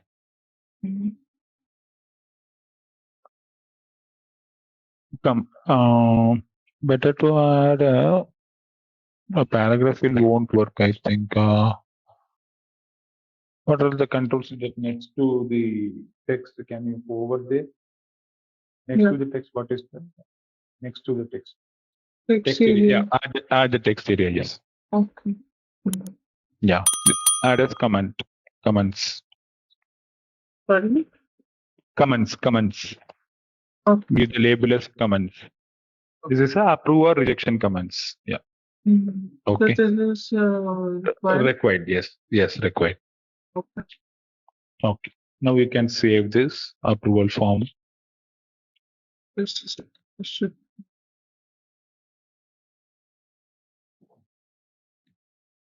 And what about this? Yeah, approve and reject. This is a pre-built because this is an approval form, right? Approve and reject button will be there. Okay. If you want to change the name, if it's fine, you can leave it as it is, or you can change it as accept or custom text, which you want. Now save. Yes. Save this. Hello, others. One question Yes, from Tamil. here. So in the subject part, the approve sales order, can we concatenate the sales order number? Yes, yes. Yes, yes. We are going to populate How this. we can do the mapping? Yeah, we can populate the sales order number. How we can achieve that? Yeah, we will go to see in the next step. Yeah, that's what we are going to add a subject there. Okay. Yeah. Can you go to the order process of yes. Can you zoom out some more? There is a zoom in, zoom out option in the right side if you see. Yeah. And scroll, just click your mouse and scroll to the left.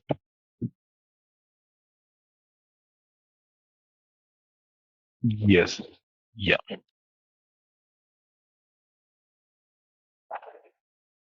Okay. Yeah. Now, in an approval form, you Name could. is not changed even. Okay. Like it's, Okay. Click on those three dots. Open editor. right for login of investment. Okay. If you save this order process, then it will change because. Will it? Should I save it? Yeah. Save it.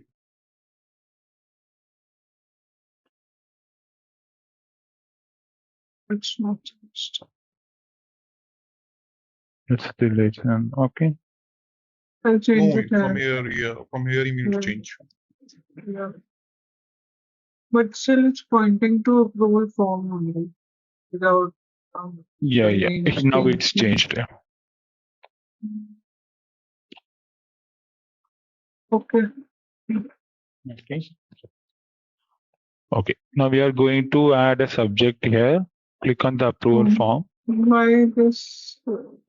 We are not added the recipient subjects and all, right? So you are seeing this error there. Click on the approval form. Okay. Scroll down. Yeah, here you need to add a subject. Yes. But okay, what's the subject we are going to add? Review and approve order number. In a subject, just type a text.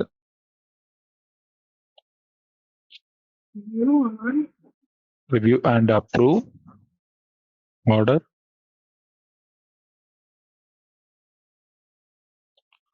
Yeah, Akshay, do you have any doubt here in this step? No, Okay.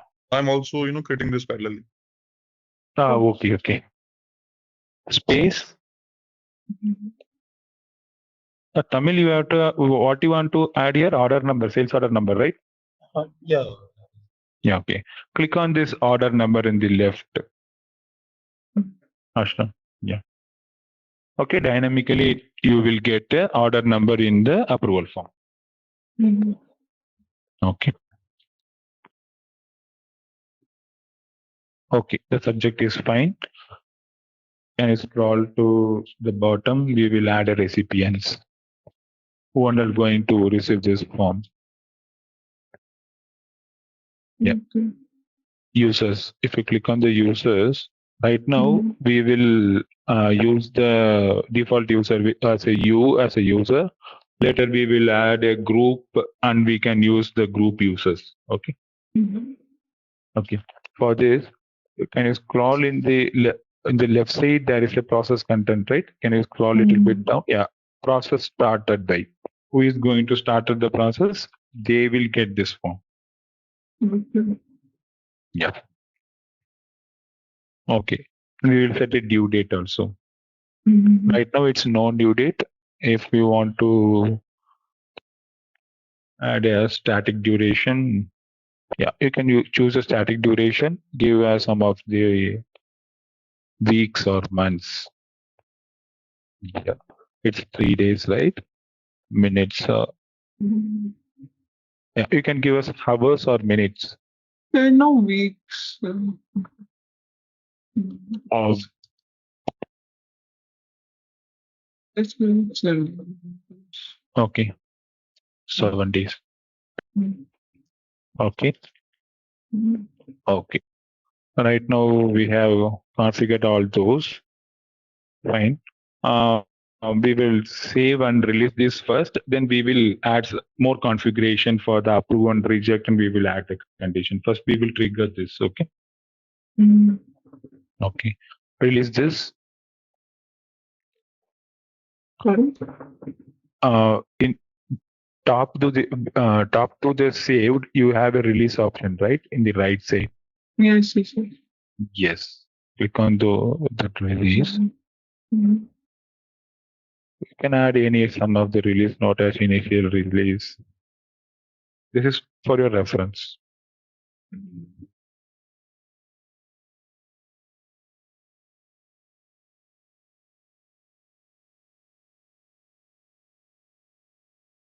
Okay. Release it. Yes.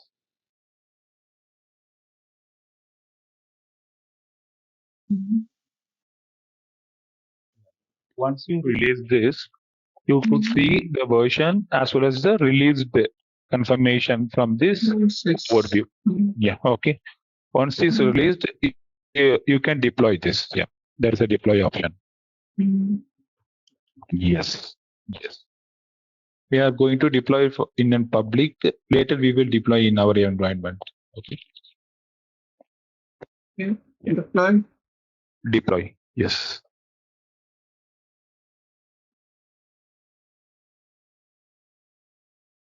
Yeah. Okay. Once you deployed, yeah, Mhm. you could see the this project is deployed as well as it's active to run. Mhm. Okay. How you will run this? You have to get a link from the process and you have to submit it in the browser. For that, scroll down in the artifacts. Yeah, scroll down. There is a order process. The process is there, right? No. Mhm. Yes. Yeah. Click on that.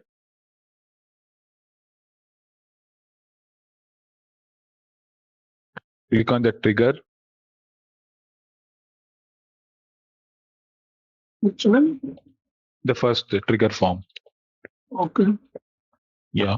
Here you could see the two links, which is a link you can directly hit and run this, or you can add a launchpad configuration. Yeah. Mhm. You no need to copy that launchpad configuration. We will see it later. You can copy that from link. Yes. Copy that link. Mhm. Mhm. Okay. Good. Open a new tab in a browser and execute that link. Others, sorry for the Yes. here the Yeah, launch spot configuration, it means the Fiori launch spot, right? yeah, Fury launchpad. Correct. Yes.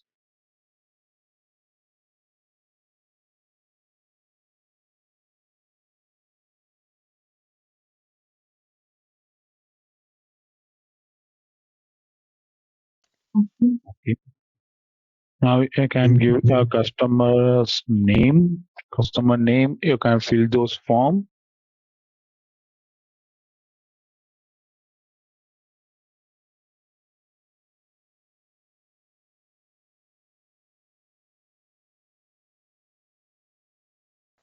So, Adarsh, I have a question here.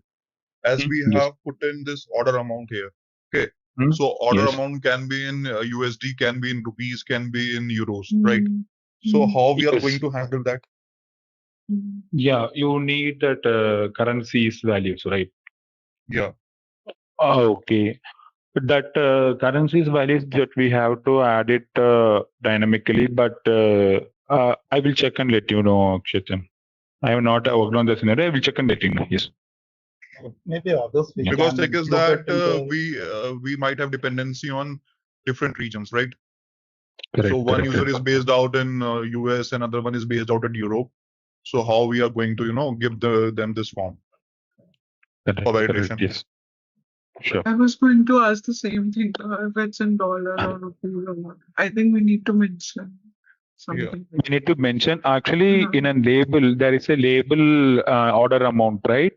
If you want to add some of the description Mhm. or some of the text, you can add it while configuring the form. Where there you can add a dollar with the currency should be in dollar or With the whatever you label can. only.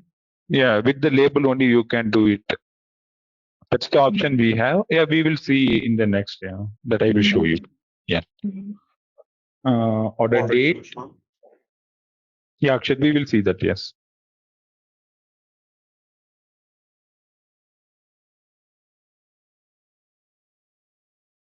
Expected delivery date. Yeah. Asha, keep it as it is. Okay. Now we have to check. Right now we have this submit is in enabled, right? If you see in the footer, Yes, in the yes, footer, yes. yes, it's now in enabled. But we have added some of the required fields. It should be required. If we delete this, we have to check it should be disabled. Yeah, this is a mandatory field. You are getting an value state error. Yeah, date. There is a pre-populated date. Do you have any format in a date? Can you choose? Can you open a date picker? Open a picker? Yeah. You can manually, you can check in that input field. You can. There is an option to change the date as manually.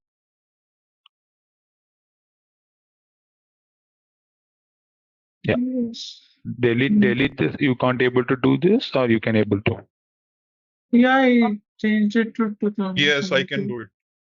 You can do it, but there is a date format right now. It's showing as MMDDYY, right? Right. You can change the format, whether it's allowing to change the format. But I think it will not allow because this is a SAP standard format. SAP standard format, yes, it's correct. Yeah. Whether we are getting an error, that's what I'm checking. No, we're not getting any. Create this.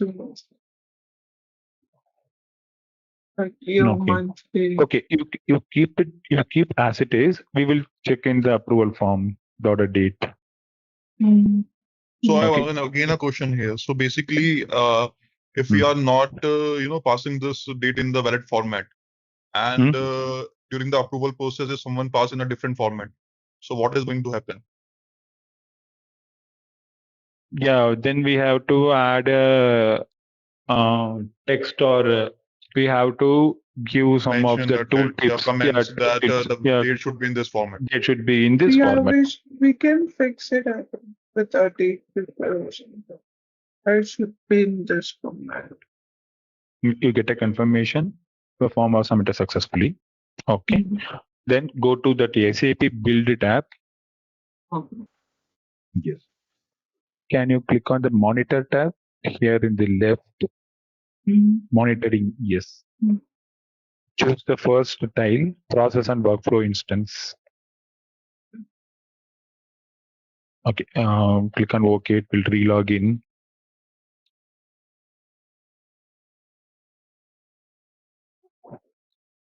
Okay.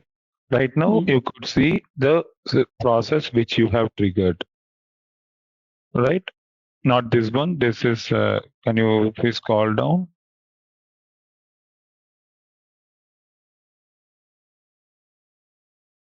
These are the three. First one. This one? Yes.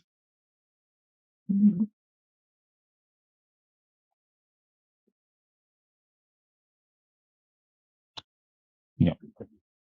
This is the one. This is your name, right? Server plus 2 is you have started this form, correct?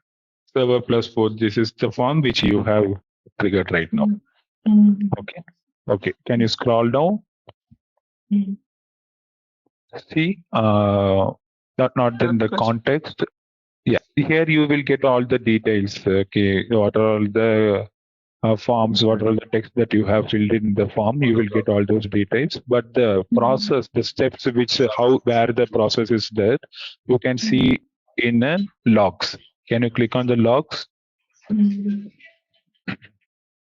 Here, server plus 4 is started this form and it's in the approval, review and approval task. Okay, it's in the manual approval task. If you click on that, expand this, you can see with whom the task is right now. Server plus 4, the recipient is server plus 4 is the task, is the approver. Okay, got it right? So this So- is my idea. Like what else? Yeah. No. Why you are getting the why you are getting the approvals means we have used the option as initiator who is going to start at this form. The same recipient will get the approval also that we have selected in the recipients, right?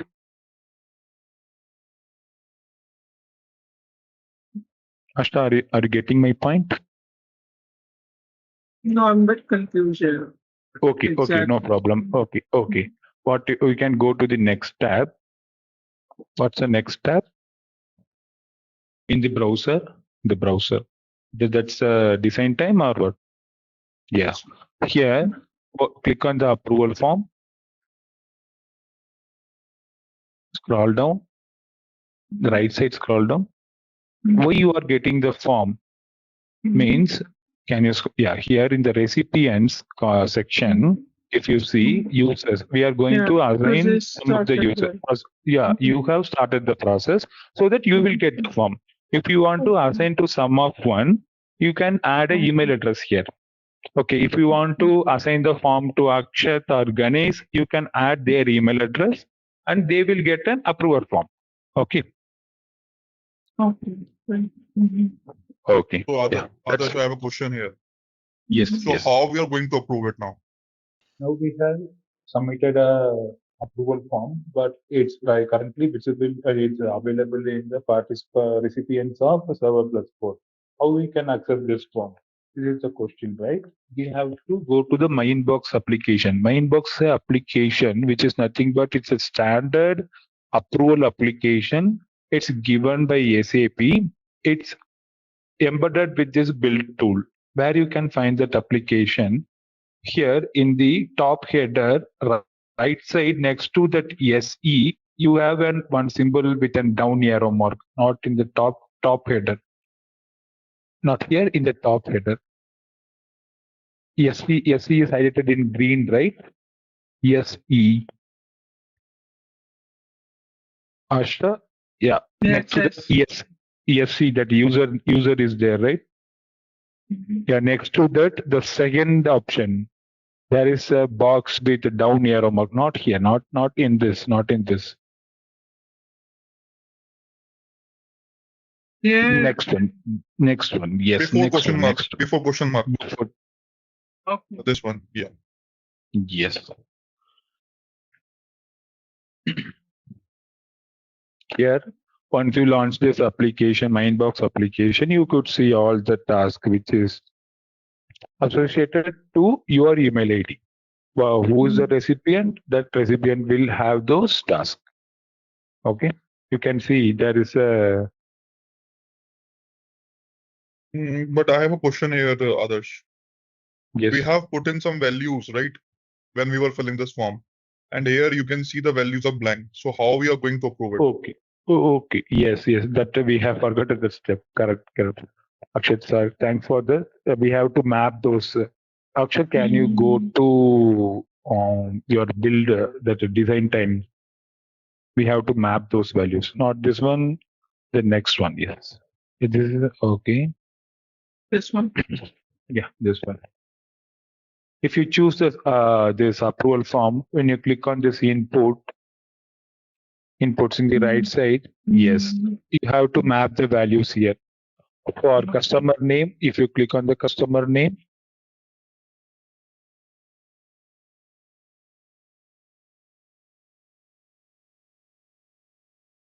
you're in the approval form, right? We recommend that you map a value for each field. So how do we map? Yeah, I think because it was deployed, you are not able to do this. Okay, you have to change it to editable. Yeah, click on this. Not here. The top. Yes. Okay. Yes. Okay. Now click on the approval and go to inputs. Yeah. Now the map customer name. This one. Yeah. If you see the first form it's showing here is order processing form. It's a trigger form. Okay. From that, we are going. If you have created a multiple form, you could find all the forms here. So that you should not confuse. You should map the correct values here. That's it.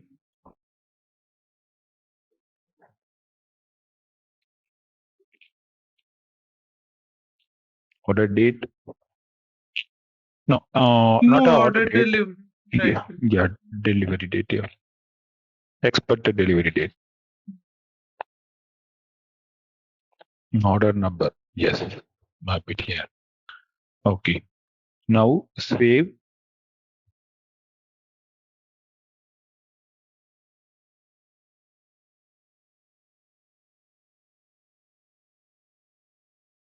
You have to Now we release it. should release it.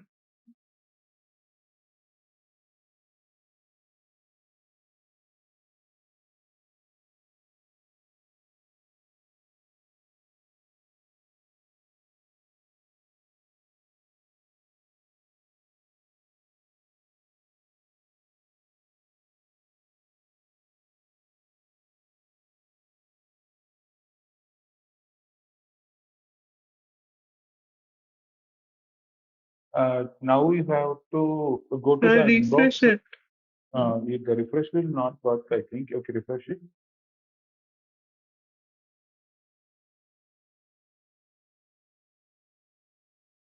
We have to trigger once again.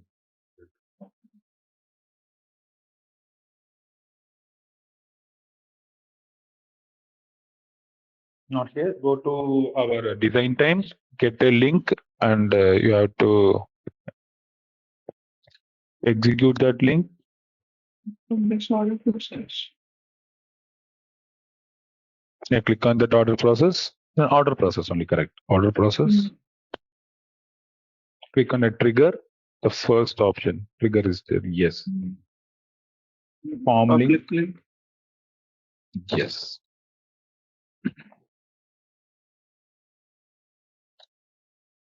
Execute that. Yeah. The link. Enter the values. But it's not picking up the. No. We are Achha, again okay, going we to have to trigger do this. it Yeah, this is not an appropriate. Yes.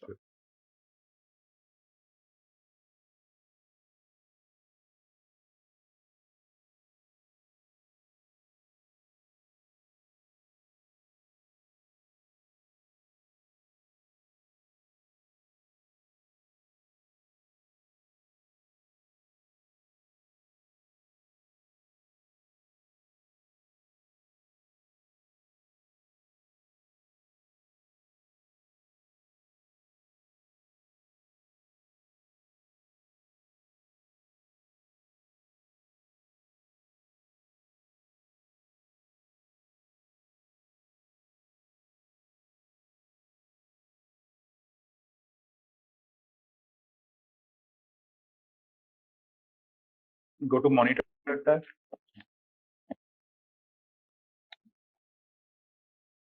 Not here in the SAP build tab in the browser. Go to monitor. You can refresh this. Or yeah, First one. the first option. Yes. How to see which one you have created. Server plus 4 is yours, right? Server plus 4. Yes. Okay, this is server plus 2. This is server is plus mine. 5. Yeah. This one. Server plus 4. Whether this is a new one or the before we have created. You can see the time. Now This is yeah, new this one. is a new one. Yes. Yeah. Okay. Okay. Go to my inbox. No? There, and then next tab you have opened the task, right? The my inbox application. Before question mark. Yeah, launch this.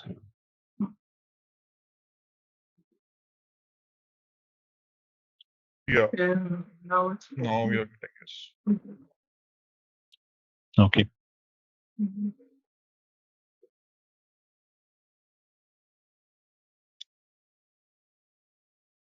Should we check, like, write something in a code and check this also? No, Yes. To do some add some commands and approve it. And Adarsh, below you can Yes. see there is one option claim. So what does that Yeah. mean? Yeah, if you claim, if you are adding as a group approval, in the sense, you can claim the task. You can claim and reserve it yourself. The other users won't get this task. That's the option of claim. It is just like taking the ownership of this. Yes, Like that. correct. Okay. Correct. Yes. Once you click on this claim, you will get an update. You will get an update in that monitor tab that you have reserved this task. Sure. Yeah, approve this. Okay. Now, where do we see that? Yeah. Go to that SAP build tab. Yeah, if you refresh this, the refresh option will be okay. We're going. Okay, this order process. So you can check for completed because the form will be completed. With these two all running, in the filter there is you have filtered for running error. I think if you clear the filters, you will get click on this arrow. Yeah, click on that arrow. Here, or click all the filters. Or you can add completed also here. Just add completed. Okay. Yeah, they're showing completed now. Yes. So plus 5. So plus 4. Yeah, this is the one is completed. Okay.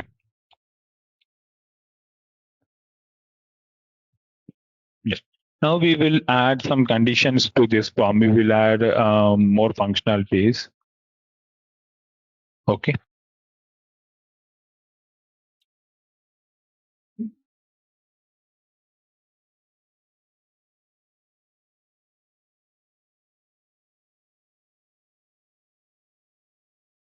Okay. Go to the design time. Ashra, can you go to the design time? Not this one, the third tab. I think it's the third one. This one. Fourth one. Okay, fine. Yeah. Now we are going to add some of the conditions here.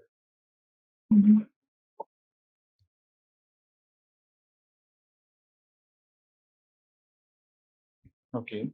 Before to that approval form, there is a place. You need to change to a editable mode. Then only you can edit those things. Not, yes.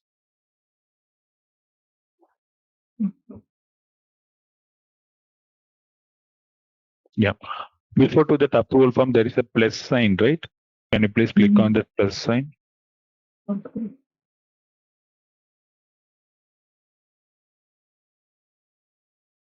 Okay, here controls and events. Choose controls and events. Yeah, choose conditions. Yes. Here, if you add a condition, the routes will be added if under default.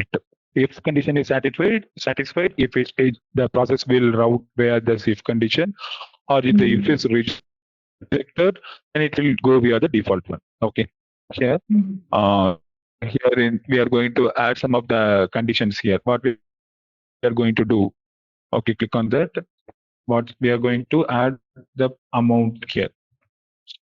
Order amount should be less. Yes, order amount is less than greater.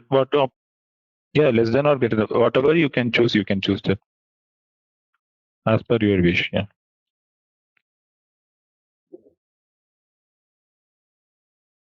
Okay. Order amount should greater than 200, right? Okay. Now you can see the summary also. What are the conditions you added in the here in the summary? If you click on that, expand that, you can see these are. If you add more conditions, you could see the more conditions. Yeah. Here. Okay. Click on apply.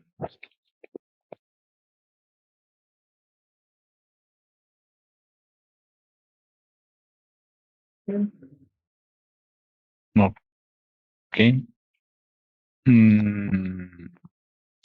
Now click on save.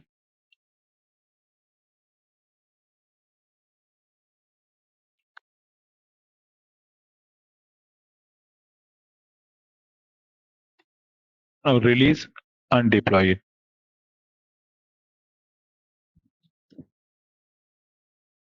The version is updated. Okay. Release this.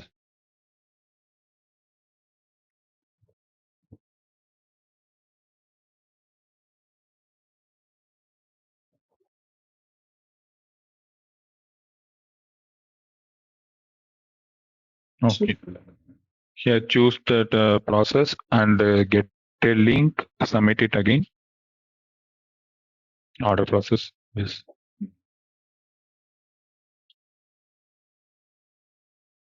Click on the trigger, not yet trigger. The first of yes. Yeah.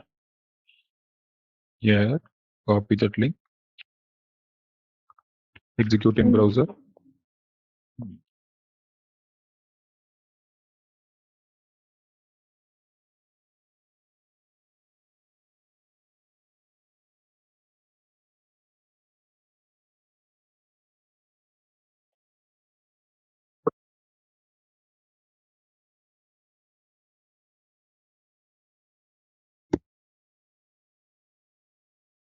I'll give it less than 200. Okay.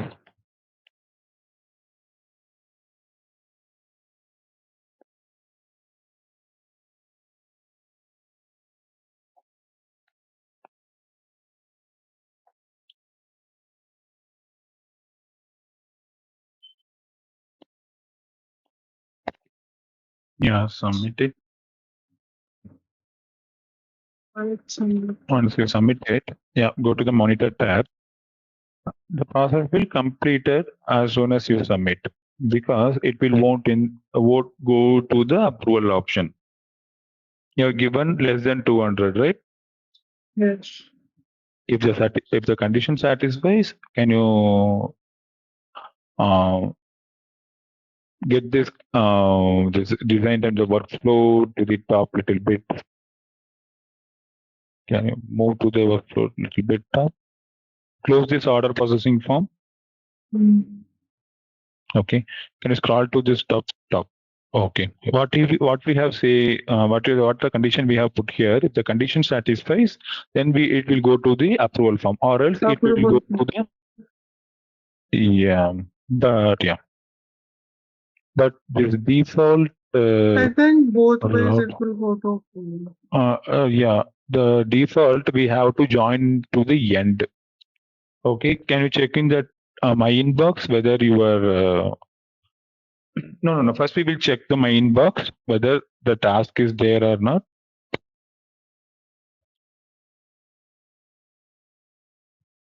You're going to monitor, right? Okay. Refresh this. Yeah, you're in the main inbox only. Refresh this. There is a button you can refresh that there. Okay. Yeah. Right now we have not joined that form to the end, so that you have that approval. Okay. Ideally, it should be joined to the end. Okay, got it right. We will edit that. Go to the design time. We will edit that. Not here. Yes. Click editable.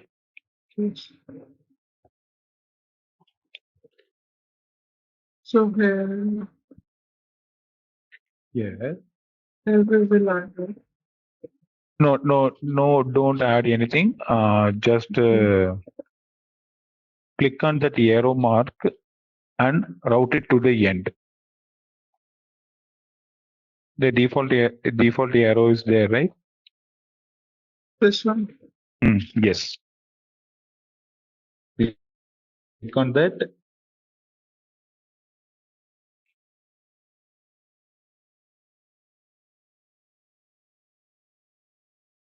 Like, where You should can't I able click? to get that error. No. Okay, scroll down.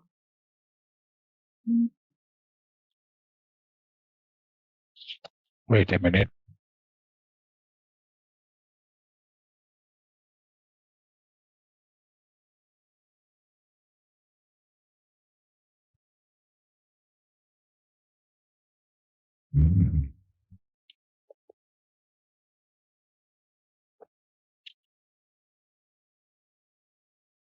Akshat, are you able to do it? So I'm trying to do it. It is not allowing me actually. No. Yeah, actually, what you have to do, there you have already a condition. Okay. Scroll to the top. What you will do here. Can you click on that approval form 3 dots? Not in the approval form. Yes. Remove this. Remove the approval form.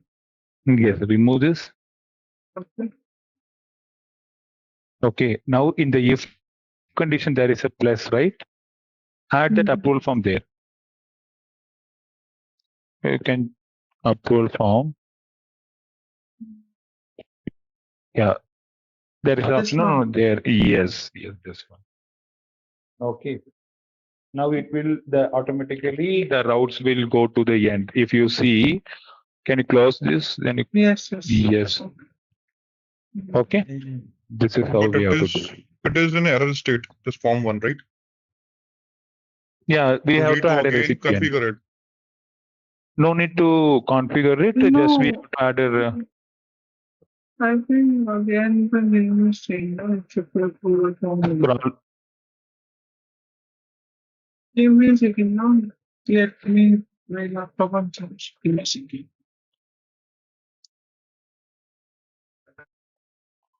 Aksha, sorry, I couldn't hear you. No, actually, Adarsh, what I'm trying to say here is when we add this approval form, okay, do we need to again configure it? Because I'm not getting the older one, which I have used. You are not getting the older one. Yes. Okay. The released version, you are not getting it. Can you share your screen, Akshat, quickly? Sure. We will see that. Yeah. Ideally, you should get So that. same thing is happening here, right? We're getting a new form. So as you can see here, okay, can you see my screen? Yes, I can see your screen. So as per your instruction, I have added this approval one, this form. But when I check, I think this is not the old one because here it is again asking for the inputs and everything. Yeah, inputs and the recipients you have to configure, but the form, if you click on that open editor in the form, that options, what are the controls you have added, that will be available. Not here. Click on the 3 dots and open an editor. Yeah, these controls will be available. All right. Okay, got it. You have to map the inputs and the recipients only. Yeah. Understood. So here what I need to do is I just need to again map the recipients and the inputs. Yes, correct.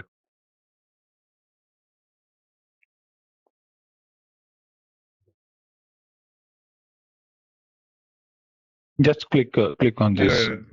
Yeah, you don't need to drag and drop it.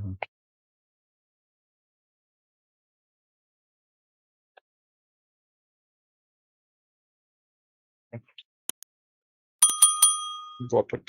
Okay. Go to general. You have not added the recipients, right? Yeah, recipient right there. Yeah.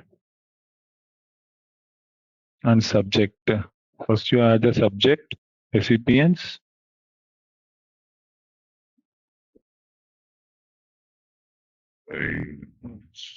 Yes.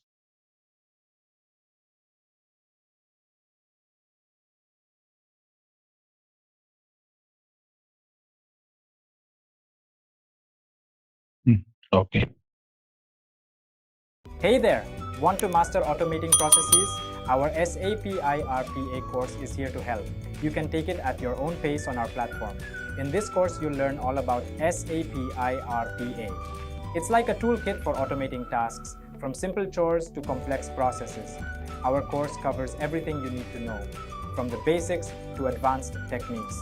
It's made by experts who know what they're talking about. Your teachers are pros who've been doing this for ages. They're here to help you learn and answer any questions you have. And don't just take our word for it. Our students love the course too. People just like you have found our course super helpful. Best part, it won't break the bank. This awesome opportunity to learn is affordable. Ready to become an SAP iRPA Pro? Sign up on our page now. For more info, check out ZaranTech's website.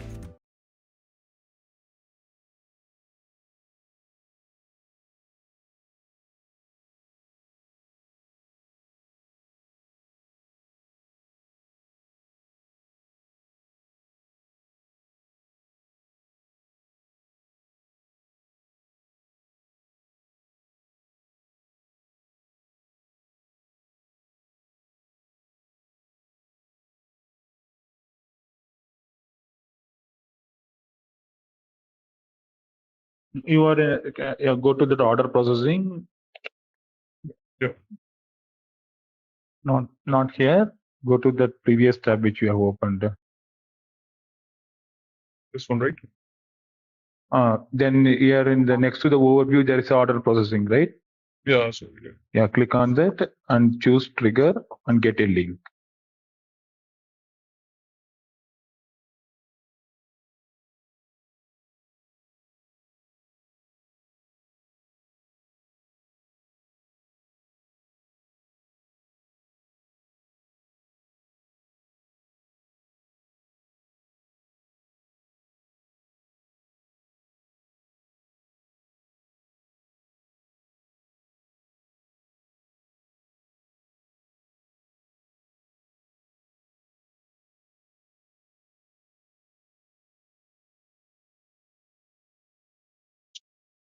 Okay. Can you go? Can you monitor this where the process is? Can you go to monitor? Sure. Yeah. Yeah. What's the condition you have added? Less than Less 10. than No? 10. Yeah. Yeah. Okay.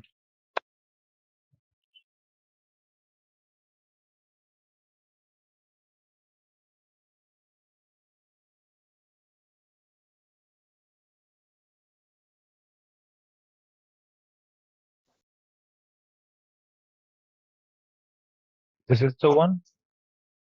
Yeah. Fifth is fine. Just give me.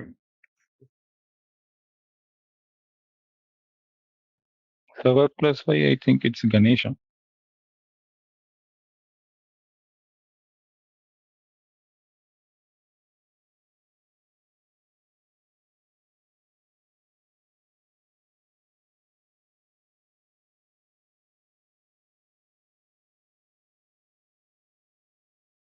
I'm not sure why it is not coming down.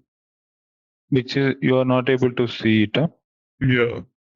What is the order process new? This is the one, right? You are Yes. given. Yes. Yeah, I think this is the one. Can you check where it is?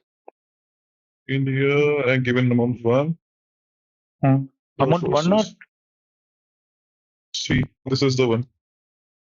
Okay, what the condition? Go to the condition. Sure. Less than 10. Okay, amount is less than 10. Okay, Yes. got it. Okay, but while submitting the form, whether you have given the amount of less than 10?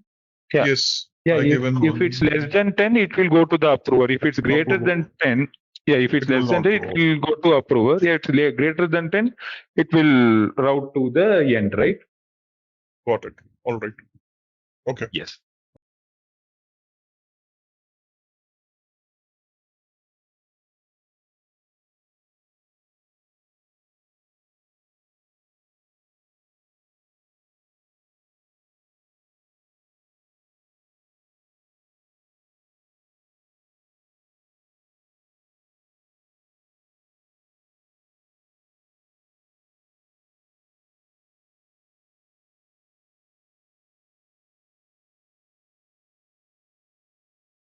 Yeah, we is it okay to share? We will add up more conditions for the approval notification as well as the reject notification. You can do. Yes. Okay. Not in the if condition. Next to the approval form. Yeah. Next to the approval form, there is a approve and reject route, right? Yes. Yeah. In an approve route, add one form. Form. Okay. Yes. The notification right now we are not configured with any mail, so that if once we configured with that SDK, we will use the mail notification. Right now we will use a form for this. Okay. The one which I had created, right? No, not you can New create a one. new form. New one, yes, that should be fine. Yes.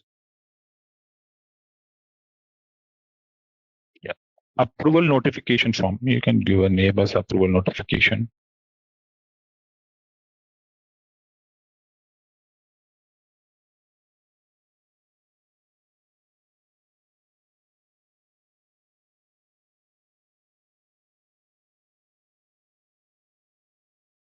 Okay. Open an form editor. Okay. Add a heading.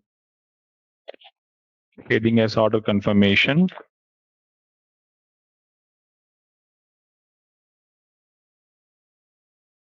Okay. And add a paragraph.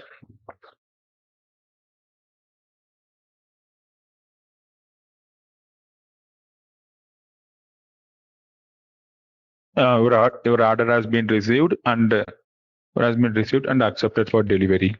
Order has been received and accepted for delivery.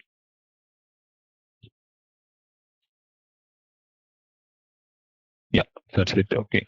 Message. You can add next to the text. That's a text area, right? Yes. Next to the text. This one. That one. Yes. Message from the supplier. If the supplier going to give any message, we will do it here. Message from supplier.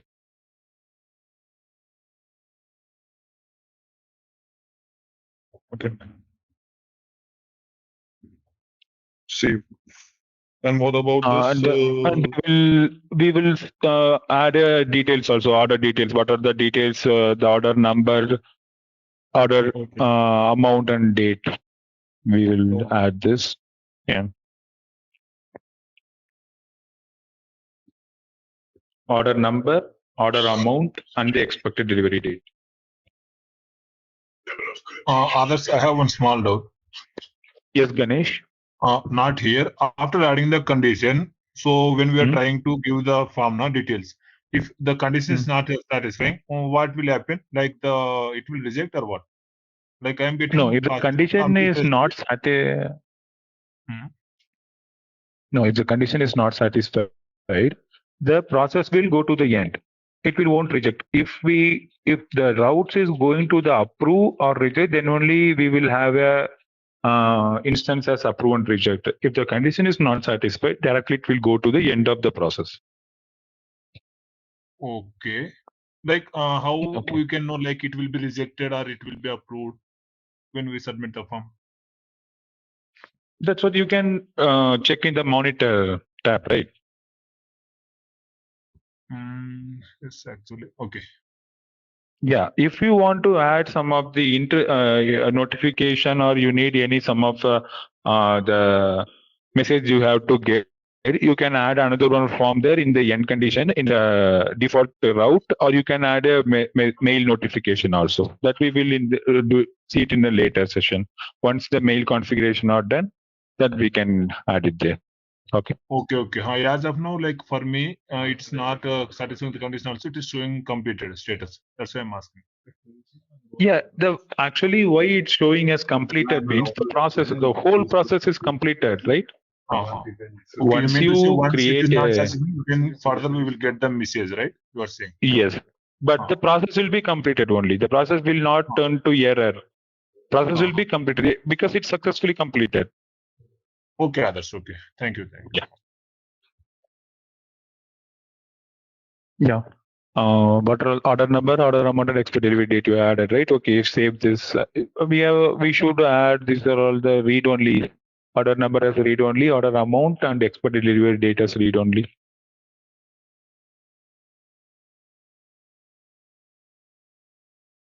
Okay, save this.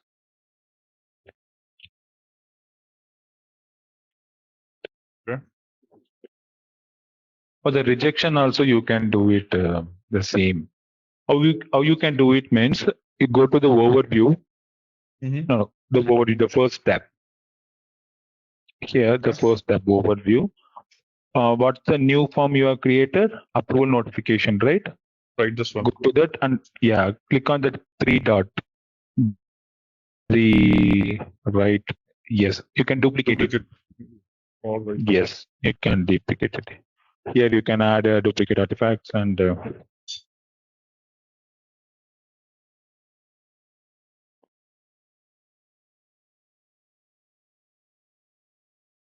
Okay. here the order rejection.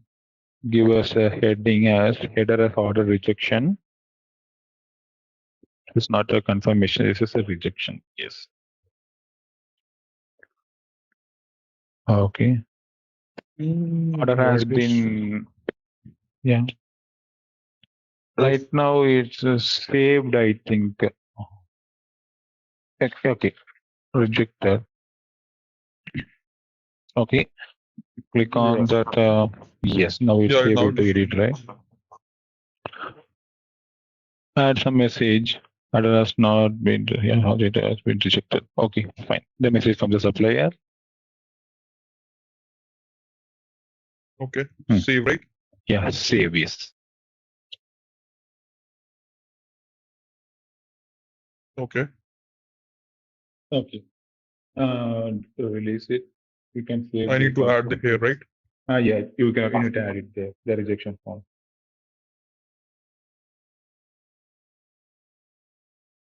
Okay. Now here I need Recipients, your name, the subject and recipients.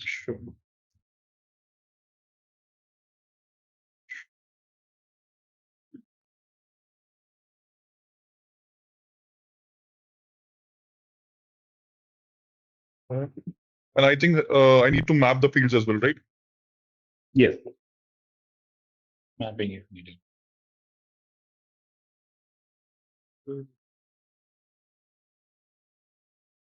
From where we are going to map it? From the approval only you are going to map it, right? Yes. Here. Okay, from the first form, order P form you have to map it, I think. Yeah. Here. Okay. Yes, from here you have to map it there. Go to order processing. No. Go to the order processing new. Click on that rejection. Okay. 3 dots, right? Click on the not a 3 dots. Just to click on the rejection. Yeah, click on that. Yeah. Go to inputs. Here, select it. Here you see the second option. Order P form is the trigger one. Yes. Understood. You can map it from here. Yes. It would be blank. Message from supplier. Order amount would be this. And then order number would be my door. Okay. Yeah. And save. Can you check whether you have mapped for the approval form as well? Can you check Yeah, that I need to once. do that as well. Yes.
Hey there! Want to master automating processes? Our SAP iRPA course is here to help. You can take it at your own pace on our platform. In this course, you'll learn all about SAP iRPA. It's like a toolkit for automating tasks, from simple chores to complex processes. Our course covers everything you need to know, from the basics to advanced techniques. It's made by experts who know what they're talking about. Your teachers are pros who've been doing this for ages. They're here to help you learn and answer any questions you have. And don't just take our word for it. Our students love the course too. People just like you have found our course super helpful. Best part, it won't break the bank. This awesome opportunity to learn is affordable. Ready to become an SAP iRPA Pro? Sign up on our page now. For more info, check out ZaranTech's website. No, Ashta, because why you should not choose the approval form means if you choose the approval form, then you will get a route again for approve and reject. Exactly. Yeah. You got it, right? When you choose a normal form, then you will get a notification kind of a form. That's simple. Yes, yes. That's the difference.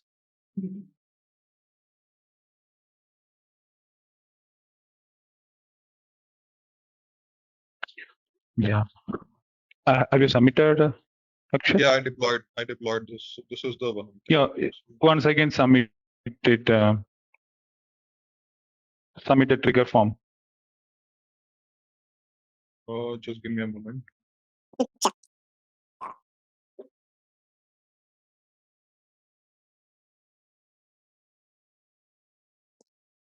Where you can get is go to SAP Build, not in my inbox. Go to SAP Build, the second tab. Second tab. Okay. Yeah.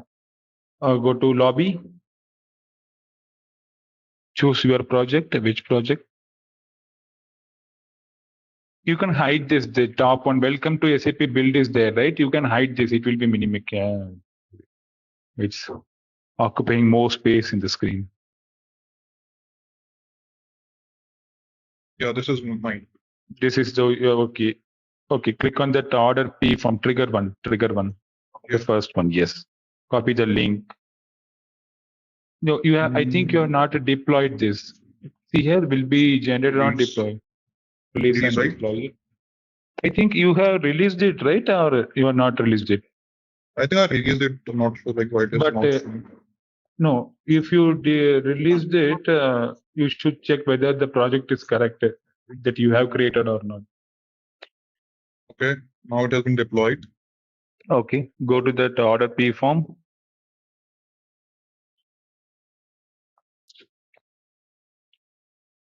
So I think that's why, because he has not deployed it, so that's why it was not visible in the input fields where it was giving in.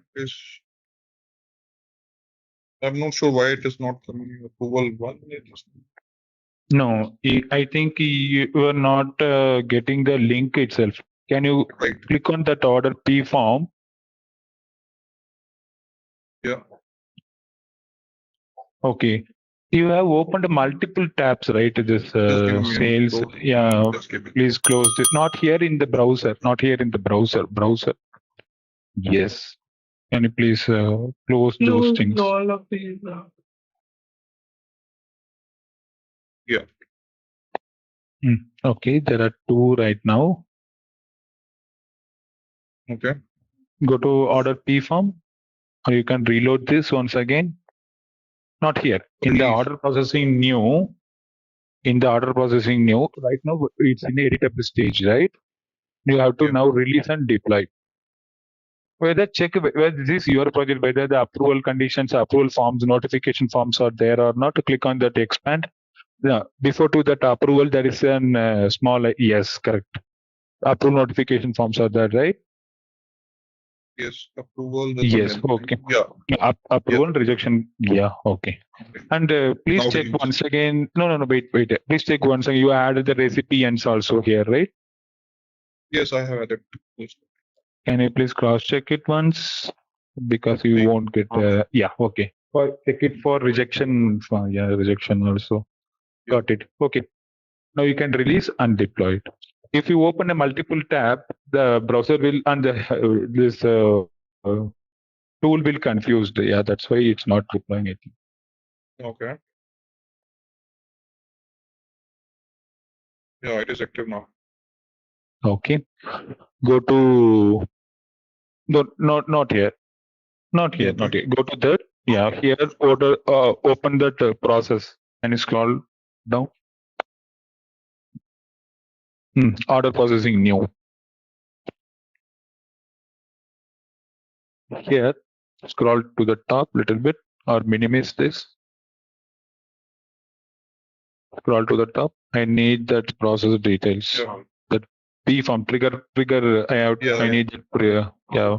This one now the link. Yes. Yes. Yeah. Okay. Add the details and submit it. You will get an approval.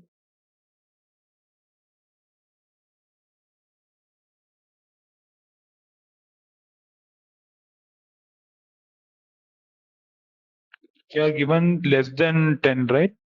Then only it will go to an approval. Yeah. Condition is less than 10. Okay. Yes, submit it. Okay, go to my inbox. Or you can first check the monitor where the process is right now.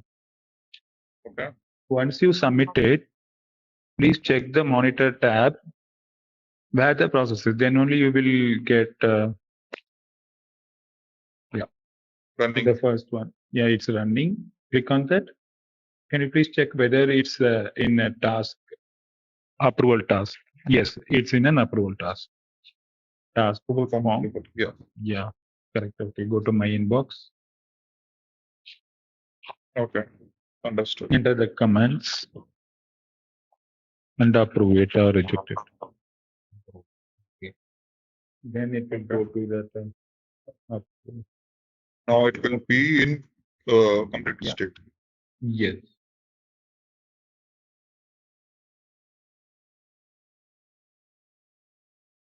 Not in the completed state. It will go to the approval form. Then you have to submit that approval form. Then only it will go to in completed state. Right now the process is running only. Again, because we have added a approval notification form, right? Once again. Okay, so this is a notification. Okay. This is not a notification. Can you refresh it?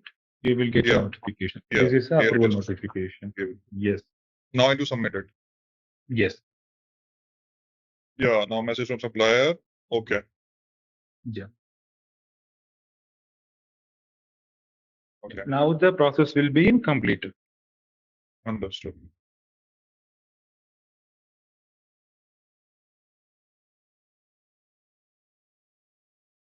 Yeah. Now it's completed. Yeah. Okay. Understood.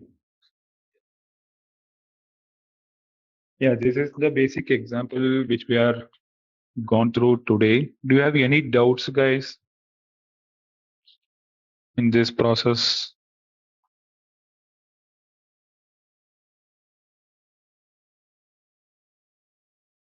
Akshat, can we see that scenario if it's more than like 10 or so? Sorry. The reject scenario. Less than values, it will come for approval, and greater than it will be rejected, right? Yeah, that's what I'm saying. Just give some value greater than 10. Okay.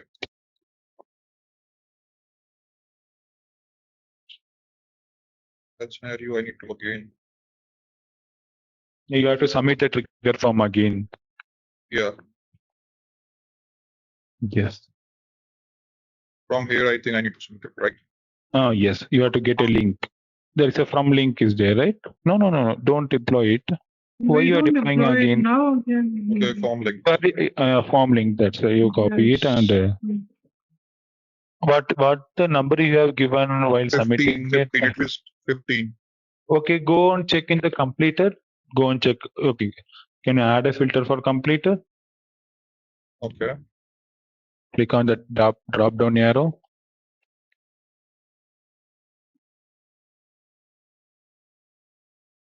Yeah. I think it's completed, right?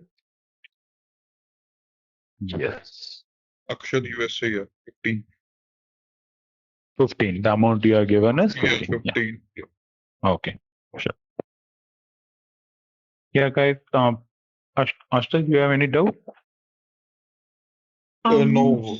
So in that Okay. case, what should happen? It should reject or something, right? After No, approval we or we rejection. have not actually why it's not in the rejection. Actually, the process wise, the whole process it's completed.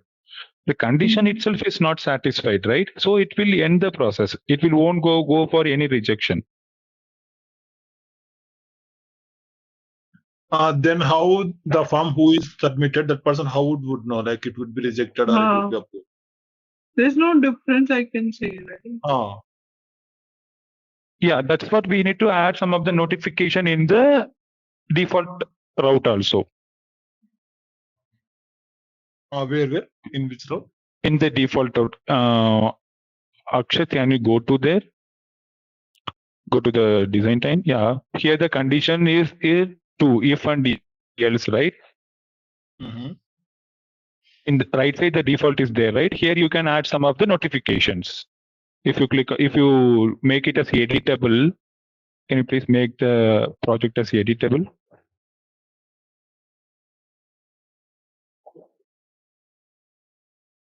Yeah. Can you click? Yeah. Yes. Click on this plus. You can add some of the notifications. You can add a form or you can add another one condition. Do check this. Can you scroll down? You can trigger an email. For the trigger to trigger, ideally, how we will be doing in this real-time scenario, we will trigger an email. For the trigger email, we need a dedicated SMTP server to trigger an email, or we need an Outlook SDK for that, so that we are not able to do that. Once those setups are done, we will trigger an email. The recipients will get an email. So they will get an option for approve or reject in that email? No. Why they should get an option for Okay, approve so and reject? They will this just is get basically the for the notification. notification. All right, got it. Yeah. Yes. So Yeah. others can't we add any like message for now? Like this has been rejected or something. Right now, the message is not. You can able to add a form. I think only the form you can make it there. Another one form. With a paragraph or text like this has been The rejected. condition is the condition is not met. Like that, you can add a form and you can check it the main box. All right, let's test your knowledge. Here's a question for you. Which of the following is not a typical use case for SAP iRPA? Option A, data entry and validation. Option B, report generation and distribution. Option C, physical product manufacturing. Option D, invoice processing. Take a moment to think, and when you're ready, choose the correct option. Remember, each choice holds a key to unlocking the answer. Good luck. Type the correct answer in the comment section. Hey there! Want to master automating processes? Our SAP iRPA course is here to help. You can take it at your own pace on our platform. In this course, you'll learn all about SAP iRPA. It's like a toolkit for automating tasks, from simple chores to complex processes. Our course covers everything you need to know, from the basics to advanced techniques. It's made by experts who know what they're talking about. Your teachers are pros who've been doing this for ages. They're here to help you learn and answer any questions you have. And don't just take our word for it. Our students love the course too. People just like you have found our course super helpful. Best part, it won't break the bank. This awesome opportunity to learn is affordable. Ready to become an SAP iRPA Pro? Sign up on our page now. For more info, check out ZaranTech's website.